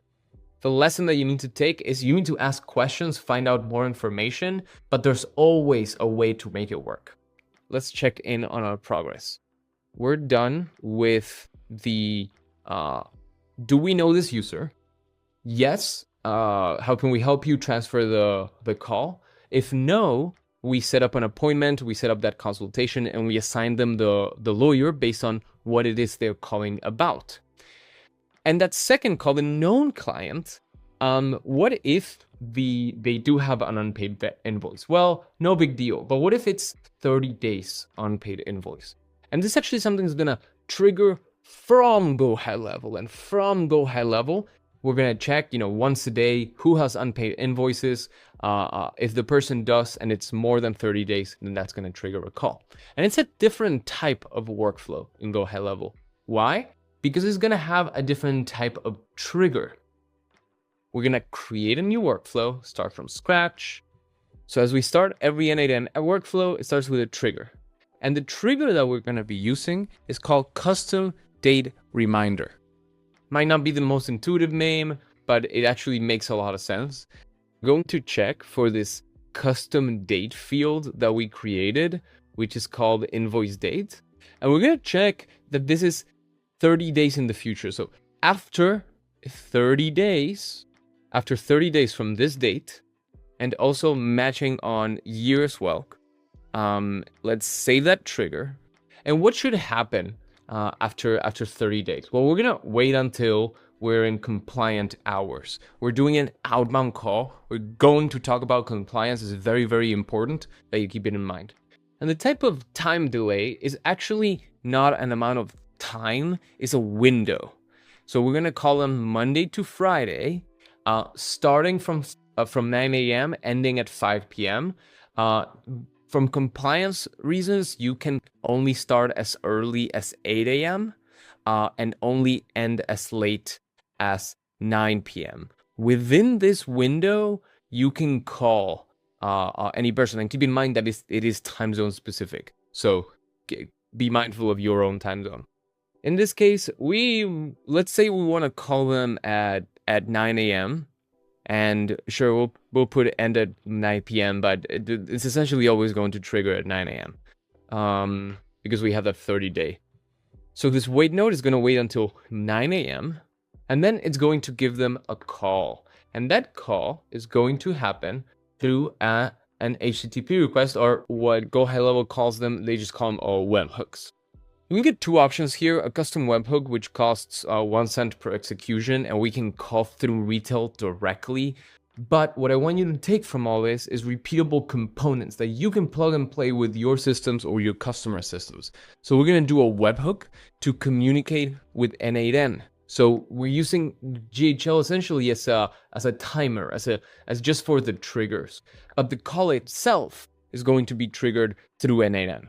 So we're just going to give N8N all the data that it might need, which is already included in the standard data. That's why we're creating custom fields, because then they get sent automatically. Let's create a new section.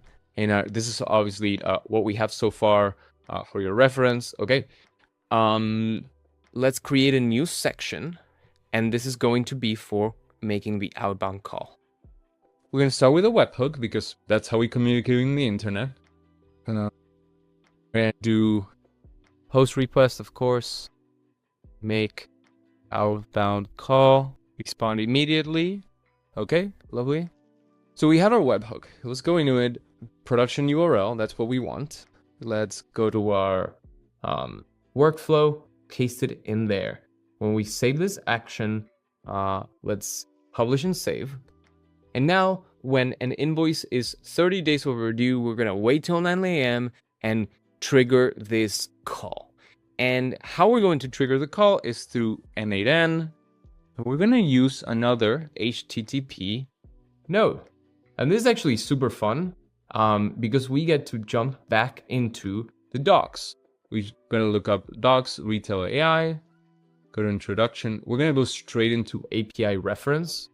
And yeah, that's the one we want. Create phone call. We're going to hover over this create phone call. We're going to click copy and paste it in here. We just need to also make sure that the method is the right one. This is post. So right here, we're going to choose post.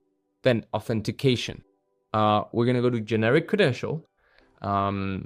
This is going to be, let's see what type of authorization. It's a bearer, right? So we want the bearer authorization.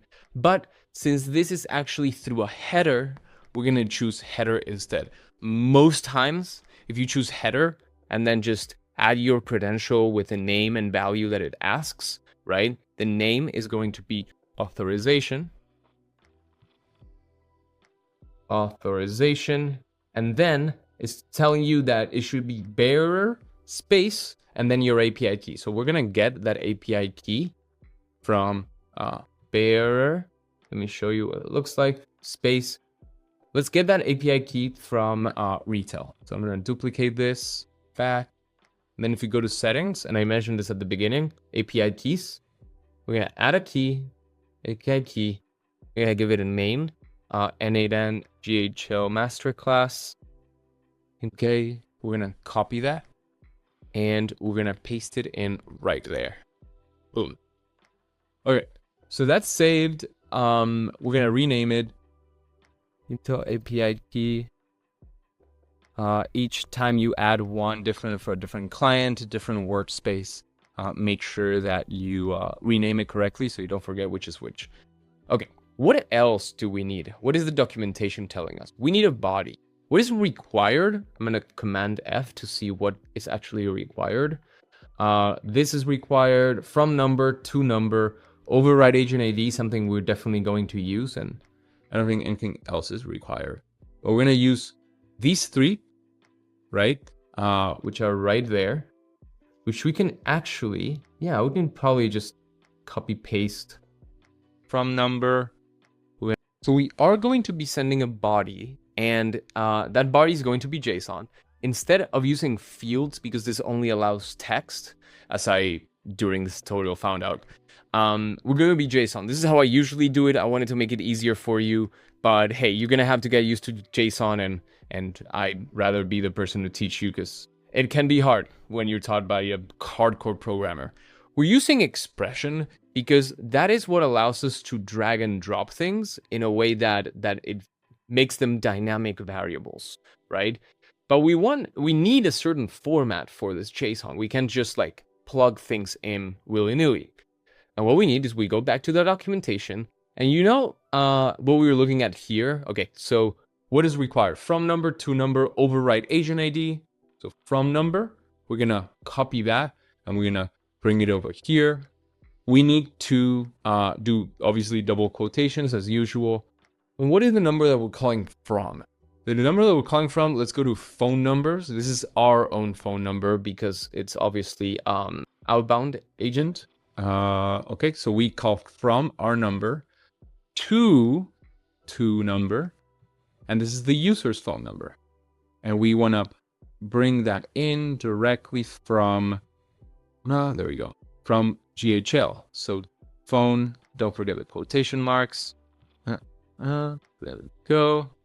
Okay, cool. Next, the override agent ID. This is simply an agent ID. They call it override, but don't worry about it. Double quotation. And let's create this outbound agent that we're going to be using. But right now, what we care about is this agent ID so we can finish this part of the automation. So we're going to plug the agent ID right there. Then we're going to do these Retell dynamic variables, which are going to be actually called something different than before. They're Retell LLM dynamic variables. You don't need to understand why, but that's what they're called for outbound calls. And we're going to have an object inside the object. So a curly bracket inside of a curly bracket. And this is what's cool about JSON, that it allows you to do these nested objects. Because LLM dynamic variables, we have multiple dynamic variables. So we need kind of like these separators, these curly brackets that tell you, hey, this all comes in one chunk. Dynamic variable A, B, C, D. So Retell knows how to interpret them. And what do we need as dynamic variables? Well, we need the user's first name. Let's get that from here. We're gonna do colon, double quotation, and drag and drop. Boom. Next, we need the invoice date, obviously for reference, since we're calling them about that. So invoice date. Okay. After every line, when you need to add another dynamic variable, then you need a comma and then new line, okay? So we're gonna go, the spaces here are optional, but I prefer them because it helps organize better. And then what else do we need? Do we need anything else? Assigned lawyer. I think assigned lawyer would be appropriate to have. Mine shows up empty. The Sarah Mitchell's supposed to be there. It got messed up on a different iteration of this, so I'll go change it later. Okay, cool. So we got first name, invoice date, assigned lawyer. The last one should not have a comma because there's no object afterward. Cool. And I think we're done here. Let's attempt making that call. We're actually probably going to get an error. Check your credential, no valid KYC. Okay, cool. Well, I'm gonna show you how to do the know your customer, which is essentially just an identity verification. In the phone number, you'll see this. You're gonna click here, click on start verification, and it's essentially gonna give you a QR code. You look at it with your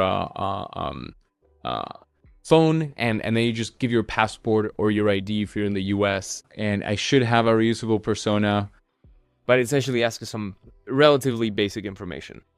Now, I would strongly recommend that you start this as soon as you create your account, so you avoid any future headaches. And sometimes it's not immediate that they approve you, so might as well start it soon.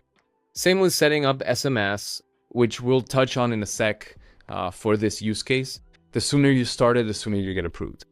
So now that I finished the KYC, we're gonna do two things. Number one, give it a test call, just, see if we're getting any other errors, maybe the JSON is invalid, whatever it might be. And then number two is work on this prompt. So that's the exciting part, because I know a lot of people have a lot of questions about outbound prompts, how to make them efficient and good. So let's execute. And there we go. So there's phone call. As long as it's registered. Yeah, okay, well, cool. It's ringing. Awesome. That's good to know. There's no agent here, but let me just answer the call. Cool. So we know that this part works. We're gonna try triggering it from GoHighLevel later. We just want to make sure this works. We made sure we checked that this is working from GoHighLevel. We're actually receiving the data we need to plug in. Let's work on the prompt. And Since we already have some progress on the previous agent, let's iterate on what we have built here in a slightly different way. And I've been using the computer dictation. This is an app called Whisperflow that actually does quite a bit better job at transcribing. Now we're going to do something different. For the same company, we need to build an outbound use case. And it's specifically going to be for payment reminders. It's gonna, okay. So in different for the same company, we have outbound use cases specific. It's so effective. Okay, cool. But we have a couple other things that we need to think about in this use case. We have some dynamic variables that we need to plug in. So let's tell Claude about those dynamic variables. Let's open that up. Go right here. We have these dynamic variables. Okay, let's pass them along. These are the dynamic Variables you'll need. Okay. Invoice date. Day. Signed lawyer.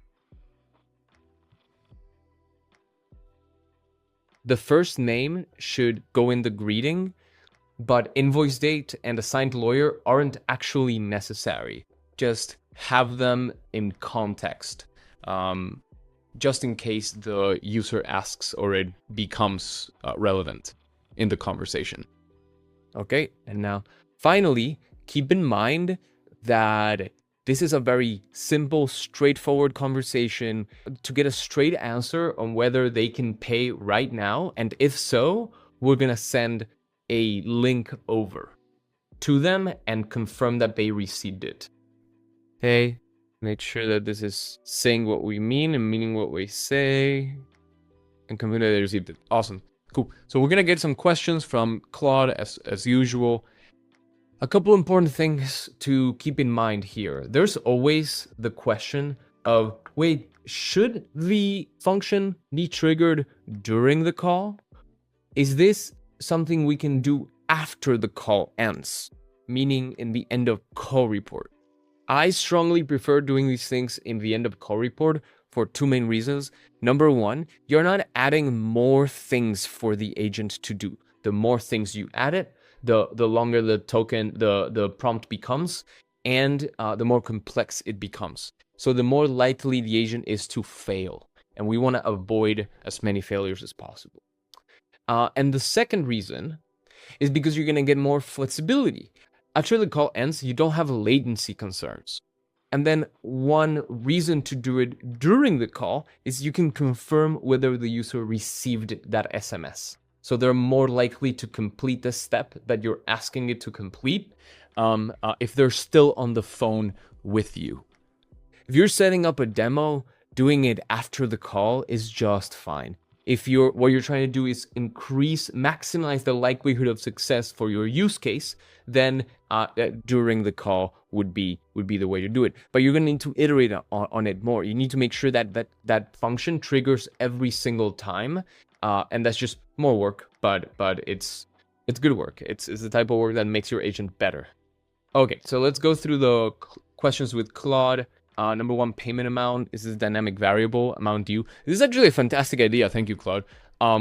We didn't think about this. In your use case, you might want to include this. Invoice number. Yeah. So your outstanding invoice is going to be just fine for this one. So your outstanding invoice. Okay, cool. Your outstanding invoice, 30 days past due. Okay. Then payment options, send a link. Send the link. Say the I already paid that. Just noted and end the call. Yes. Noted and end the call sounds good. Can't pay right now. no problem. Offer to schedule a follow-up call. Mention payment plans. Okay, cool. If we call you next week, will you be ready to make the payment? And then we can get that commitment from them. Then if they dispute, redirect them to the lawyer or to a billing department, right? So this is great. Claude is fantastic because it understands like the nuances of the real world. So yeah, doing a call transfer to the lawyer would be excellent for this use case, but I don't want to over-index on perfecting any one use case. I want to keep you focusing on the skills that make you better at any use case. And then we're going to focus on your niche and how to build for your own clients. So we're not going to direct. We just note it down and let them know, that their lawyer will reach out. We're going to do note it down and let them know that their lawyer will reach out. Number 6, payment link function name. We're going to do send payment link. Link confirmation. How do we verify they got it? Yeah. It's like, please let me know when you got it. Next, 8. They say didn't receive it. Yeah. Remember, voice agents don't have an awareness of seconds. So if they tell you they didn't get it, then just send it again. Then tone calibration, just following up on your invoice. This is a payment reminder call. We understand things come up. We need to discuss your outstanding balance. Yes, absolutely, that one. Empathetic but firm sounds good. We need your help. We need your help with taking care of your outstanding balance. Would you be able to take care of that right now if I send you a payment link? And then, would you be able to take care of that right now if I send you a payment link? So we're going for that yes. Any legal language not necessary. And then voicemail, payment leads a message. Just already taken care of. Cool. Awesome. In settings. Cool. So we're sending those over to Claude and it'll craft the prompt. It actually wrote the whole prompt and it wrote it in the previous style without the changes I made. So this is one trick for you. This is the beauty of a continuous conversation. You can grab that previous prompt, the one that we iterated on ourselves. Actually, well, I guess we iterated on both ourselves, as you should. And this one is longer. We're going for a shorter prompt. And this is the one we built earlier, right? Yeah. Client transfer for known clients. So we're gonna pause Claude, and we're also going to add, there we go. I modified your previous prompt to make it more concise and to the point. We're going for that same flow, direct and efficient for this next use case. I am pasting the prompt below. Quick tip, if you do triple backtick on the top left of your keyboard, you're able to do what's called a code block. So Claude is able to understand it better. And then we answer the questions, answers to your questions. Bam. And this is the right way to work with an AI. You give it more context. You make changes on your own. Let it know about those changes so we can replicate those changes over time. Now it's gonna give me that final prompt, and we're gonna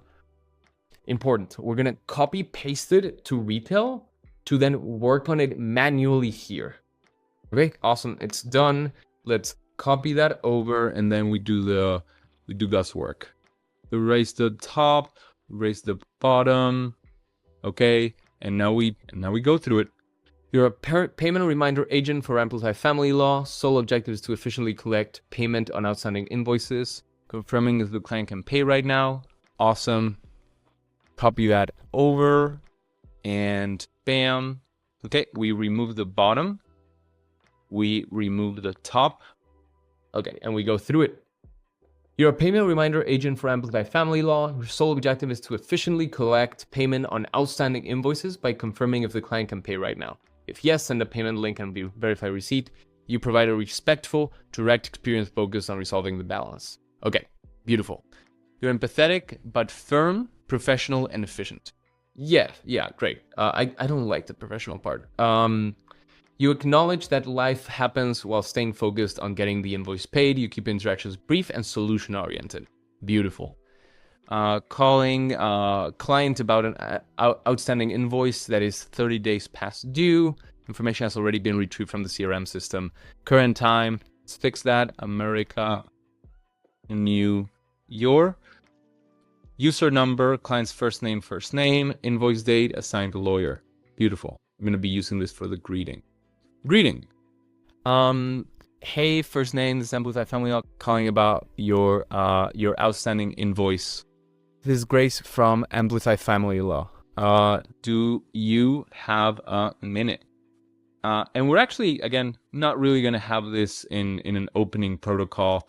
We don't really need that there. So we're going to cut that. But we're going to use some of what it has here as inspiration for later.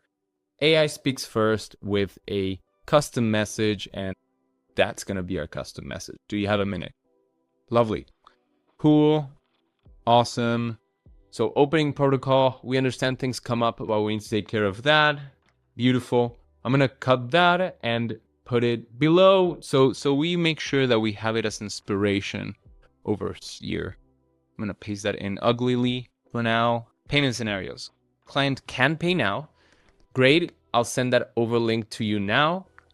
Okay. Send payment link function. We're going to have that function over here.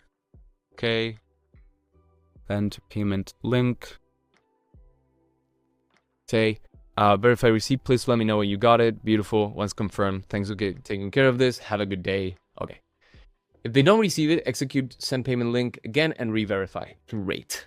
Client already paid. Got it. I'll make a note that you've already taken care of this. And obviously, in the end of call report, we verify that with a lawyer.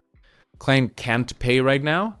I understand. If we call you next week, will you be ready to make payment? Sounds good. We'll follow up with you then.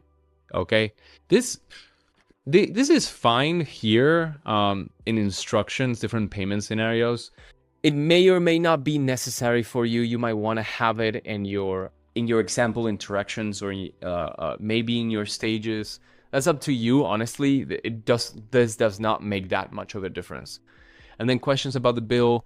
Let's make sure the phrasing is right. I understand you have questions about the invoice. I'll make a note of that. And the assigned lawyer will reach out to you to discuss the details with you. I'll be in touch with you soon. Okay. Communication standards. These are the standards. Wrong person. Okay. If wrong person answers, now this is relevant. I'm looking for first name. If unavailable, we'll try again later. Thanks. Okay. If that's your AI or robot, I'm just calling to help your invoice taken care of. Can you make a payment right now if I send you the link? Okay, that looks good to me. After successful link, send and confirmation. Thanks for taking care of this. Have a good day. After scheduling follow-up. Okay, so this is one of the things that we'll need to check over in the example interactions. So that first line, hey, first name, this is Grace from Amplify Family Law. Do you have a minute?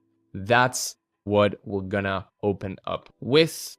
So let's modify that. Okay, lovely. Do you have a minute? Client, sure. Okay. And that agent is gonna say, I'm calling about your outstanding invoice 30 days past due. There's some things come up, but we need your help with taking care of your outstanding balance. Will you be able to take care of that right now if I send you a payment link? Yes, I can do that. Lovely. Cool. So we got that into here. Do you have a minute? And we want to replicate that. Okay, cool. Sure. Take a payment link. I can't right now. I'm waiting on my paycheck. If we call you next week, will you be ready to make the payment? Yeah, by next Friday. Okay, lovely. Again, this is an end of call report thing, right? You might want to schedule that. Or you might just want to standardize it to, call them 7 days if they say yes next week, right? If the client already paid, we still need that intro, that same intro. We want to be consistent there. This is how you keep a voice agent on track. This is not a flexible voice agent. It's not meant to be. It's not versatile. It's not going to be conversational. We just want this objective achieved for this one use case. So client already paid that last week. I'll make a note that you've already taken care of this. and client has questions, let's remember our intro. It's supposed to be covered by the settlement. Okay, I understand you have questions. I'll make a note of that. Okay, cool. I'll later touch it soon. And please let me know when you got it. Didn't receive link. Please let me know you got it. I don't see anything. No problem. Let me send that again. Executes send payment link again. So yeah, this is a good call out that Claude did. Save that. That it's not showing we want to show it executing that function, and it doesn't. It's not doing that here. Is it cool if I send you a link? So let's go to that first one. Oh no, it is execute send payment link. Yeah.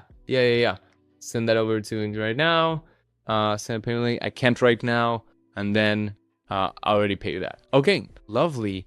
Now let's work on the function. We're going to add a tool usage section. It's gonna be that same triple hashtag, which is a subsection of instructions. Okay, we have send payment link,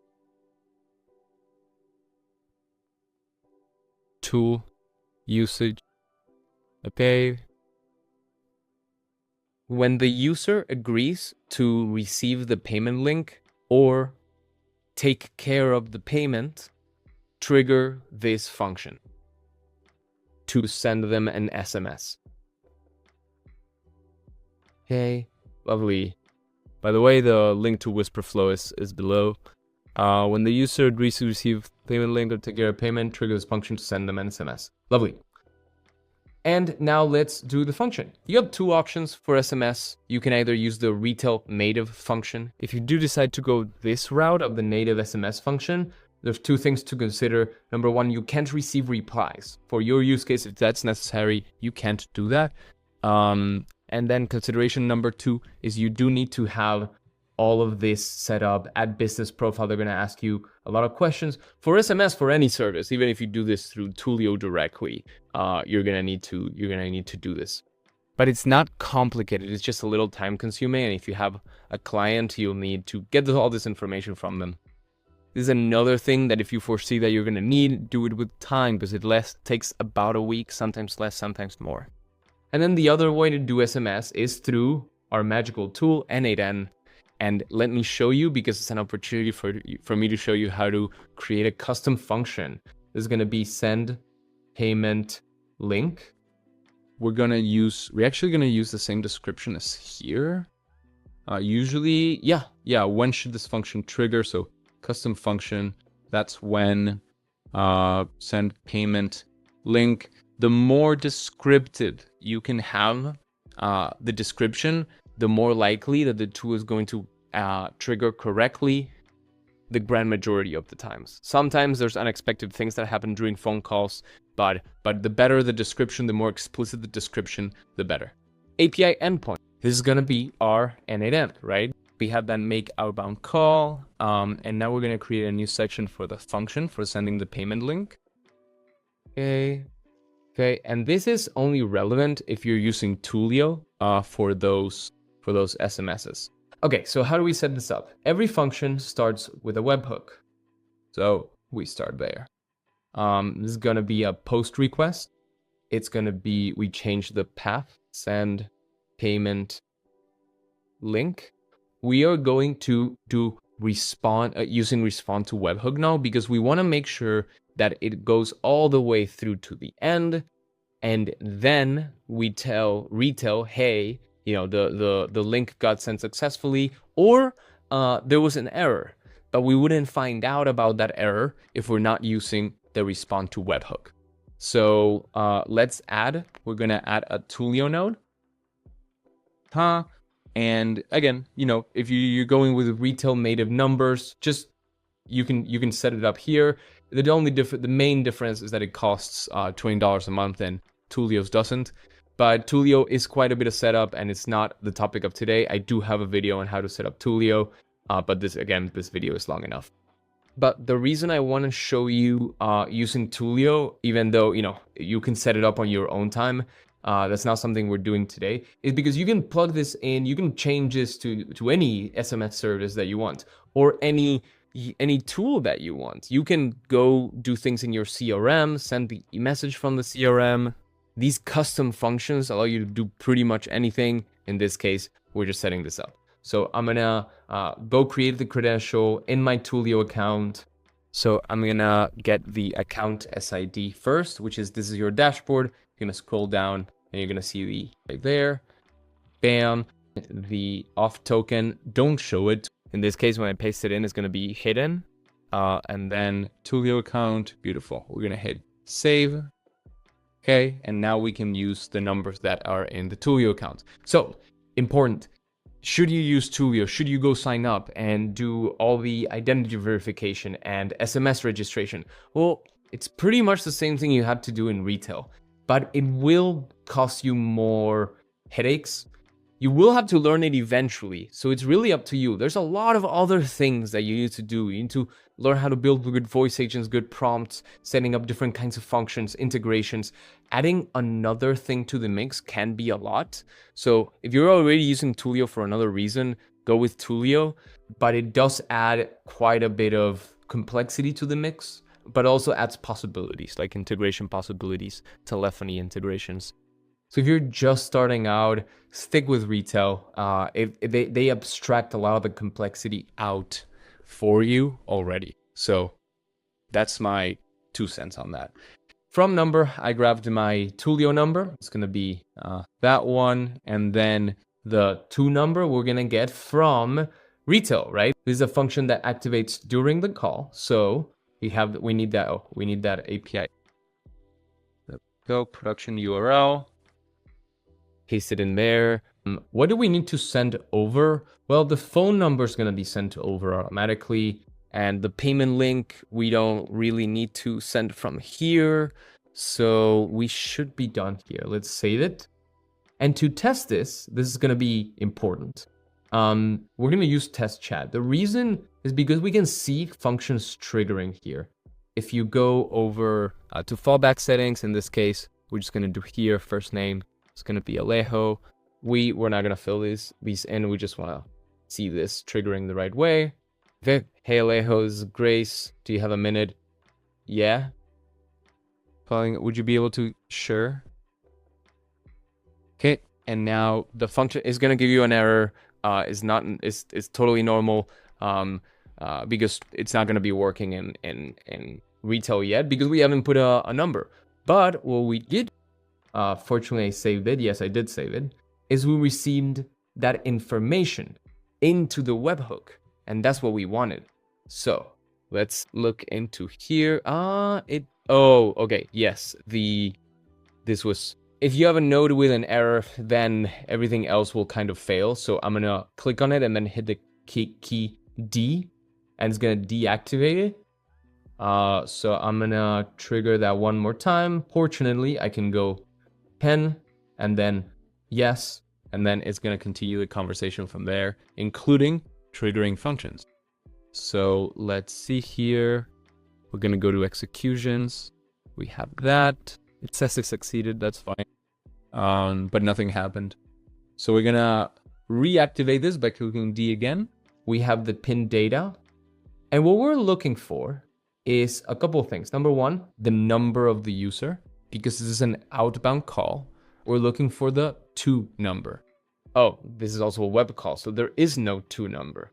Okay, so then let me give it a call with, let me have it call me, make an outbound call. I plug in my phone number, bam. Okay, no outbound agent ID, so we need the agent plugged in, reminder. Let me make sure I publish this agent. Okay, so it has the actual last function. Okay, so it's gonna be not draft anymore. We got V0. Yeah, okay. So let's make that call. We're gonna do Alejo, and these should get filled in by themselves. Call. Okay. Wait. Hey, Alejo, this is Grace from Amplify Family Law. Do you have a minute? Yeah, I do. Thanks. I'm calling about your outstanding invoice, which is now 30 days past due. We understand things come up, but we need your help with taking care of your outstanding balance. Would you be able to take care of that right now if I send you a payment link? Yeah, send it over. Great. I'll send that link over to you now. Please let me know when you got it. Cool, thank you very much. Great, so we're not gonna receive it obviously because this is all empty, but let's check on that. See, we received a call right there. We wanna copy to editor. And we should be getting that 2 number now. Let's go over here. Okay, drag and drop, phone call, timestamp, transcript, and then from number and to number. Because we know this is an outbound call, then this is going to be plugged in as the to number, the number we're calling. And then the message is going to be, here's your payment link. Thank you. Okay, we're going to have it as an expression so we can do multiple lines, right? And then, well, what is the payment link? The payment link is going to vary from person to person. That is something that you can beautifully, if I may say so myself, you can do through GoHighLevel, Stripe one-time charge. You just connect your Stripe account and the GoHighLevel integrations. You can set the amount to be variable. You can have a custom field in your user based on how much they owe, all that stuff. That's option number 1. Option number 2 for you is have it before we send that link. We can have a Stripe integration, create a charge, and then obviously you keep track of how much it is, right? But you plug it all the same, but now you can do, through these API keys. So that's one way to do it. For now, we're gonna hard code it. So we have this link. We're going to execute the steps, see if it sends. We did not receive an error, so we should be getting that. Wait, so I didn't receive that message, and I think I know why. I went to Tulio, and then I went to monitor logs, error, and error logs, and I can see that something went wrong. Message from an unregistered number. Don't freak out. It's all good. We can figure this out. In this case, if we go to the error, messages to US numbers will not be delivered if they are sent from numbers that are not associated with an approved A2P 10 DLC campaign. I do have a video on this, so you can go check it out if you're having issues with A2P registration, or ideally before you sign up for A2P registration. But that's what you need in order to send SMSs. So all I'm gonna do is actually very simple. I'm gonna go to my phone number, and because I already have an A2P registration, I can click on select messaging service and add it to that. Select or setup, okay. We're gonna save configuration, click on that as well. Go to our registered A2P, okay. And now we can go to sender pool and add our number into that one. Okay, so here's a number, add phone numbers. And now we're gonna be able to send that message because now that it does have our registered A2P. Okay. And here's your payment link. There we go. Don't click on any strange links, kids. Be sure that they are legit. And that's why it's important to have the correct branding for your agent. Make sure that it's representing the brand, and put yourself in the shoes of the user. If you received a random call for somebody that says it's your lawyer, saying, yeah, hey, you need to make a payment for something, let's be a little empathetic. Let's add a little bit of that human touch. So talk to your client about what would make it best representative of the brand, to make sure that people are not caught off guard or wait, what is this? Is this a scam? And the best way that you can do that is by registering your numbers and what we call cleaning your numbers. And you have 2 options for that. And this is huge for outbound use cases, you guys. Verified phone number. This one is quite expensive. It's $100 a month. So they don't show up as spam likely when you ring the person. Then you have option number 2, which is what we use, and it's cheaper. It's called number verifier. We will also leave the link to this below. And for 10 numbers, cleaning 10 numbers, it charges $150. So if you only have one number, if you're only interested in doing one number, this would be cheaper. But if you have more than one, then number verifiers can be more economical for you. If the person doesn't pick up the phone, then it can't make a payment, right? Sometimes it's essential for the use case to not show up as spam. And now I believe we have our agent, y'all. Let's see. Let's have it make a call and send us that payment link. Let's go to make an outbound call. We're gonna do Alejo, user number, invoice date, 10 of 25. The assigned lawyer is Sarah Mitchell. So now let's put this into action. Let's trigger it through the top of the pipeline, which is, let's make sure this is published. Let's make sure everything is saved. Okay, lovely. That is going to be the outbound phone number. We don't actually need this assigned. That was purely for this testing. The N8N scenario is saved, but this is active, save. Okay, awesome. And finally, the GoHighLevel. So we have the custom reminder, the wait note, and the webhook. Now let's go through the whole workflow. When a contact has an invoice date field that is 30 days overdue, matching obviously on the year as well, we're going to wait till compliant hours, which is 9 a.m. In this case, I'm choosing 9 a.m. It can be as early as 8, but be mindful of not bothering people.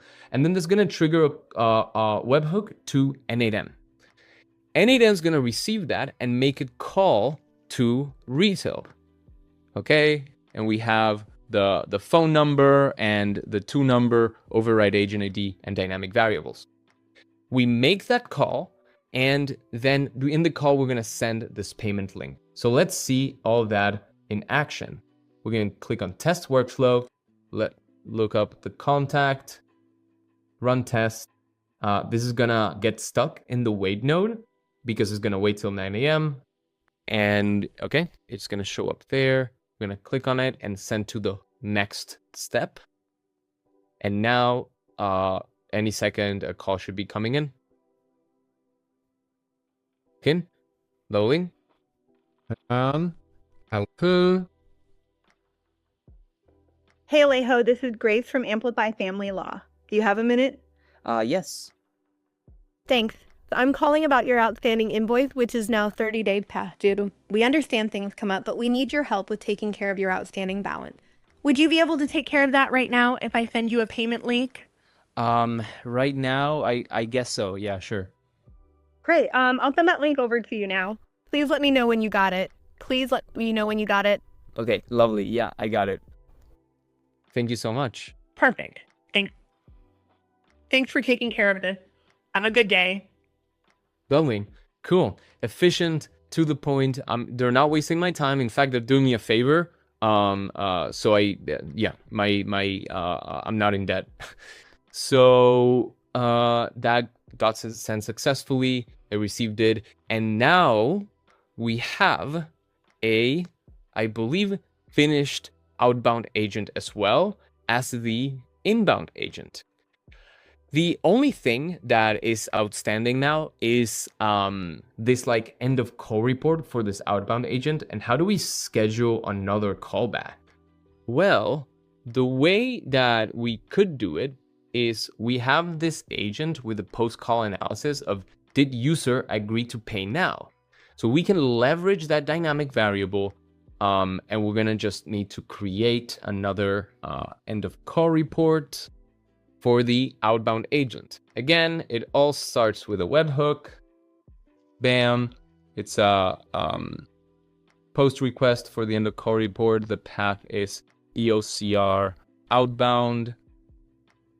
We're gonna copy that over. In this case, we respond immediately because it's just in the call report. We'll need to actually like let Retell know of anything, not like here, right? Where it's like, hey, we need to make sure that this SMS gets sent, and then we let Retell know, hey, the SMS got sent or there was an error.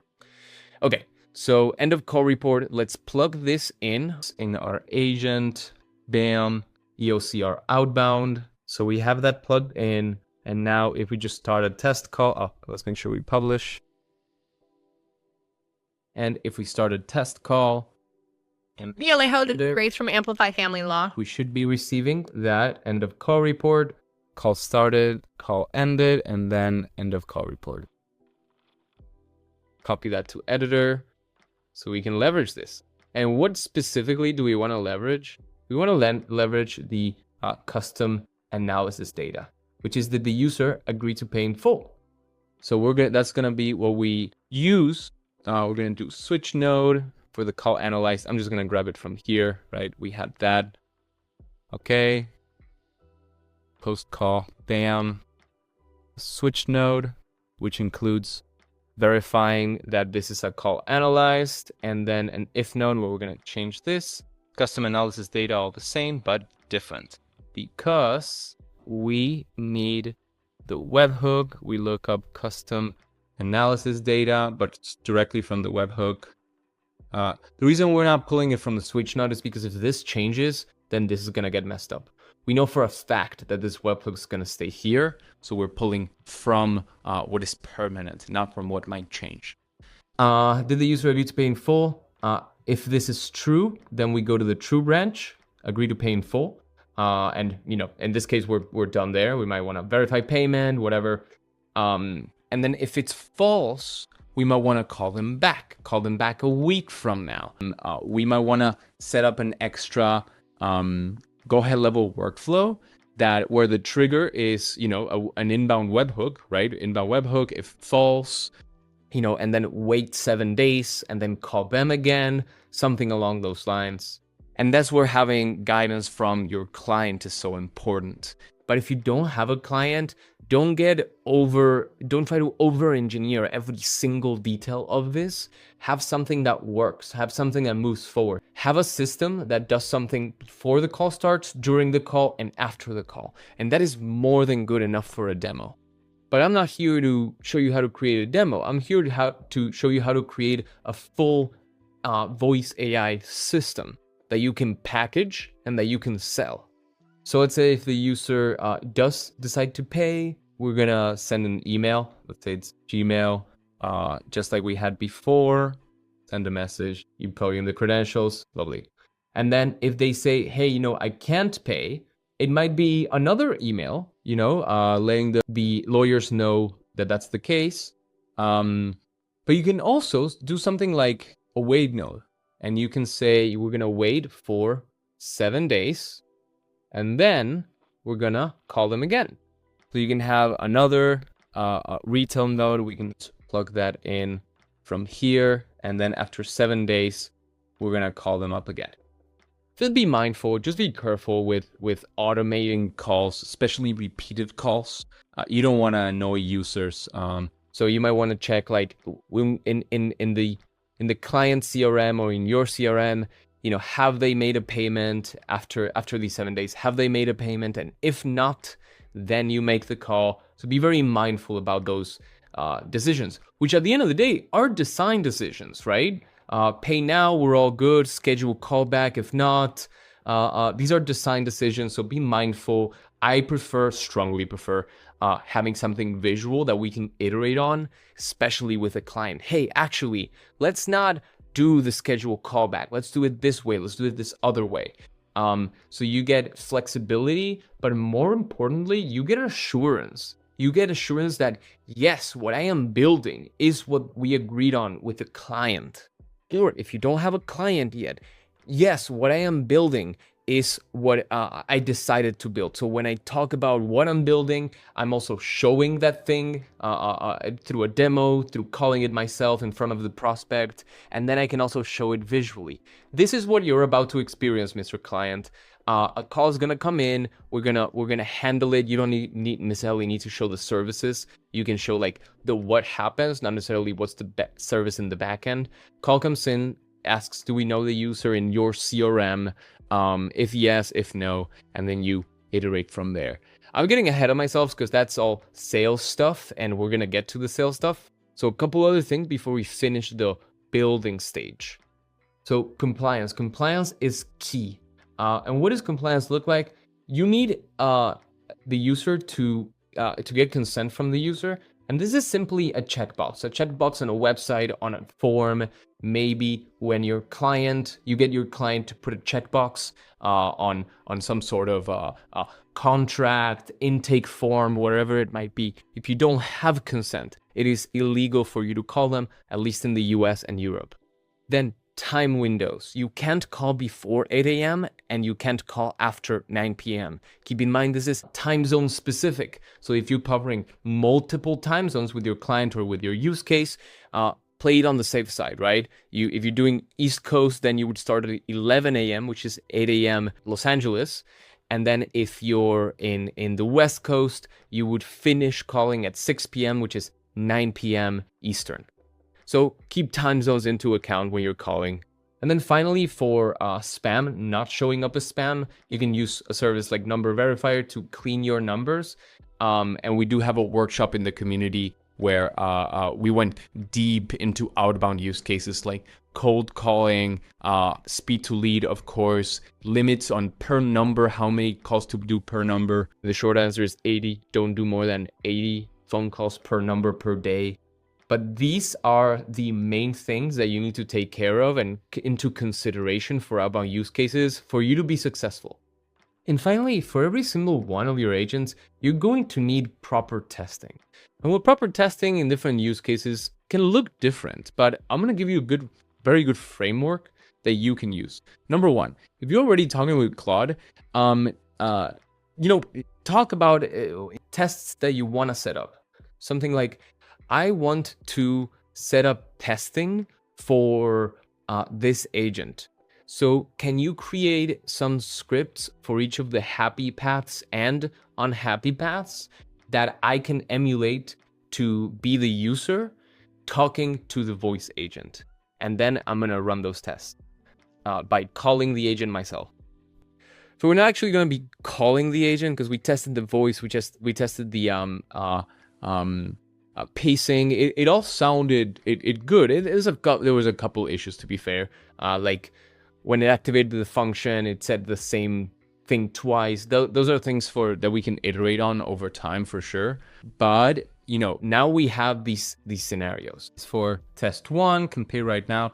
I'm gonna put this on my second screen so I can look at it. I do recommend that you get one. They're life-changing, especially for building agents. You can look at information on one and then be building on the other. We're gonna go to test chat, manual chat, and then I'm reading out what Claude is saying. Agent greets you, awesome. Yeah, I can take care of that. Oh, yeah, it has the old prompt. So let me pass it along the new prompt, right? Let me bring this back on screen and I share. This is the latest prompt that I edited myself. Then we show it so it has context. Okay, I want to set up testing for this agent. Okay, so now it set up the right tests that are more specific to the new flow, right? So this is me, the agent, awesome. I'm gonna put this now on my second screen. Test chat, do you have a minute? Yeah, sure. And all I'm gonna do is copy paste the test. Obviously I make sure that what Claude is saying is correct and appropriate for the use case, but that's not, you need obviously the human judgment. The AI does the speed, you bring the judgment. And then bam, I got it, thanks. Okay, and then the agent closes the call. Lovely, that went just fine. Oh, that's nice. Claude created some, this is all part of the project. The master prompt that I showed you earlier for this voice agent prompting, this is part of the project, but this was surprising that it had the emojis. Watch for agent uses great. This is maybe a little too specific. Agent doesn't ask for payment and confirmation in the same sentence. So do you have a minute? Payment pitch, and then sends link, and then kind of did you get it? I'll send that link over to you now. Please let me know when you got it. Yes, right. It got it separately. Ask for payment. Send that link, and then it doesn't go like, hey, did you get it? Okay, cool. That is smooth. And then we go one by one.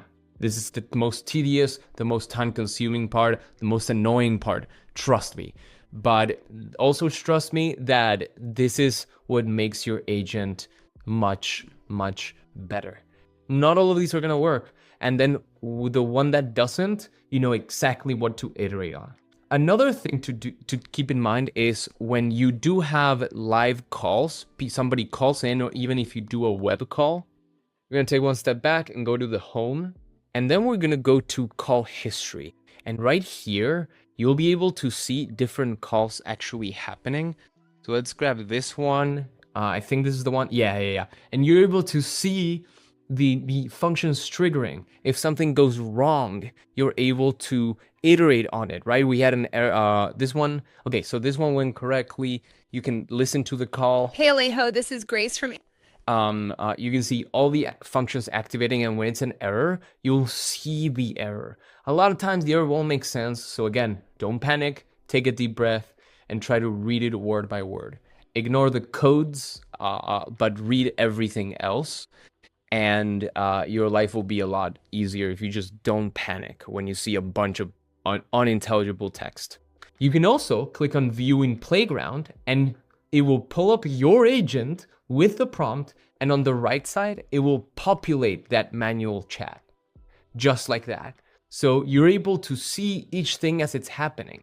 You can go up to where there's an error. Hey, the agent, the agent shouldn't have said this, right?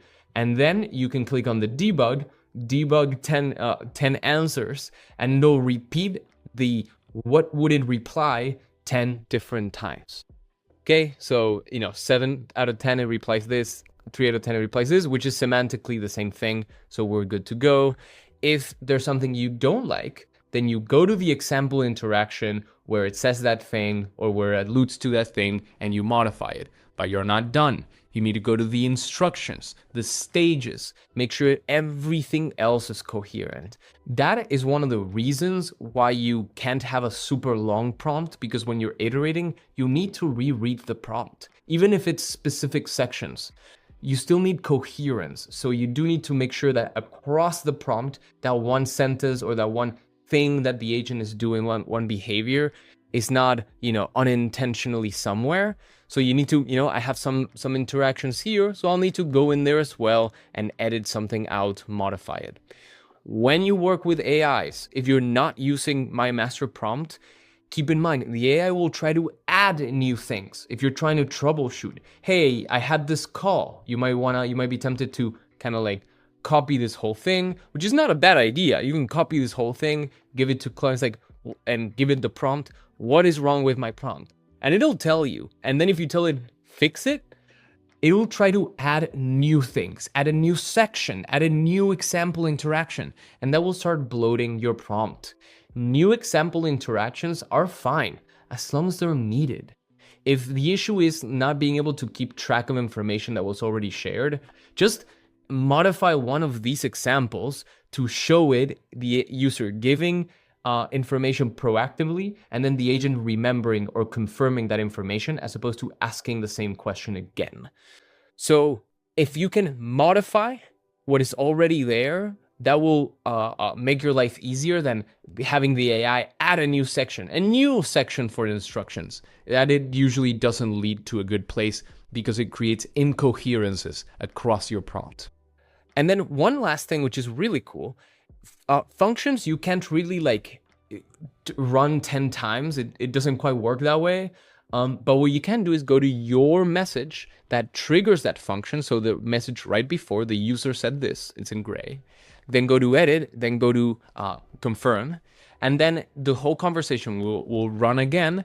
And then usually the tool as well. If you want to confirm that it triggers every single time, then just rerun this 3-5 times, and you can confirm that your function is indeed triggering.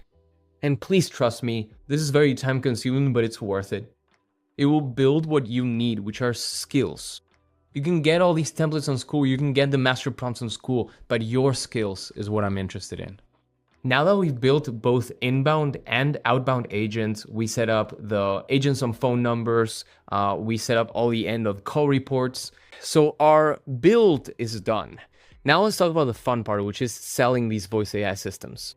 You can build incredible voice agents, but if you can't explain what you're selling, then you're not gonna close leads. So let's package this properly and focus on what tangible benefit, ROI, money you're bringing to your client. Selling your agents, building your agency, especially starting out, will be very much defined by who you know and what you know. Who you know is simply, who do you have in your phone book? Who do you have on Instagram? Who do you have on LinkedIn? These will all form part of your warm network. And your warm network is anybody who, if they receive a message from you, they won't be like, who is this person? And what you know is your experience. What jobs have you had? What projects have you been a part of? What industry were those projects or jobs related to? And this is where most people freeze and say, but I don't know anybody and I've never had a job. And okay, hold up. We'll get there. My objective here is to transform your knowledge to your first client or your next client. And if you want to go the hard route, that's up to you. I will point out what the hard route is as we go along. And this is the first thing that people almost consciously decide to make their life harder. They say, I won't reach out to anybody I know. I want to be a part of an industry I've never been a part of. I don't know anything about that industry. I'm just sort of curious about that industry. When in reality, it has been proven that people are much more effective when transitioning from a job or an industry or a type of work to something that's related in one of these two dimensions. Either say a job at the same company but doing something different, or changing company, so you change the people around you, but the actual work is very similar. It's the same case here. You're starting your own business, but who you know or what you know should be carried along. Otherwise, it's going to take you months just to catch up to the productivity that you could have. It's going to take you that much longer to get your first client, because not only you don't know who you're talking to, you don't know what you're talking about. So in choosing a niche, interest is totally valid. It can be a factor. But let interest influence what you're leaning towards, to going more like, hey, I want to hit up people in my phone book and that work in this one industry. You might not have experience in that industry, but you can partner up with them and you could potentially build something together. They bring the domain expertise, you bring the technology expertise. And even if you're a learner of voice AI still, you will know a lot more than they would at this point, having seen all of this video so far. The other option is you stay in what you know. Say you've done recruitment before. Well, you stay in the industry of recruitment. We narrow down who you want to serve, even if that's not the exact job that you had as a recruiter. And you bring that technological expertise on top of what you already know. And trust me, I was terrified of reaching out to my warm network, but it is a fact that warm is going to be more effective than cold outreach. It does not mean that cold might not work, but if you don't already bring years of experience in cold outreach, then you are intentionally making it harder for yourself. So we can get to other methods where you have a long journey ahead of you to try many, many, many things, but start with warm. And you know what the beauty is? You are not selling to your network. You're just asking who they know. And we're gonna come back to this once we actually figure out what should your solution be. Who are you helping exactly? And how are you helping them? And what we're going to do next is choose your niche. And I'm going to give you some principles that work very reliably. And you don't need to know your perfect niche by the end of this video. It's something you iterate on. It's something you have conversations about. Figure out if this is the right thing for you. And usually the best of those conversations come through your warm network. So go through your contacts. Who do you know that works in industry X, industry Y? Hit him up, have a conversation, ask questions, and I'm going to give you a bit more of a framework later on. First, let's talk about niches. Let's talk about reliable niches and unreliable niches. And they're essentially opposites of each other. Reliable niches are those that have a high average order value. The customer coming into their company to buy their product or service pays a lot of money every time that they make a purchase. Also, a reliable niche is that with high margins, meaning they can pay you for your service without it being a strain to their wallet. High margins means they can invest in great software that will make their company better. Also, a reliable niche is that which is easy to contact, though voice AI has been a thing for a couple years, although it is the best time to get into it. Those that are easiest to contact probably will have been contacted, but the world is a big place, trust me, and most businesses have never actually heard of voice AI or what it can do. And then easy to integrate. So let's talk about unreliable niches, which are those with low average order value. And I'm going to start giving some examples. Coffee shops, low average order value, $5, $7, $10. If you receive a call and you're charging $500 a month for your service, that order might be $10. So does it really make sense for the business owners to hire your service? That goes along with low margins. You buy the coffee, in all for $4, you're selling it for $5. Usually restaurants, food industry has very low margins. Then how hard is it to get to the decision maker? It's not just send an email. It's how hard is it to get to the decision maker? The larger the company is, the more levels of hierarchy you're gonna have to get through to finally get a yes to sell your product. And this is all a balancing act. The bigger the company is, the more money they have to invest, but the harder it is to reach the decision maker. So anything under 200 employees should be achievable. Anything under 10 employees, you might contact them really easily, but they might have less money to invest, simply because the business is smaller. And the perfect example of that is individual real estate agents, which is an unreliable niche. They rely a lot of seasonality on the state of the market, which is completely out of their control. They have high margins, but they have a hard time committing to month by month costs because they don't know how many houses they're going to sell next month. But it's really easy to get to the decision maker. It's just one person in the business. So there's no straight answer for which niche should you choose. It's about taking all the different factors into account. So let's keep talking about those factors, and you can keep thinking it to yourself. Who do you know? What you know? Where do these fall in to the people that you know? Finally, how hard is it to integrate medical practices? Extremely high complexity integrations with a lot of barriers, a lot of skepticism. The CRMs are not open by design because they're trying to protect as much data, privacy as possible. But because it's so hard to integrate, if you already have deep experience in that industry, then this will be easier and this will be easier. And then you're left with the questions of how profitable are those specific businesses that you know. Generally, medical practices tend to be pretty profitable, but very hard to reach them if you don't already know them, and very hard to integrate. So in our company's experiences, the most reliable niches where the value is clearest and you can contact them relatively easily is digital marketing agencies, particularly when it comes to agencies running ads or doing web development. Then law offices, and this is an industry, not a niche, and we're going to talk about the difference, but a type of law office. Then home services. Think about the urgency of a user calling a plumber. They're ready to pay right there, right then, so you better pick up that call, right? And then mortgage lending, there's a massive opportunity of speed to lead in mortgage lending. When somebody asks for a mortgage for your company, your agency, they're going to go compare your rate and your services against everybody else's, so you better get them on the phone as soon as possible.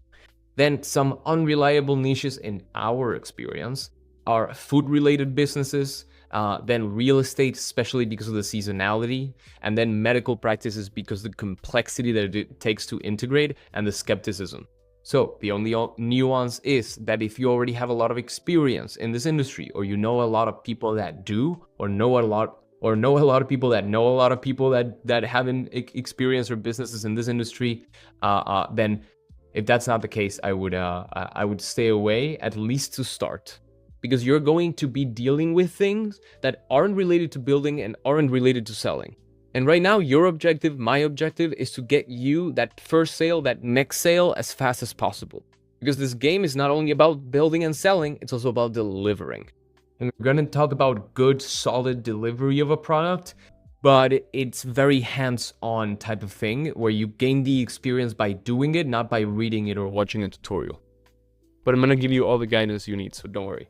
Awesome. So best use cases. The best type of use cases are those with clear ROI. I'll give you an example. Somebody fills out an ad. They want more information. They want it now. They're giving you their information. So the ROI is clear because you're reaching out to them. You're giving them an outbound call as fast as possible because that lead is the hottest it's ever going to be. So let's try to close it right now. The ROI is clear. It means more sales. It's easy to explain. I just explained to you a whole use case in one sentence. So don't overcomplicate. Just keep focusing on the ROI. Keep focusing about what the other person cares about, not what you know or what you care about. And you know what's even better than just explaining? Demonstrating. It's easy to do a demo. And then finally, it's not about trust. It's about value. Although trust in sales, especially business-to-business sales, is extremely important and a pillar of whether a sale goes through or not, your use case is not about trust. It's not trust me, it'll work. There's a clear, rational explanation of why it works and why it generates more money. You're not in the office to answer the phone, you're going to lose that client. It's not about trust, it's about logic. And these are the 3 use cases I recommend that you start with because they're issues that businesses are already dealing with and they are aware of, but not currently addressing.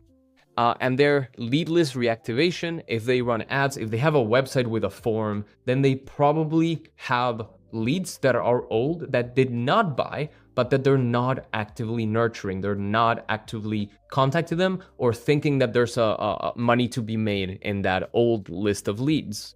When in reality, if you reach out to 100 people that used to be interested, at least some of them will still be. Or better yet, the timing wasn't right before, they were interested, but the timing wasn't right, and the timing is right now. Out of 100 people, the likelihood that at least one will be interested now is really high. So something that could resonate is Mr. Prospect. Oh, you run ads, or oh, I see that you have a form on your website. That's interesting. Do you have a strategy for reaching out to old leads? And they might say something like, no, well, they weren't interested. We're not actively wasting time contacting leads that weren't interested. Oh, interesting. Well, if that's the case, I do have a way to make you money off of that old lead list. And if you don't make money off of this method, I won't make money. So put in a guarantee. Say, if I make you more than $1,000, I'll just take 500. But the reality is this method has made other businesses a lot more money than just $1,000. And you're not saying, I've done this for other businesses because it's your first time, but now you know that this is a method that works across industries, across businesses. And their risk is 0. All you have to do is not focus on features. We're going to use voice AI and look at how natural this voice is. No. Just focus on the value. Yes, they will be interested about the method and you're going to want to explain it and all that stuff, but keep focusing on what do they care about? Well, they care about making more money for their business. How can you help that objective? Not necessarily how you're going to do it first. Keep focusing on the value that you're providing them. And then they will start asking you questions. Use case number 2 is speed to lead. It's the exact same thing as lead list reactivation, but with new leads, not old leads. So the ability to segue from one successful lead list reactivation to now setting it up for real-time contacting of those leads. You made them money contacting old leads. How much money could you make them contacting fresh new leads that are going to be the warmest they will ever be?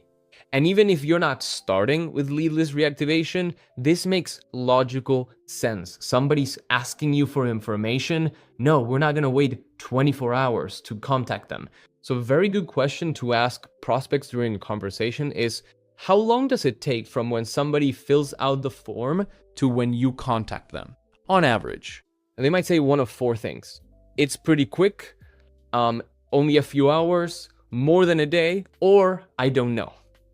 And for any of those answers, your reply is simply, well, it has been thoroughly proven that if you contact a lead, when they show interest within 5 minutes, the chance of closing them goes up 4x. And I've studied this system and I'm ready to implement it, and you have to change nothing on your end. It's simply when somebody fills out the form, our agent will give them a call. We'll also do some follow-up SMSs and email. And we're going to talk about bundling and kind of like packaging this product after this section. And then after hours receptionist. Why after hours? If you just take all the calls 24/7, right? Well, think about the lift of a business owner with thinking, wait, but we already have a receptionist. What am I going to do with that receptionist? Is only, hey, instead of guaranteed missing a call, I can guarantee not missing a call. And then what if we massage that a little bit? I can guarantee that instead of you missing that lead from a missed call, you can guarantee to capture that lead because our agent is going to pick up the call. You're not replacing anybody. You are just guaranteeing that they can serve as many clients as they can. And also, if there's a new lead calling into the business, that number should have been somewhere on an ad, on a billboard, somewhere. And that somewhere, the business paid for. So every lead that is calling that they don't pick up, they are losing money that they're already investing. So these 3 use cases are absolutely clear ROI, easy to explain, easy to demonstrate. Creating demos for each of these is very, very easy. And then it's not about trust. It's about an issue that they already have that they are not addressing, and you come here with the solution. Okay, and I've been mulling over this. I was not planning on doing this, but I gave in, and I just want I feel like I want to reward you for making it this far into the video. So I'm going to share this research with you. I am going to put it in the description for you to get. This is usually exclusive to our school community. We have this roadmap that we have created to build and sell voice agents. And within one of those lessons, we kind of like created this resource for you to be able to guide yourself and bring more clarity. Because you could be part of any niche, any industry. Yeah, sure. But what are the right opportunities for you given who you are, who you know, and what you know? So let me walk you through this quickly, and you'll have the link to this below. You can go to File and make a copy and fill it in for yourself. So it starts with what industries do you have work experience in? You fill them in here. This is general industries, right? We'll get more and more specific later. What industries do you have close connections in? Who do you know? And then what industries are you interested in? This is interested. We want to take it into account, but it won't be our first point of emphasis. This will just be as an aid to help you make a decision, because any decision is better than freezing and not making any decision at all. Let's walk to step 2, which is the pain point. Before deciding on a use case, let's figure out where the pain points are. And this is an example of niches that are specific enough. You have wholesale real estate investors. It's not, I do real estate. No. And it's not, I work with real estate investors. It's which type of real estate investors? Who are they? What do they focus on? Dental, but only medium-sized practices. Let's say those that have more than 1 location, but less than 10. Or maybe it's a number of employees that they have. Digital marketing agencies. There's many kinds of digital marketing agencies. So a digital marketing agency that runs ads or does web development, that is specific of a niche enough. You have to make sure that they know that you're the right solution for them. And if it's just, I work with digital marketing agencies, there's many types. So they won't know that you are right for them. Reservation only restaurants. I know I talked about restaurants, but if that's where your experience lies, let's get specific. Only reservation. And they definitely then can't miss a call because that's the flow of clients that they rely on. Then pet daycare, that definitely, there's a lot of calls and communication and text back and forth for this. Legal offices, but only small practices. And let's get even more specific. Let's say injury injury law, injury legal practices, but only small ones, and then day spas. And what issues do each of these niches deal with? What are their pain points? So in this kind of step 2, we identify, do they have trouble with lead generation? You might say every business has trouble with lead generation. Well, that's actually not the case. Reservation-only restaurants sometimes started as restaurants that have so much demand that they have to make it reservation only.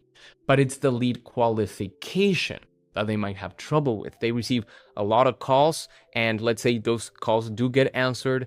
They have to kind of like put the right tables and the right people, fill in the right space. So it's actually answering those calls and setting those appointments, which is another area that they might have trouble with.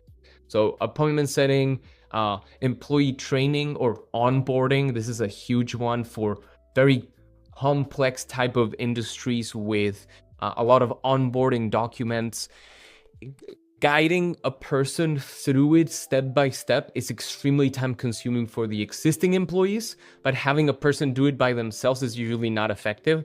So having a voice agent that takes care of that onboarding is not a one-time thing, it's continuous training. There are some industries where that can be critical. And finally, customer support. What are the niches where customer support is not a nice to have, it's not just client satisfaction, but it depends whether a client will stay with you or will even hire you or leave. So having that 24/7 customer support. And now it's your turn. Let's get as specific as possible. Grab what you put for experience, connections, and interests, and map them out here, but let's be specific. Who is the persona that you want to talk to? Or you can flip it around. Who is the persona that has the highest pain that you could help? And what exactly is their pain? What are they having trouble with? After you fill this out, let's go to step 3, which is let's pick it. Let's pick your niche and your top 2 pain points that you're going to focus on that then will represent the solutions that you create for them. And an example of that is what I recommend is that you fill in 1 for where your experience lies. You might have had several jobs, several industries. You might have several connections in several places, or you might have a few. But just choose 1 for each of these and map it out here. And what are those 2 pain points? For example, for day spas, it's missing phone calls from new prospects who want to book after hours. When they call after hours, there's no one to pick up. Or if they call during hours, maybe the massage therapists are busy, right? So you need that call picked up. Then a lacking recurring client base. Many clients just book once, so that qualifies as lead reactivation. If you came to a day spa and you had a good experience, what is keeping you from going again?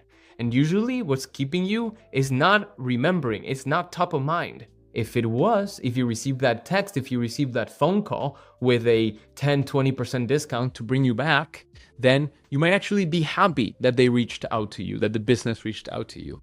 So the current solutions is human receptionist, but it's very lacking, right? It's not actually solving the problem, it's just the solution that they have at hand. It's still missing phone calls, because the receptionist walks away or the receptionist is the massage therapist, and they're lacking a recurrent client base, and the receptionist, trust me, is not reaching out to all clients. So the 2 potential use cases and 2 potential solutions, forget about the technical right now. It's not about I'm going to build with an appointment setter, I'm going to use cal.com. No. How do you create business value? Well, if you got all the calls answered and appointments booked for those services with clients at any hour of the day, that is what you're pitching. Let me make you more money, Mr. Client.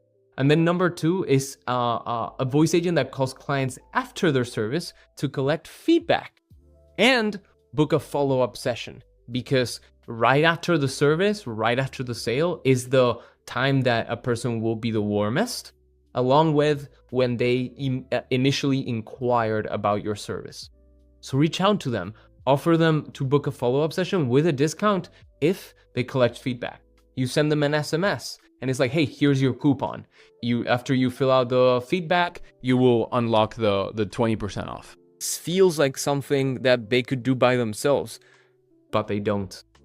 I mean, as you get deeper and deeper into this, you will realize that just having gone this far in this video puts you so far ahead in awareness of what is possible with this technology that other businesses, business owners are not even aware of. And that's why your job is not to just educate them on features, but to show the value. And now it's your turn. Come fill this out. I hope you see the value in this document just by itself. This is one of 14 different lessons in the classrooms in the build and sell stage. And there is a free trial in the community if you want to come check out the value for yourself. Now, once you went through the steps, now that you know your niche and you have a lot more clarity about your use case, or at most 2 use cases that you could build for that niche, let's jump back into the Figma. We went through a few different things. We're going to talk about packaging your solution in a way that's attractive. So we looked at, that path from knowledge of how to build it to approaching that first client, and it's warm network. That's what it boils down to. The who and what you know are going to be your pillars when you start.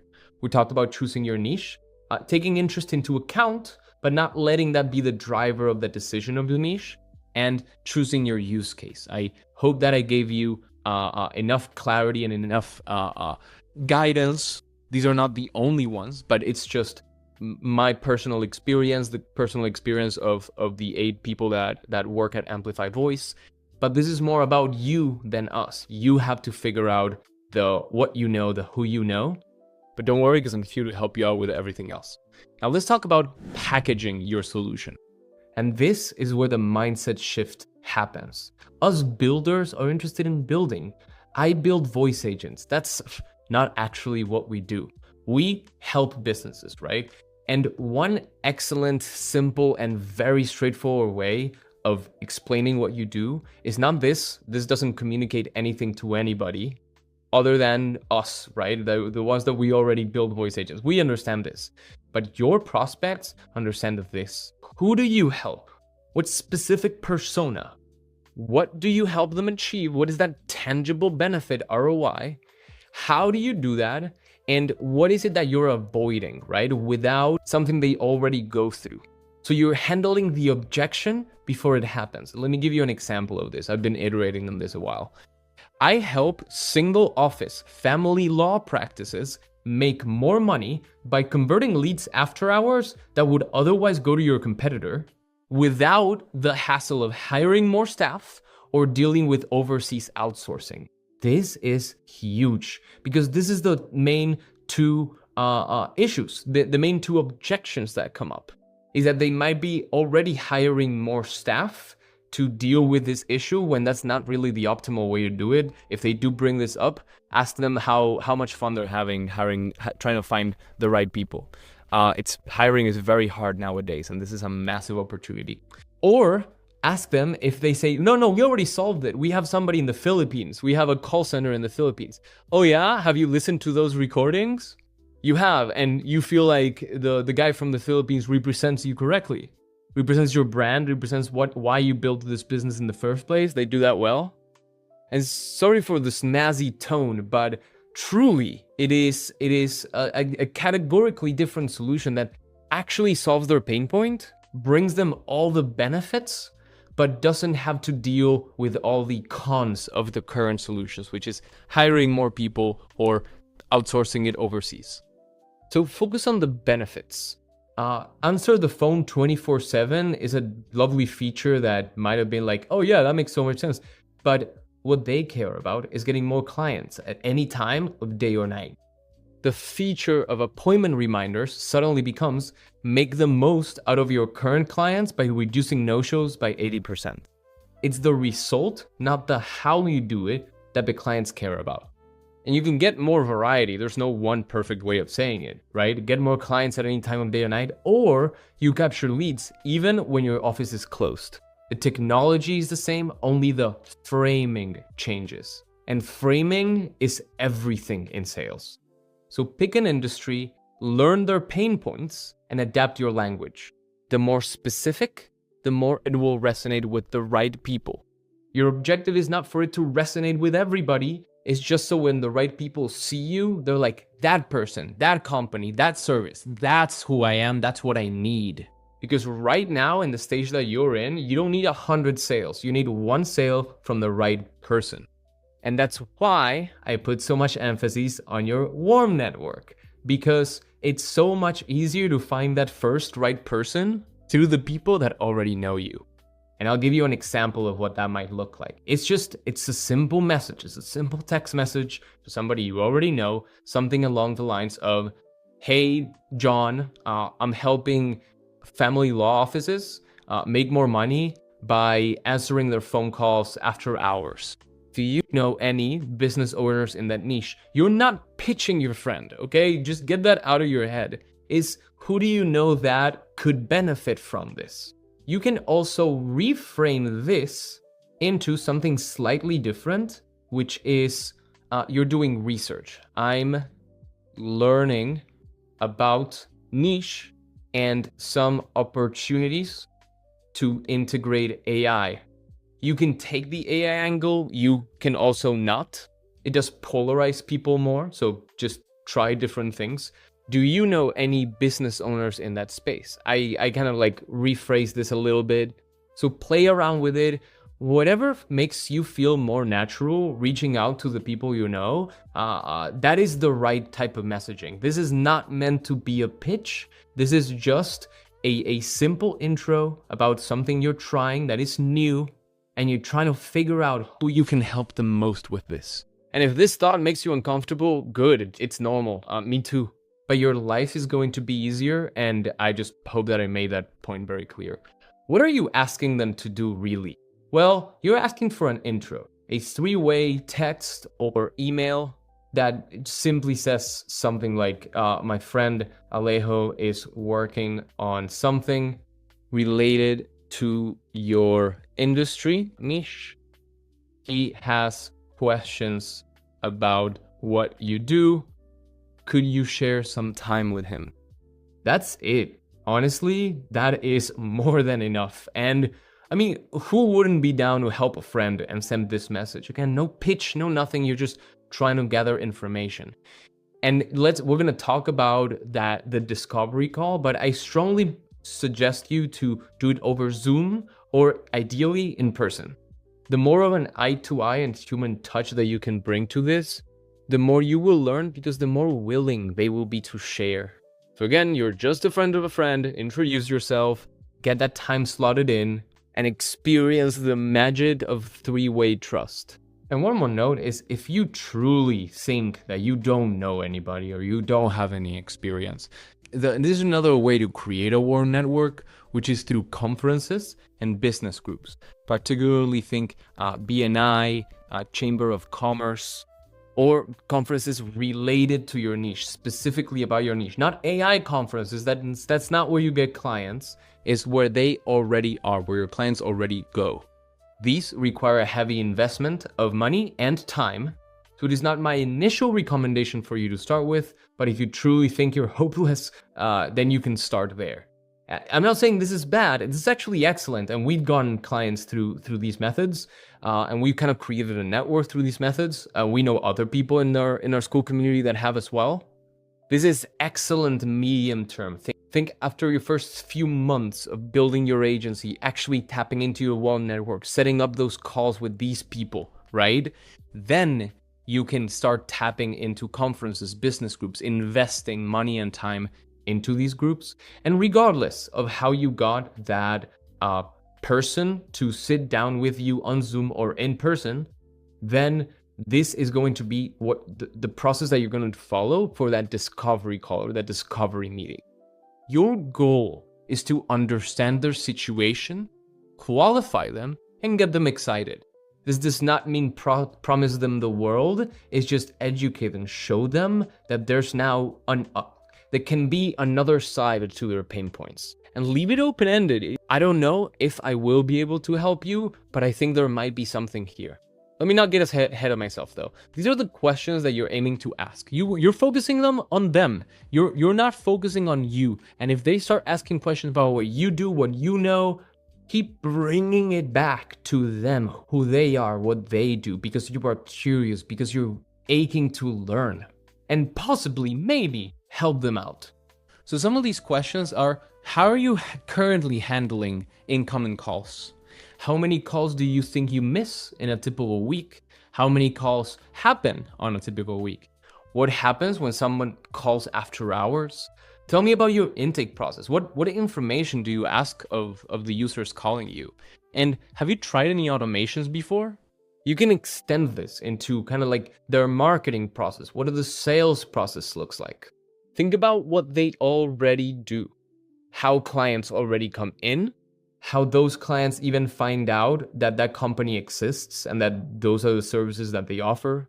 And once a person becomes a client, how do they make more money off of that person? How do they increase the lifetime value of that client? Those are all opportunities. At this point, just information for you to have, keep in your back pocket and process. Come up with ideas of how you could help them. So some important things to keep in mind are you're listening for pain points and buying signals or signals of interest. That's what you want to ask follow-up questions about, especially pain points. Then avoid pitching too early. Like if you think like, this feels like a pain and they seem like they're shopping around for the solution, don't just go and pitch. It's like, okay, this is what I can build for you. This is how much it costs. No, chill. Just ask more questions, get more information, get interested in them, of who they are while they're going through this pain. And paint the scenario, help them paint their own scenario of what would their life look like if this wasn't an issue for them. It's just a human-to-human conversation. And then transitioning to demo, this may or may not be something you're prepared for in the very first discovery call. If you don't know anything about them, then you might not be able to set up a demo for them or even relate it to who they are or what they need. But this is simply a let me show you something. Here, I want you to come have this experience with me. And remember the first time you experienced the voice agent. The awe, the fascination, I did not know this was possible. That's what we're sharing, just an experience. If you're going to do the demo, I'm going to give you some awesome guidelines that you should definitely follow and that work very consistently, even when the demos fail, such that the other person still has a good, positive, memorable experience. So as you're still discovering your niche and actually trying to gather more information, I would understand why you wouldn't do the demo on a very, very first meeting. But again, you're not pitching anything to anybody yet. But if you strongly prefer grabbing that information, setting up a meeting with them while they're there in person or in Zoom with you, it's like, awesome. Well, I'd love to set up something that might help you. When could you meet up for another 15 minutes in the next week? And just set up the meeting right there, right then. And then you can set up a demo. And I'm going to show you how to set up a demo the right way, which is not just about the voice agent. Because at this point, you're figuring out, okay, what is my niche? Is this really what I want to do? You might want to consider 2-3 different niches. Go have those conversations with your warm network's contacts or even your direct warm network. Figure out what makes you tick. And when you find kind of that niche and that use case that makes you gets you that internal emotion of surprise and excitement, then you'll know that that is the right place for you. Because if you're not excited about it, if it's just the numbers and the money for you, then there's no reason anybody else would get excited about it. And although the argument that you're making is numbers based, is this is how much more money you're going to make with this solution, the reason people buy is not logic based, it's emotional. Is whether they're excited about it or not, especially with new technology. So remember to get your head out of builder mode and into consultant mode, into detective mode, where you're trying to kind of investigate and learn more, gather more information.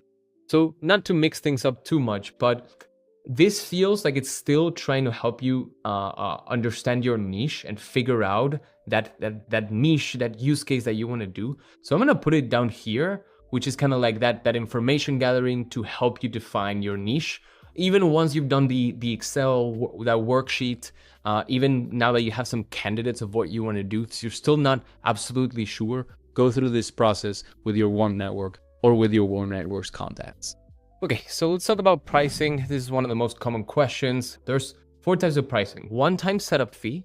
The client pays one price one time, or 50% at the beginning, 50% when it's delivered, which includes you building it, integrating it into their systems, launching it, and then post-launch, reintegrating what you learn from the real-world calls back into the voice agent, into the prompter or the automations. I think the right pricing model combines different options together. Like you could have a one-time setup fee and then a monthly improvement fee where you're actively listening to calls and actively making the agent better. So that brings me to the second one, which is monthly recurring. You can scrap the setup fee. A lot of businesses don't like the setup fee because they're investing a lot upfront. And since this is a new technology, they can trust you, but they don't actually have any guarantees that the technology will work. So that's why we're charging for what we do, so we can make the technology work. But then comes monthly recurring, which you can kind of frame it as no commitment monthly. You can cancel whenever you want, or you can roll this monthly into a 1-year commitment that gets them a big discount. Then you have usage based, which can be per call or per minute. Keep into account your retail costs. We're gonna talk about costs of running this business in a second. Just make sure you have a healthy profit margin, how much you're marking it up. You can consider then the cheapest services out there for like after hours call service or something like that. The cheapest and the worst ones can cost very, very little, like 20 cents per minute, 25 cents per minute. That is not what you're trying to compete with. If you try to compete with that, then you'll never make money with this business. What you're pitching is a really high quality system that works seamlessly, integrated, and it's reliable. And then finally, success-based. At the start, I would suggest that you stay off of success-based, because if you don't do it right, then you will actually lose money. This is essentially like, I charge this amount per appointment set where they show up to that meeting. And this is very specific to the company that you're talking to and their sales process, how they manage it. Do they do meetings or do they do direct sales? But success-based is, if you make money, we make money. If you don't make money, then we don't make money. And a lot of the times you're eating the costs for the promise of, if I do my job really, really well, then I'll make a lot of money, but you will make a lot of money. So this is performance-based, and the reality is that this early in your journey, your performance is not going to be amazing. But the more reps you get, the better you get. So I would suggest that you start with one of 2 things. Number 1, a one-time fee where you're offering 3 months of support for free after launch to keep making their agent better. In terms of how much, it's impossible to say how much you should charge for integrating this system with that system, because every system is different and every agent has a different level of complexity. But your first agent, keep it simple, $1,000, $2,000, including 3 months of support after for free. That's option number 1 that I suggest. And the second way is no setup fee, no commitment, just 50 cents per minute. This is not profitable short term, but this is a pretty healthy margin on a per minute basis. But the reality is your first client probably won't have like thousands of minutes per month. So this is not gonna make you much money. As you get more and more clients, this healthy profit margin actually translates eventually to a healthy chunk of money per month. And then your other option is, let's say this is a really close friend of you, it's your first client. You can offer it for free for the whole build plus 3 months of support, knowing that there's opportunities for upsells later. When you make this work really well, and you're almost guaranteed to do it because you have 3 months after launch to fix whatever issues it has, your client will also be more clear on, oh, wait, can we make it do this one thing? Or can we actually change the greeting to this other thing? Whatever ideas come up during these 3 months, we present opportunities for you to be like, oh, that's a great idea. Okay, after these 3 months, let's make sure I nail this, and let's talk about how we would set up that up later. But yes, tell me more about that idea. So show interest, but don't commit to anything else too early. This is what you feel you can handle, then handle this. Prove the value. Maybe this is 1 month, not 3 months, but 3 months will give you enough peace of mind that you have time to make it great. And great never means 100% accuracy. These are LLMs. There's no 100% anything. It just means as good as it could be. And then pricing models for kind of like after you've gotten your first client, after maybe you've gotten your first few clients, this is a good place to go. So more long-term and actually profitable pricing models can be something like this. $497 a month plus 40 cents per minute. And then if they want a CRM integration, you can charge extra. That means you can double this monthly price or charge a one-time setup fee of $4K for the CRM integration. But this is essentially your basis that you're offering. Another way to do this, if you're in a niche that is like very price sensitive, especially to the monthly commitments, is lower it to $197, but increase the cost per minute.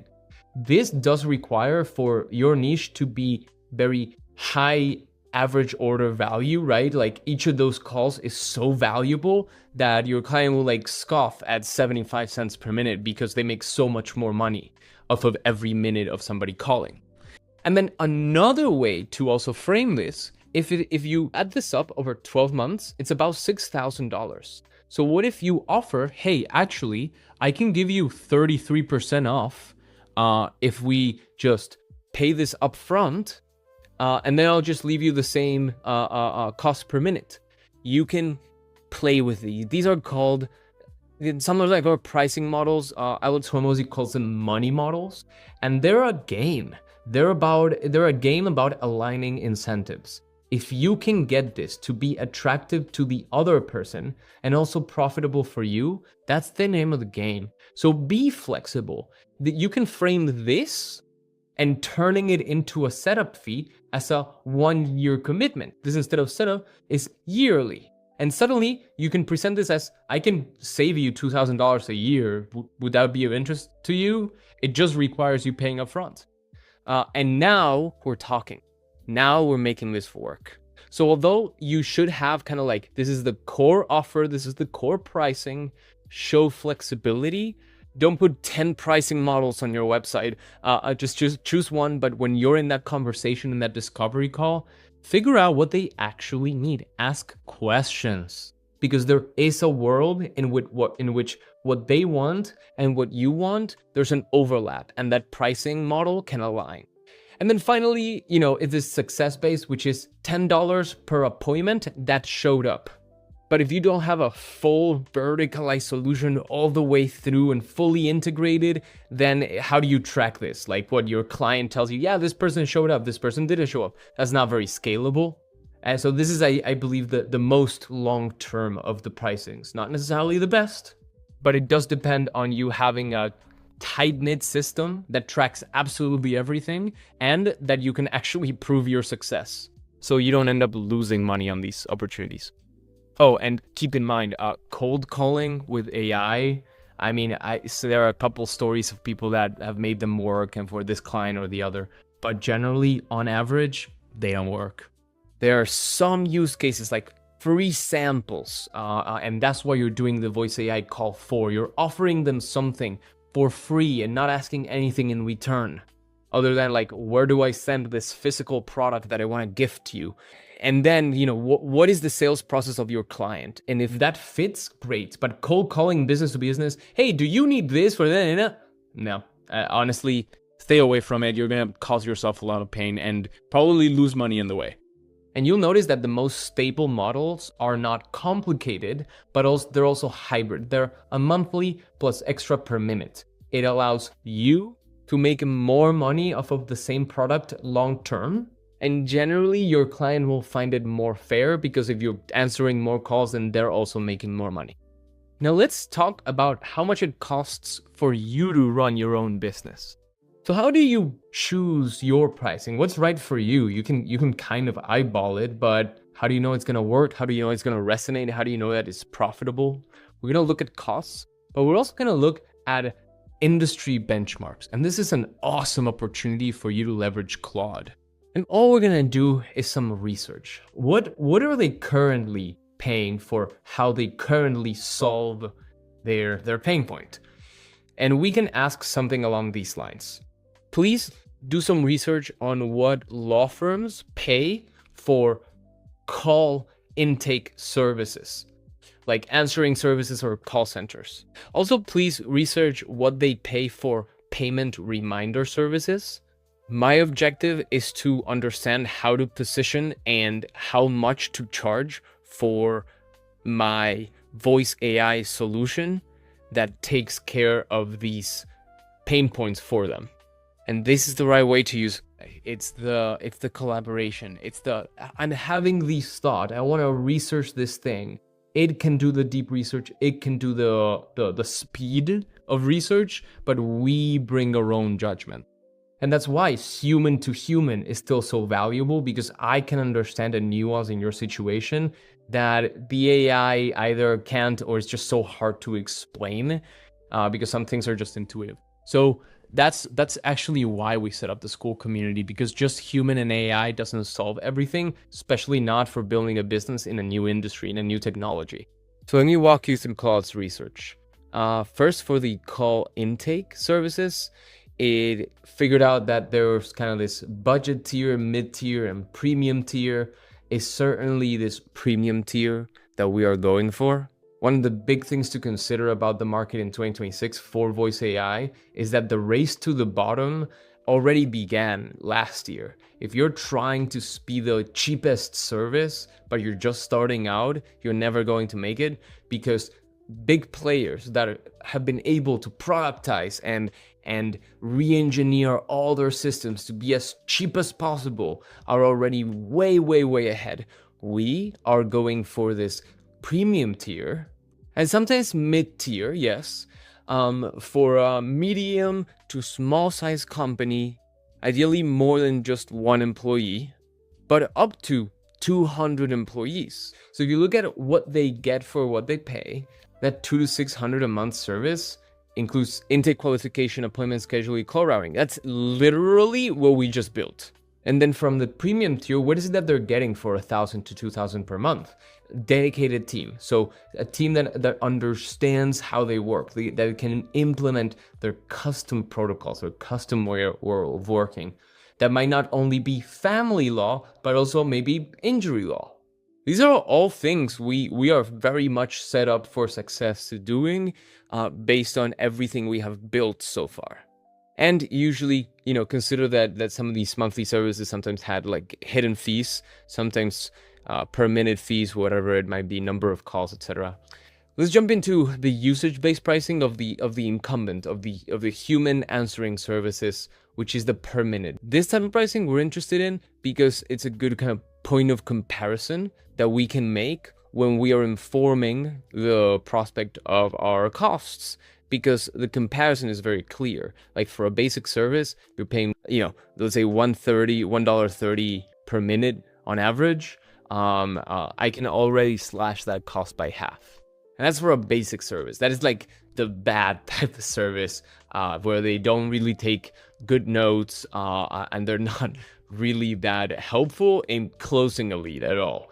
Then legal intake specialist, $3.50 a minute. Like we can do really good here if we're able to position correctly, if we're able to frame correctly. It's not a competition on price. It never is. It's always a competition on framing and proof of value. And then finally, you have on a per call basis.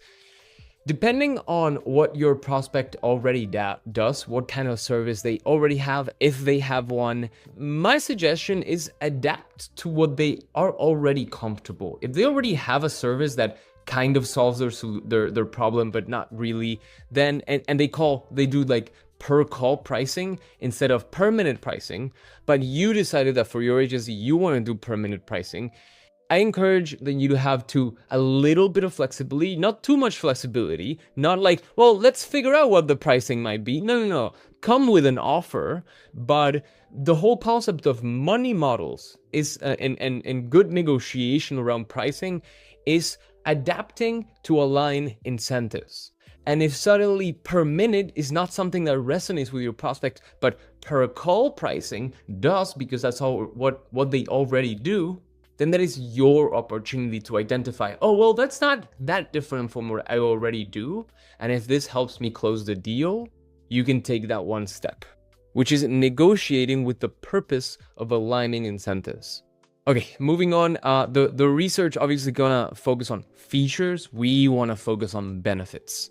We can do all these things, but so can they. So if you're competing on features, then you're gonna end up with a net neutral. But they are gonna be thinking of the uncertainty of AI and how might that actually create a negative effect. So don't go for features, always go for benefits. And how can you communicate the benefits the best? Asking questions. If you don't know what their call rate is every single day, how many calls they miss after hours, what other solutions they have tried before, then it's hard to communicate benefits that probably won't land. Okay, so payment reminders, services, same thing. Most law firms don't outsource payment reminders. That is good information to have. I do encourage you that you do this research for the niche that you choose. And then Claude totally got kind of like what my objective was. And here are some strategic positionings that I recommended. ROI focused messaging, which is not about like, don't miss leads. It's more like, this is how much money you lose on each missed call on average. And then another strategy, pricing strategy options like competition on price. I recommend that you steer away from this, because for new technologies, competing on price ends up being a lose-lose. And then option C for the hybrid model, which is kind of that monthly fee plus per call or per minute. And then including a certain amount of calls or a certain amount of minutes, it's really up to you. If you're gonna go this route, you might be very tempted to, it's like, oh, calls included. It doesn't align the right incentives for the client. There have been situations where clients go like, well, I hit my included minutes for the month, so can you turn it off? And it's like, well, no, we don't just turn it off. You can, but that's not really something you really include in your build, a button to just turn it off. So it can cause headaches for you as a builder, but mostly is the wrong incentive alignment. What you can do is a kind of a one-time bonus of 1,000 free calls for signing up. It is one time, it is limited, but it's also very attractive. And then finally, for the value-based pricing, for intake, you have that X amount of money per qualified lead delivered. Think how much money they make per case, $4,500 on average. So yeah, I mean, depending on the type of company, depending on the prospect, you might be attracted to a performance-based pricing. And then for the collection side, like a certain percentage of the payments collected. So you're tying what they pay to the outcome that they get. And that is very attractive for most businesses. And I'm compelled now to kind of like walk away from Claude's research to kind of continue, but it's just making such good points that I really want to emphasize this. Claude is positioning this kind of like payment reminder, revenue recovery as something that law firms aren't actually not paying much for. They're just not. They do it themselves. Billing software might have kind of those reminders, but they're very not very effective because they still have this issue. So it could be positioned as a free value add. So think about your core offer. What is it that you're really offering here? And then what are the very attractive value adds that you can offer? For example, 1,000 free calls on sign up. AI legal receptionist with built-in revenue recovery. Is this gonna resonate? Well, go and find out. Go and have the conversations. And you know what's much more compelling than telling somebody something? It's showing it. And this app called Gamma is actually incredible for showing your offer, your research, a presentation. And it's actually really, really nice. And I'm gonna show you how it works by actually showing you. So I'm gonna say, with everything that we've looked at so far, please create a prompt for the Gamma AI presentation app. I'm gonna send that. And I think I'm gonna backtrack because I do wanna dig into this with built-in revenue recovery, since it's kind of like something that we landed on, but you obviously need to validate this with talking to people. And Gamma is a very high quality but low effort way of validating your ideas, of making a presentation without spending 5-10 hours on a presentation. Okay, awesome.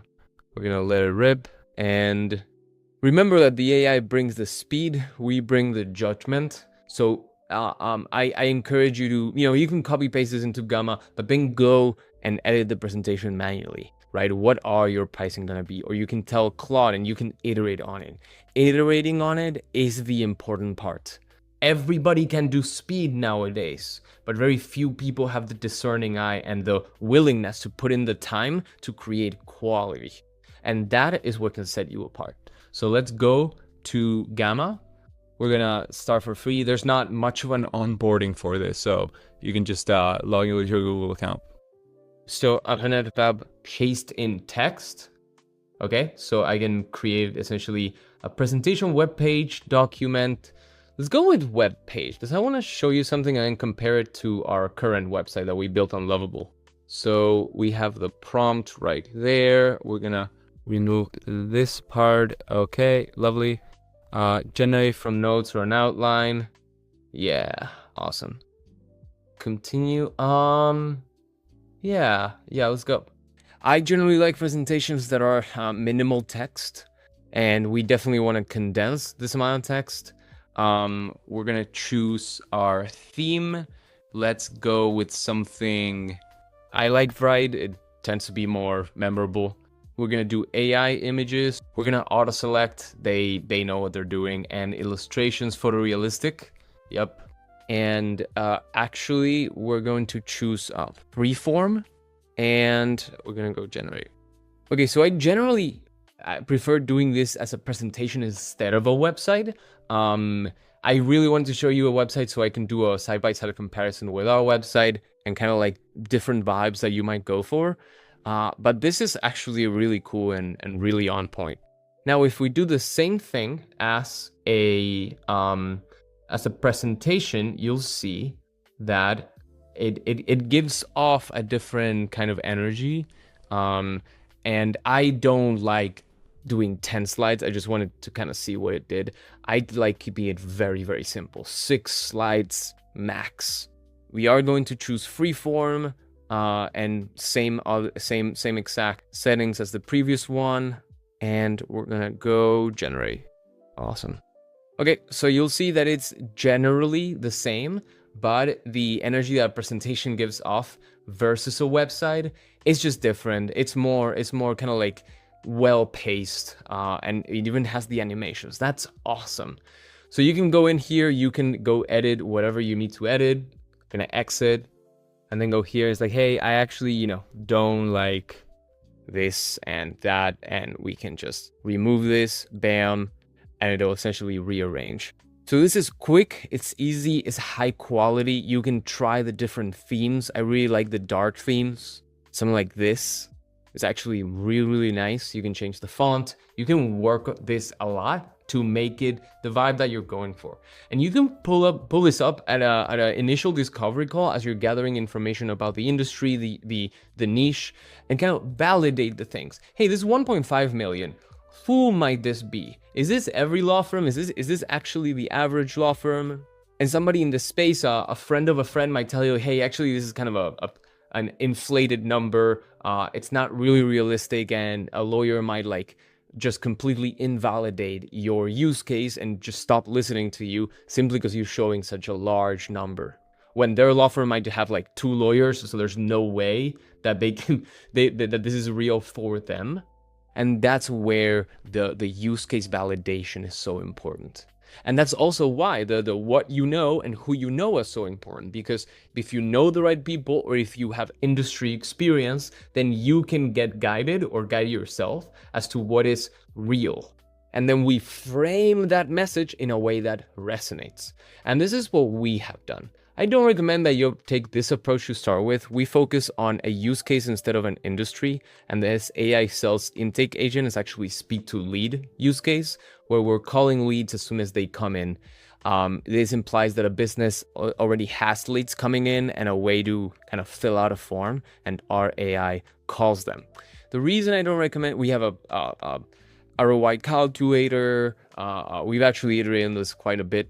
And I'm gonna keep scrolling down. It's a beautiful website. We made it on Lovable. It's very easy to actually create. And while we're at it, I'm just gonna show you. I'm gonna pull up the same use case that I asked for Gamma, and it's like, now create a prompt for Lovable. And I'm gonna keep showing you this. It's really beautiful. It's very interactive and nice. We have kind of a demo here where a person like fills out the form. They choose the use case that they're interested in, their own industry, and our agent gives them a call. We have some testimonials and then the pricing. So I'm gonna walk you through our pricing, and keep in mind, your life is much easier if you are niche down. We just have so many leads that come through our YouTube and my LinkedIn. We've had to stay more general so we can serve the people that are already coming. So our pricing is essentially no setup fee, $400 a month, and then 65 cents per minute. This can be inbound or outbound, not both. And then we have kind of like the core features and some add-ons that you can add, like call transfer, access to the dashboard that I'm about to show you. It's ChatDash, SMS and email follow-up with 7 touch points, then CRM integration, which we have as a per month, and then appointment scheduling. Then our larger, this is our launch plan, and then our pro plan is $1,500 a month, and it essentially includes all of this. We have a discount for a 6-month or 12-month commitment, and it includes all of this plus all of this. The extra thing that is in here but not here is the dedicated Slack channel support. And then finally, our third one is the same thing, but if you pay a setup fee up front, they're saving around $6,000-$7,000 per year.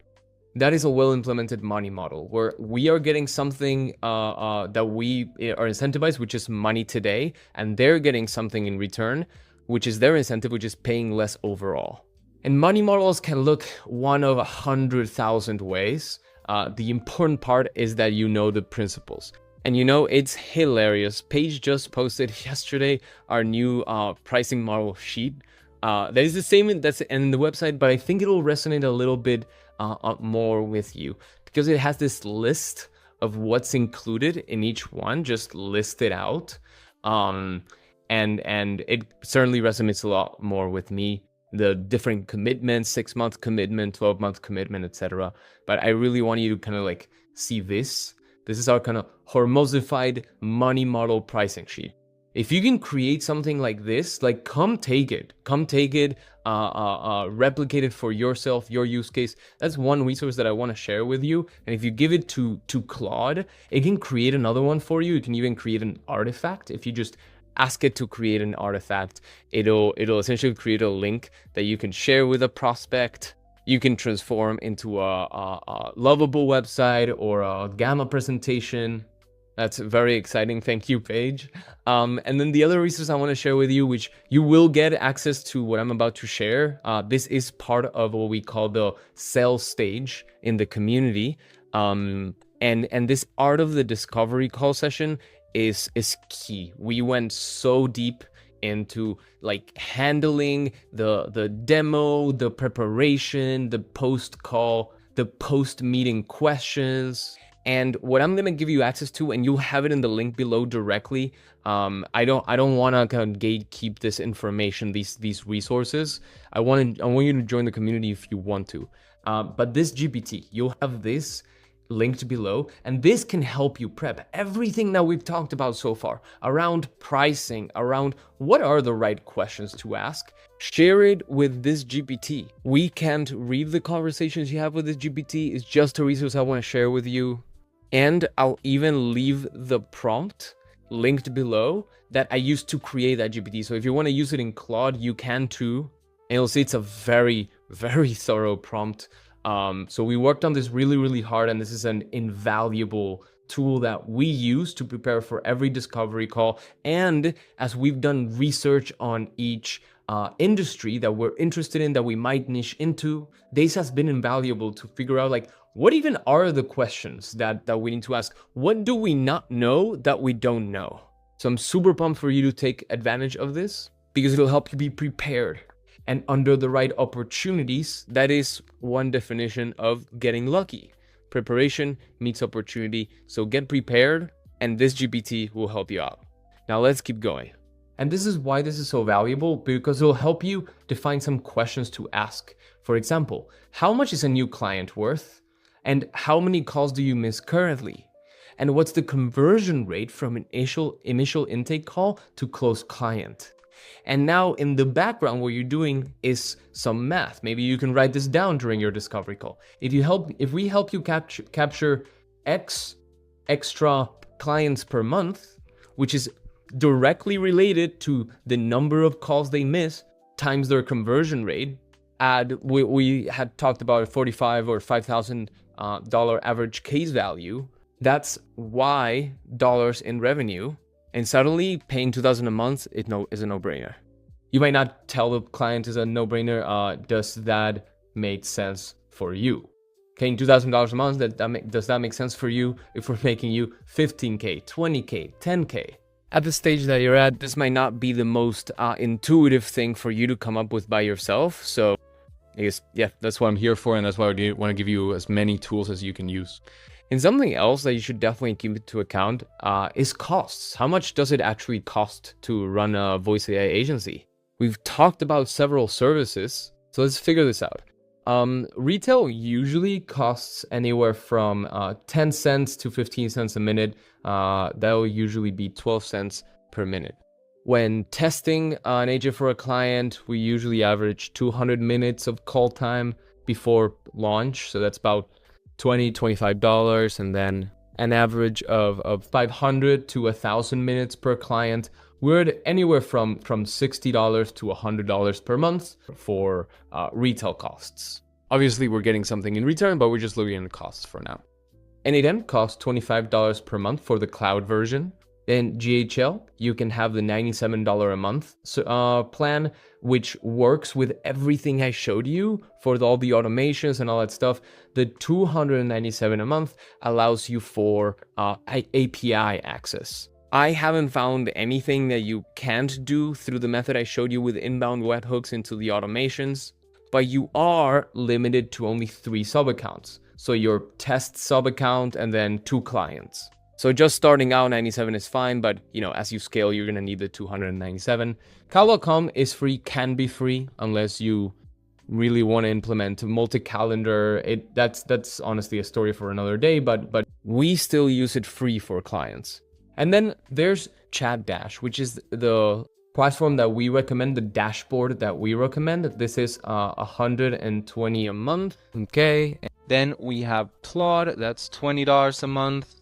And finally, Lovable, which is another $20 a month. And it pretty much adds up to $340 to $580 a month, depending on how deep you're going with each client, depending on what tier of services you're getting. But you can start cheaper. It's just that my objective for you is accelerating you. And I would actually suggest that you allocate about $1,000 a month for at least 3 months. So starting up this business is really going to take about $3,000 before you're really able to start making any money. That is the average. Now, you might be compelled to dedicate a lot more time per day. You might be compelled to actually reach out to your warm network, which is going to bring you sales faster than 90 days, usually, as long as you do it the right way. I'm not trying to tell, but ask. So if you're charging about $500 a month, this is going to essentially break you even with 1 client. But after that, most of the second client is going to be profit. Obviously, you take out the retail cost, the actually running it, but you're ideally making a really good margin on the per minute cost. And now is actually one of my favorite parts. We're going to talk about 3 more things. Number 1, how to get the support that you need to make this business work.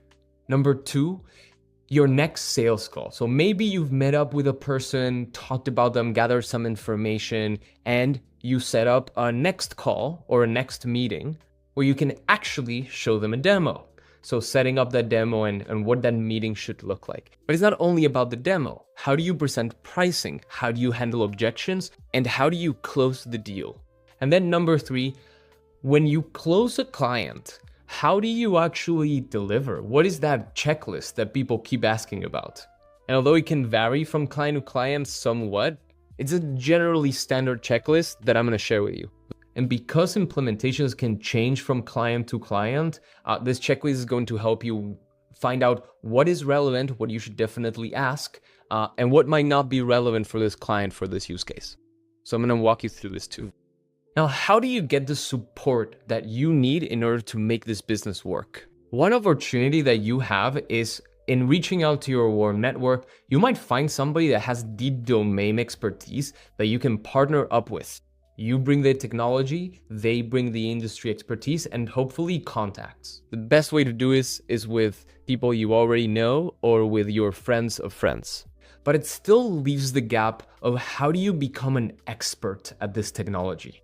And of all the people that I have taught and guided through this path, there's some people that take the path of I'm going to put in the time and I'm going to do whatever it takes and I'm going to do it by myself. And some of them make it happen. Some of them get stuck and end up giving up. Those first 3 months are critical to making this business work. To not burn your contacts and burn yourself. And that's what I mean when I talk about acceleration. It's not only doing the right things faster, but it's also avoiding the things that will set you back. Which is why we created this 3-level framework of support. And we run this whole support system through Alex Hormozzi's platform, School.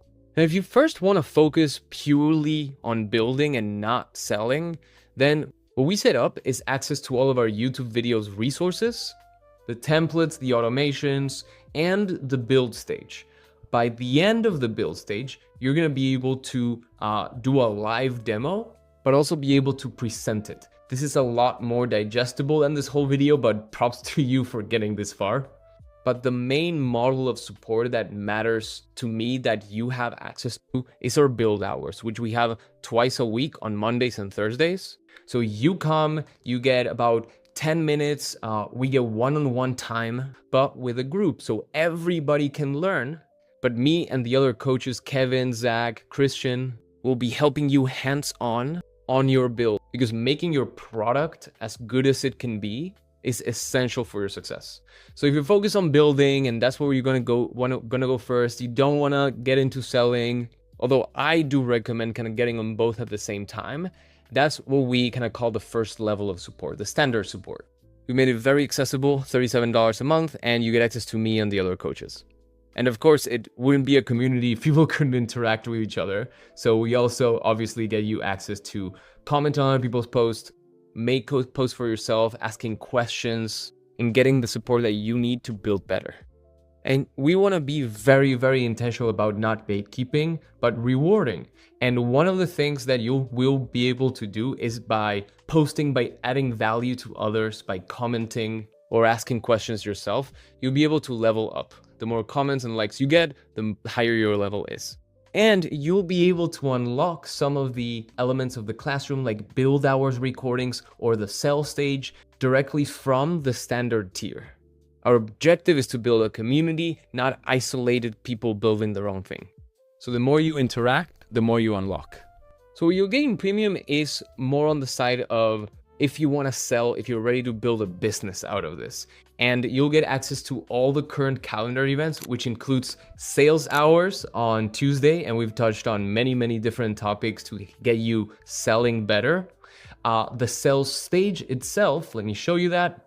The sales stage that walks you through finding that ideal client profile, creating your offer, finalizing that pricing, and all the nuances that this takes. This is what I'm talking about when I talk about acceleration. You learn it, you do it, we refine it, and then you're ready to move on. And when do we refine it? We refine it during sales hours.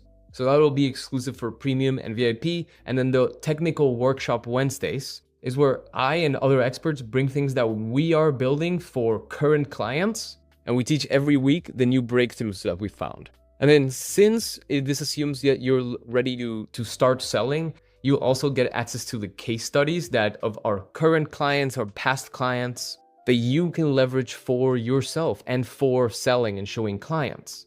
What that looks like is not, I built this thing, but the same solution that I want to implement for you, here are some results that solution has brought for other clients. These are essential for starting out to bring proof that what you're talking about actually works.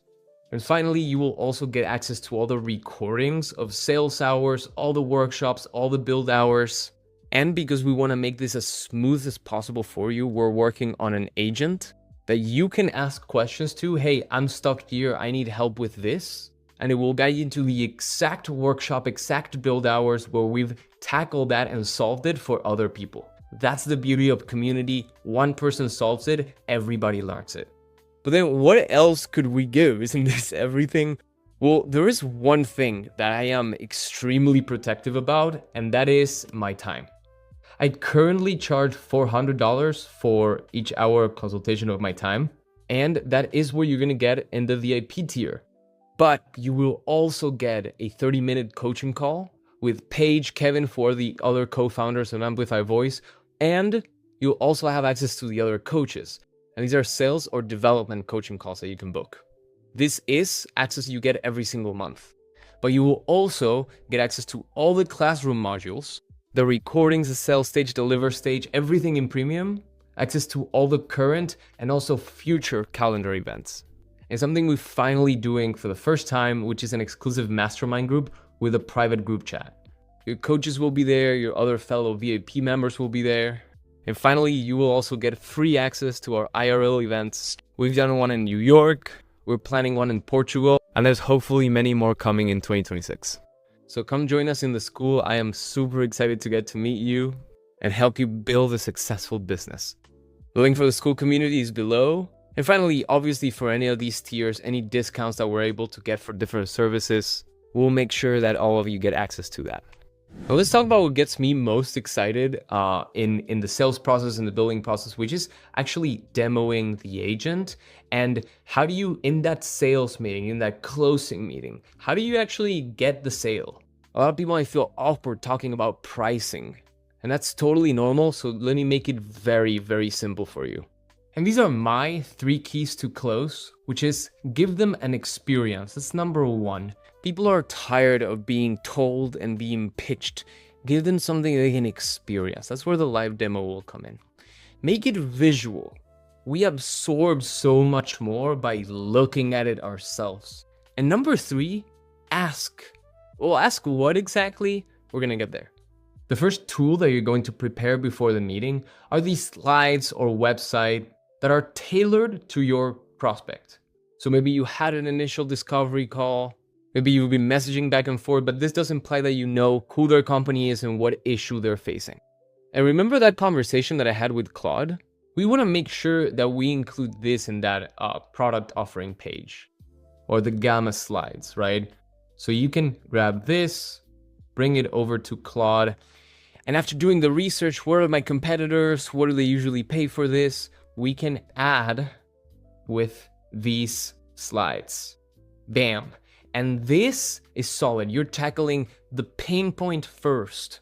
Your solution. Who do you help? How do we help them?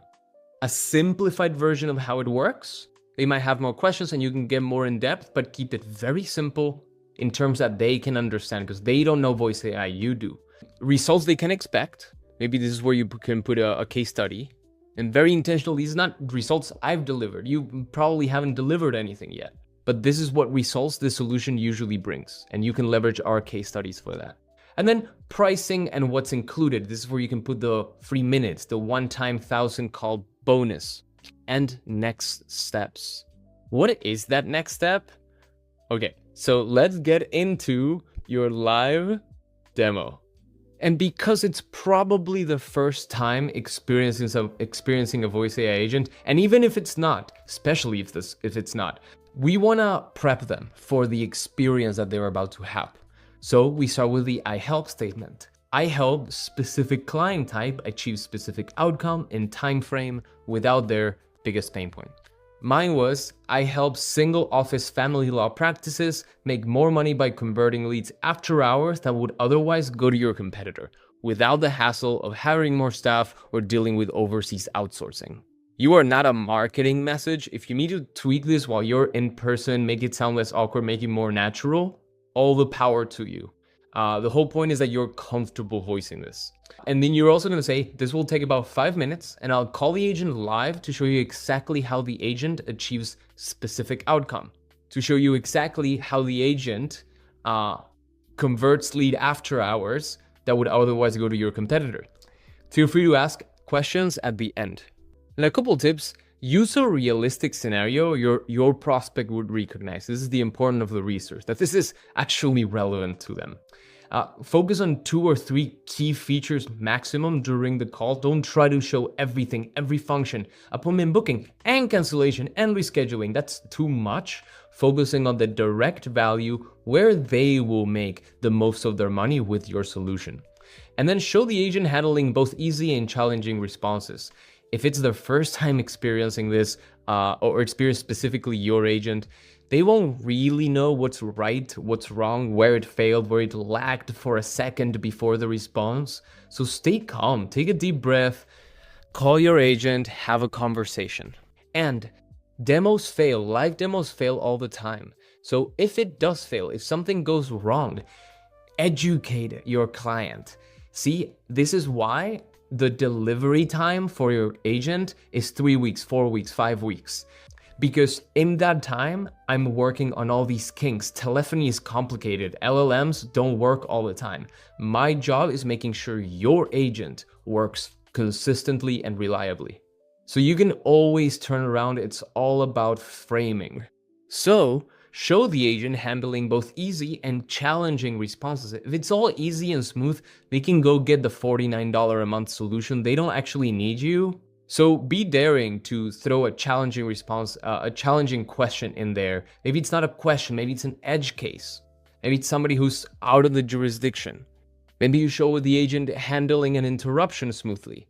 The important part here is preparation. And if you do decide to join us in the community, in the last session of the build stage, live demos get sales, the key part here is that you can schedule your build hours demo, where you can come prepare, run the demo, do all of this, and I can give you feedback on what will be more effective at actually moving the sale forward. Or you can also just record yourself and kind of give feedback to yourself. There's not one way to do it, but this is something that we have identified works very consistently. Small caveat, if you know that you're going to be in a place, if you're meeting in person, in a place where there's might be bad connection, or you're at a conference demoing this, do prepare a live demo that you pre-recorded, but it shows you and you're calling the agent and you're talking to it, so somebody can watch that video while sitting next to you or in the Zoom call. But there is a special something to a live demo, which is part of the experience. And finally, I would suggest you calling it yourself so your prospect understands the standard process, what's about to happen. If you just give it the number or you email it the number, it usually doesn't work because they don't know what to say. They're not prepared for it. Most people will freeze and then just ask something that's completely unrelated, as opposed to experiencing the real experience of the agent communicating with a lead and pushing them forward in the sales process. So have your prospect call the agent after you call your agent and they see how the standard flow goes. And then finally, after the call is over, Retell is going to send you an end of call report. And I do recommend that you get a dashboard. We recommend ChatDash. It's really beautiful. It's easy to use. So you can show the client the result of the call, which will show the recording, the transcript, and that makes it real. A voice on a phone is still too abstract, although they had an experience, which is awesome. What really makes it real is the visual part. So we're gonna show the outcome of the call, show the call recording that they can listen to. This is obviously representing real leads calling in. They can listen to the recordings, and then show the analytics. So Mr. Client, you will be able to see all your calls, all your analytics through this beautiful dashboard. You'll be able to also see the conversations, each call that happened. You can listen to the call recording. You can read the whole transcript of who said what. You can get analysis of, this is what happened, a summary, and you'll also be able to see in a chart view.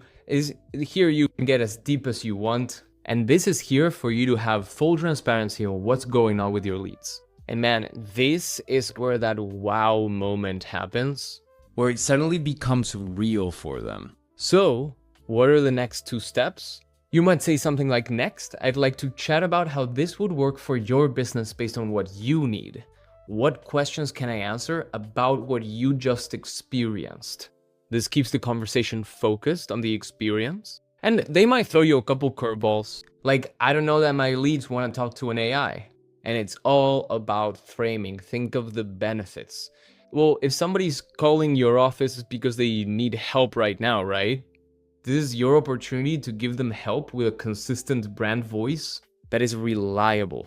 And then you can add something like, and in my experience, people want their issues solved more so than they want to talk to a human. And then you might add something like, and in my experience, people want their issues solved way more than people's aversion to talking to AI. And there are studies around that. So if that's something that makes you uncomfortable, there's always studies that you can go dig up. Because again, it's all about preparation. You will not be ready for every single question. That's why this is practice. Not every lead is going to close, but asking is what's important. So let's get to the best part, which is once they've asked you 2-3 questions, take back the ownership of the conversation and lead with okay, so from everything that you've seen so far, from a 1 to 10, how ready are you to move forward? And if they say anything less than a 10, you simply ask, what would it take to get you to a 10? This is important because you're not guessing their objections and you get a very good temperature check on where they're actually standing. And remember that the person asking the questions controls the conversation. So yes, give them space to ask questions, but focused on the experience. Otherwise, they're gonna ask, do you think AI is gonna take over the world? And that is just not productive in this context. And then you will have valuable information that you can use to move them forward.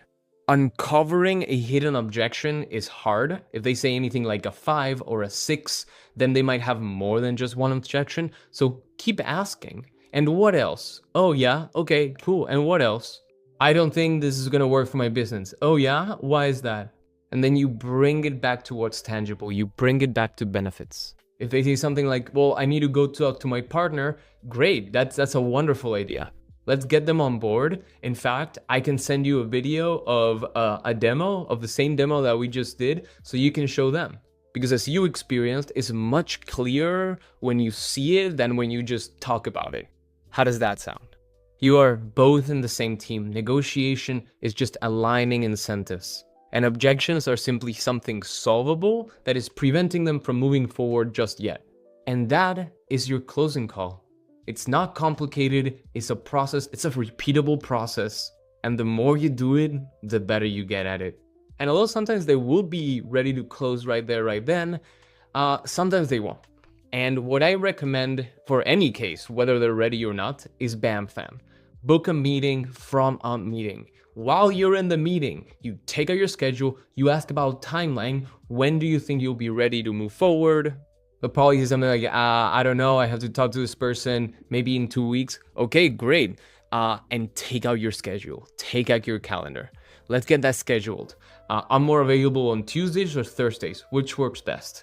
And then you book it in.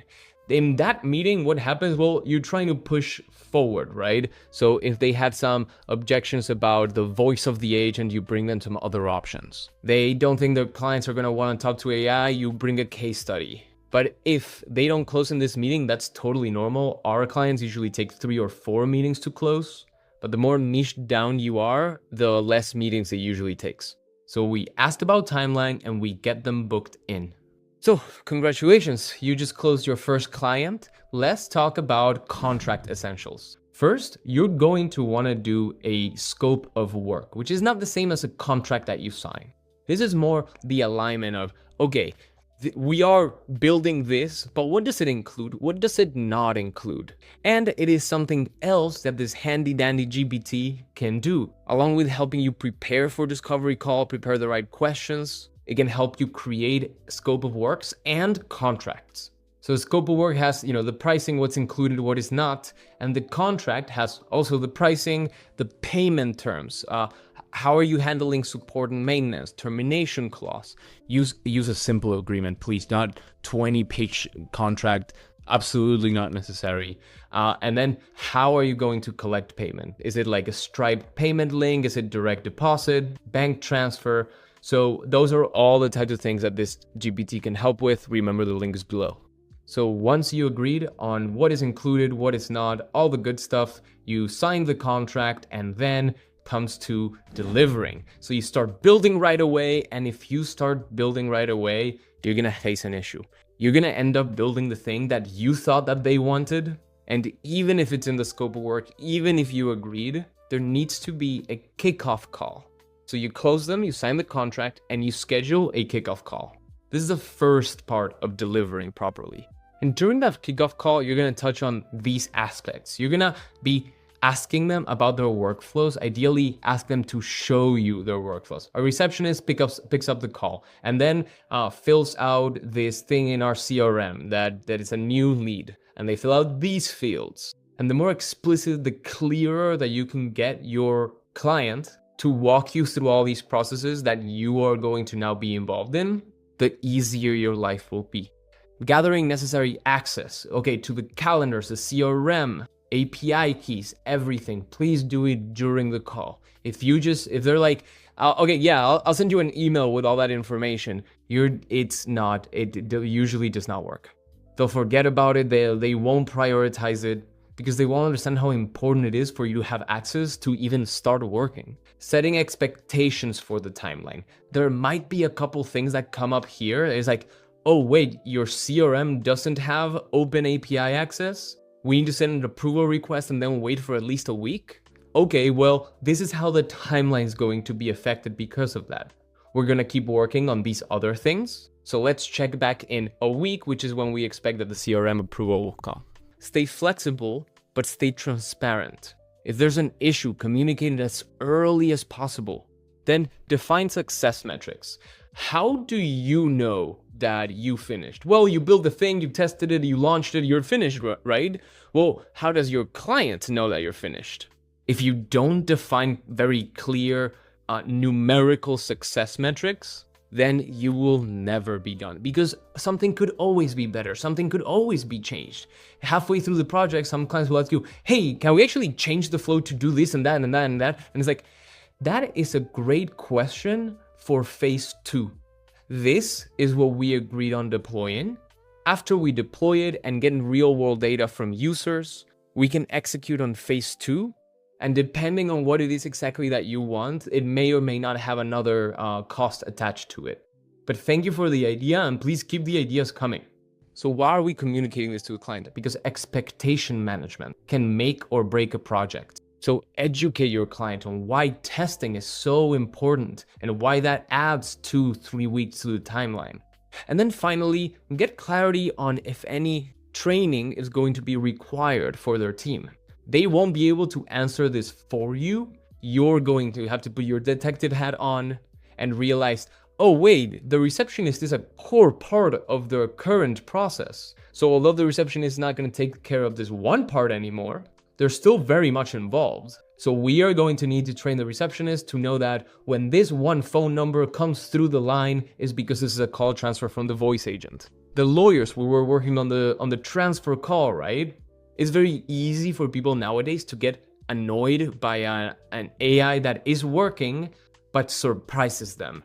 Out of the blue calls from AIs. Even for the same employees that of the company that just hired you can be very annoying. And with enough pressure from unhappy employees, they will turn you off. So please ask questions about what their current processes look like and how this implementation will affect those processes, and very importantly, who it will affect. Because it can be a positive effect as long as everybody is on the same page. Now let's get to building. The 5 things that you're gonna need to get done before being able to send the agent, this almost ready agent to your client to get feedback from the client to then reintegrate are these. Creating the prompt, what we call the V1, integrations, the CRM, the post-call automations, telephony. Obviously, during the kickoff call, you'll have figured out how exactly are you integrating with the telephony system? Is it call forwarding, etc.? Testing. This is really important that you do systematically. We're talking several calls, not only the happy paths, not only what's in your example interactions, but edge cases. And I showed you with Claude the exact thing that I do in order to test my agents, make sure that I'm testing all the possible paths. That's really important. And if you go change something in the prompt, I know it's very manual, but if you go change something in the prompt, you will have to test all the paths again. As you go through the testing, take notes of what's wrong, of what needs changing, then do the changes in a batch, and then you can test all the paths again. Finally, you'll set up the ChatDash dashboard, and then you send it to your client. Ideally, a call that's in the middle of the timeline for your delivery. If you agree to 6-week timeline for delivery, at week 3, you check in, you test the agent in front of them, you show them the dashboard, and obviously then they have to do testing. So 5-10 calls. You have data that's a little bit closer to real world data, and through that client feedback, that's what's going to get you finally ready to launch. And launching it includes ideally one final meeting right before the launch, just to make sure everything is good and getting the confidence of your client. But it's also about expectation management. This call specifically right before launch, where you're letting them know, hey, some things are going to go wrong. That's why we're launching it. And that's also why we're planning to do post-launch refinements. You can agree on launching for a day and then turning it off, depending on what type of integration you're doing. But if you launch for 1 day, you get real world calls that help you do the post-launch refinements to then do kind of the final launch. But remember, these are never one and done. Even if you have real world data, new things are gonna come up. So this is actually 3 months. 3 months of post-launch refinements, at the very minimum 1 month. But especially for your first few clients, give yourself some slack. Like, give yourself 3 months to get that to as good as the agent can ever be. And this also comes along the lines of expectation management. Let them know that things are about to go wrong, but you will be there. You are committed to being there when they do to go and fix them. Because after getting real world data, that's where these AI systems can actually could be called finished. So take off your builder hat and put on your consultant hat.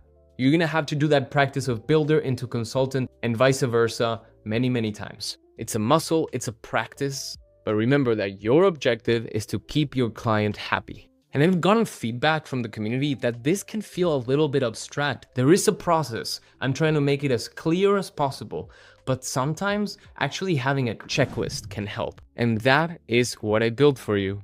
So all the way from the kickoff call to integrating post-launch refinements, you have the full checklist. But if you open it up, you'll see everything that you should do during the kickoff call. This is extremely comprehensive, and it includes outbound agents, several sections for outbound agents. You don't have an outbound agent for your client? Great, you can skip those, focus on inbound agents. And not all of this is gonna be relevant. You might not need to do transfers, right? So you might not need to ask those questions. But there's a lot in here, like how should the agent greet itself? What is the name of the agent? What's the hours and availability? This is your master tool to make sure you are set up for success to deliver. So this is the kickoff call information, then creating the prompt, the master prompt, Claude, everything we've talked about so far, telephony, integrations, CRM, right?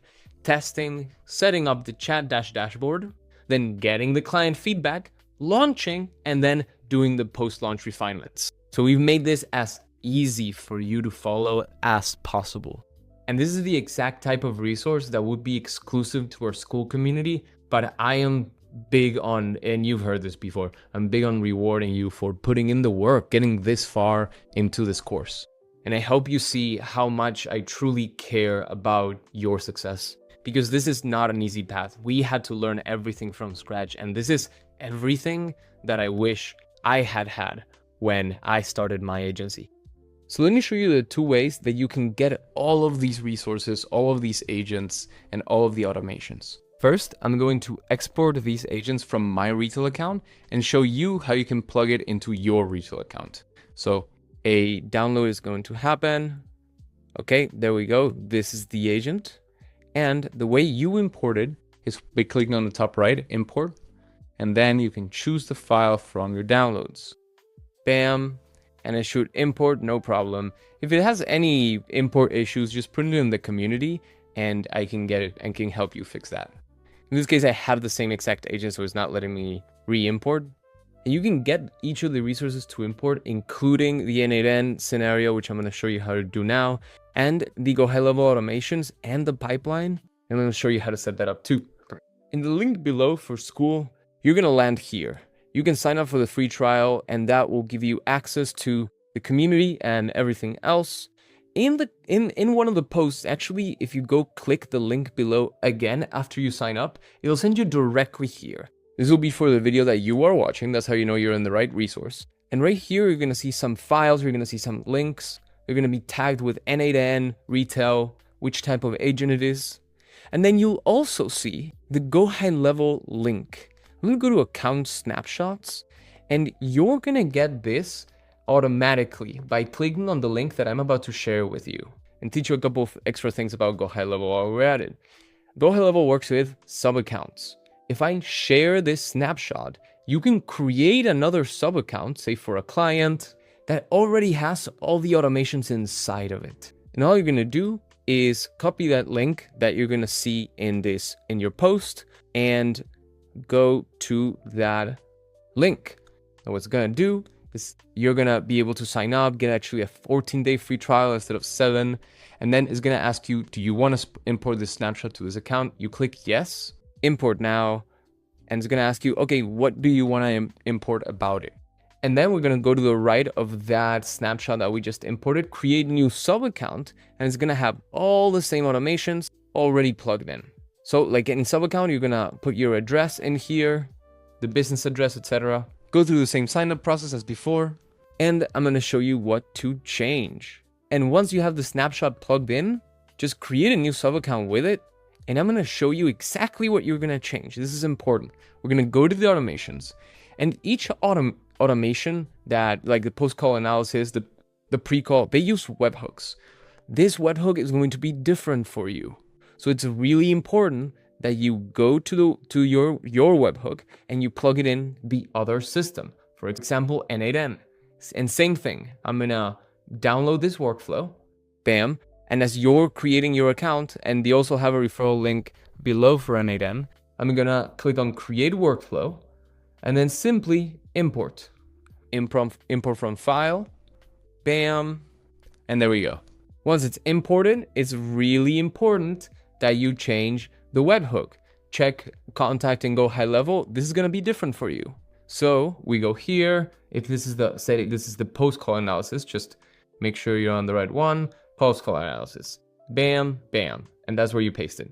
If you want to use the same variables, go ahead. You're going to need to create your custom fields in GoHighLevel. So you're going to go through each of these automations. That's why the skills are so important, because the skills allow you to have flexibility. So be sure to go through each element, change what you need to change. But if you create these custom fields and just change the inbound webhooks, the GoHighLevel site should work. Specifically for N8N, for example, you see how here in cal.com, I have my credential set up just like I did it before. You're going to do it yourself. Go get your API keys, update every HTTP call or every service that needs authentication, like Twilio if you're using Twilio. And finally, your N8N webhooks are going to be different. They're going to have a different domain. So be sure to go copy those, go to your agent, go to each of the agents that you imported, and right in webhook settings, I left where you need to paste your webhook URL. This is for end of call report. So I grab the end of call report webhook and I plug it in there. Functions, book appointment, go change your cal.com key. So you're going to need to go through each of these to make sure that it becomes yours. And while you're at it, gain a better understanding of how each platform works, and get a little bit more used to the intricacies of each platform. And finally, you will have access to this master prompt, the one you plug into the Claude project and helps you create your prompts. You'll also get it in a link format and a document format. So go get the resources, go plug them in, go edit them, and get your agency launched. Let's recap everything we just did. I'll go through it in 2-3 minutes. So we talked about voice agents, what voice agents are, why now this is incredible timing for building a voice AI agency, and that early majority into late majority is the chunk of the market that you can take a big bite off of, and that is most of the market. We talked about kind of the anatomy of a voice AI agent and what you can control. And we talked about inbound versus outbound, and we made up a use case. This is from very much inspired by a real client of ours. And we figured out what we wanted that use case to be. We talked about tech stack. What are the right platforms for you to build on and deliver for clients? Then we ideated this inbound use case that uses each platform, Retell, N8N, GoHighLevel, and Cal.com in different ways that approach a real world use case. Certainly good enough and solid enough to show to a client to push a sale forward. And then we also looked at the outbound use case where calls are actually being triggered from the CRM. We built the inbound agent, we built the outbound agent, we built the dashboard to go along with it. And then we got into the sell phase. Very much defined about who you know and what you know. And that reaching out to your warm network is your fastest path to your first client. I give you the questions to ask as you're defining that niche, as you're talking to your warm network and your friends of friends. And we also talked about reliable niches and unreliable niches. This will be a decision you make for yourself, but I hope that I gave you solid enough guidelines for you to make your own decision. And then best use cases, clear ROI, easy to explain, easy to show. And my recommendation, lead list reactivation, speed to lead, and after hours receptionist. Great places to start, and you can always land and expand with a client. Because once they have trust in you, you can upsell them into other solutions, other voice agents, other automations. We talked about packaging that solution, going from that I build voice agents to how are you creating value for businesses by focusing on benefits. We talked about pricing, different pricing models that you can leverage, how to justify your pricing by calculating the amount of money you're going to make them, or at the very least estimating. And then we also talked about costs of running your agency. Aim to get your first client within 3 months and $1,000 investment a month so you can hit profitability fast. A way for you to get accelerated is through a school community in the different tiers, whatever might work for you from wherever you're at. I very much encourage you to at least come say hi. And during your free trial period, you can book an onboarding call with one of our coaches who can guide you and understand if this is the right community for you. So we touched on the discovery call, which can look different ways, but essentially you asking questions. The more information you have, the more specific of a solution you can create. And then closing phase, giving them an experience, making it visual and asking for the close. The more real you can make it, the more likely you are to just get it. And then finally, delivering. You signed your next client, you have your kickoff call, you build it, and you launch it. And after launch, you bring back what you learned to make the agent even better. And I am sure that you're going to have questions. So you can come connect with me on School. You can also come connect with me on LinkedIn. I'm not very active on socials, but I'm definitely active on School. And I am so proud of you for making it this far. And I want to thank my co-founder and life partner, Paige. I also want to thank my co-founder and friend, Kevin, and everybody that has made our success possible. Jake, Kiana, Kuba, Vinci, Christian, Zach, Florian, and I'm sure I'm missing some others. I would not be making this video if it weren't for every single one of you. So thank you all, and mainly thank you for watching. It is absurd for me to think that somebody is able to watch me for these many hours. So I hope that I added some value to your life. And please, now, more than ever, remember that prompting is a muscle that you train, and that is why I always tell you to never stop prompting. I will see you on the other side.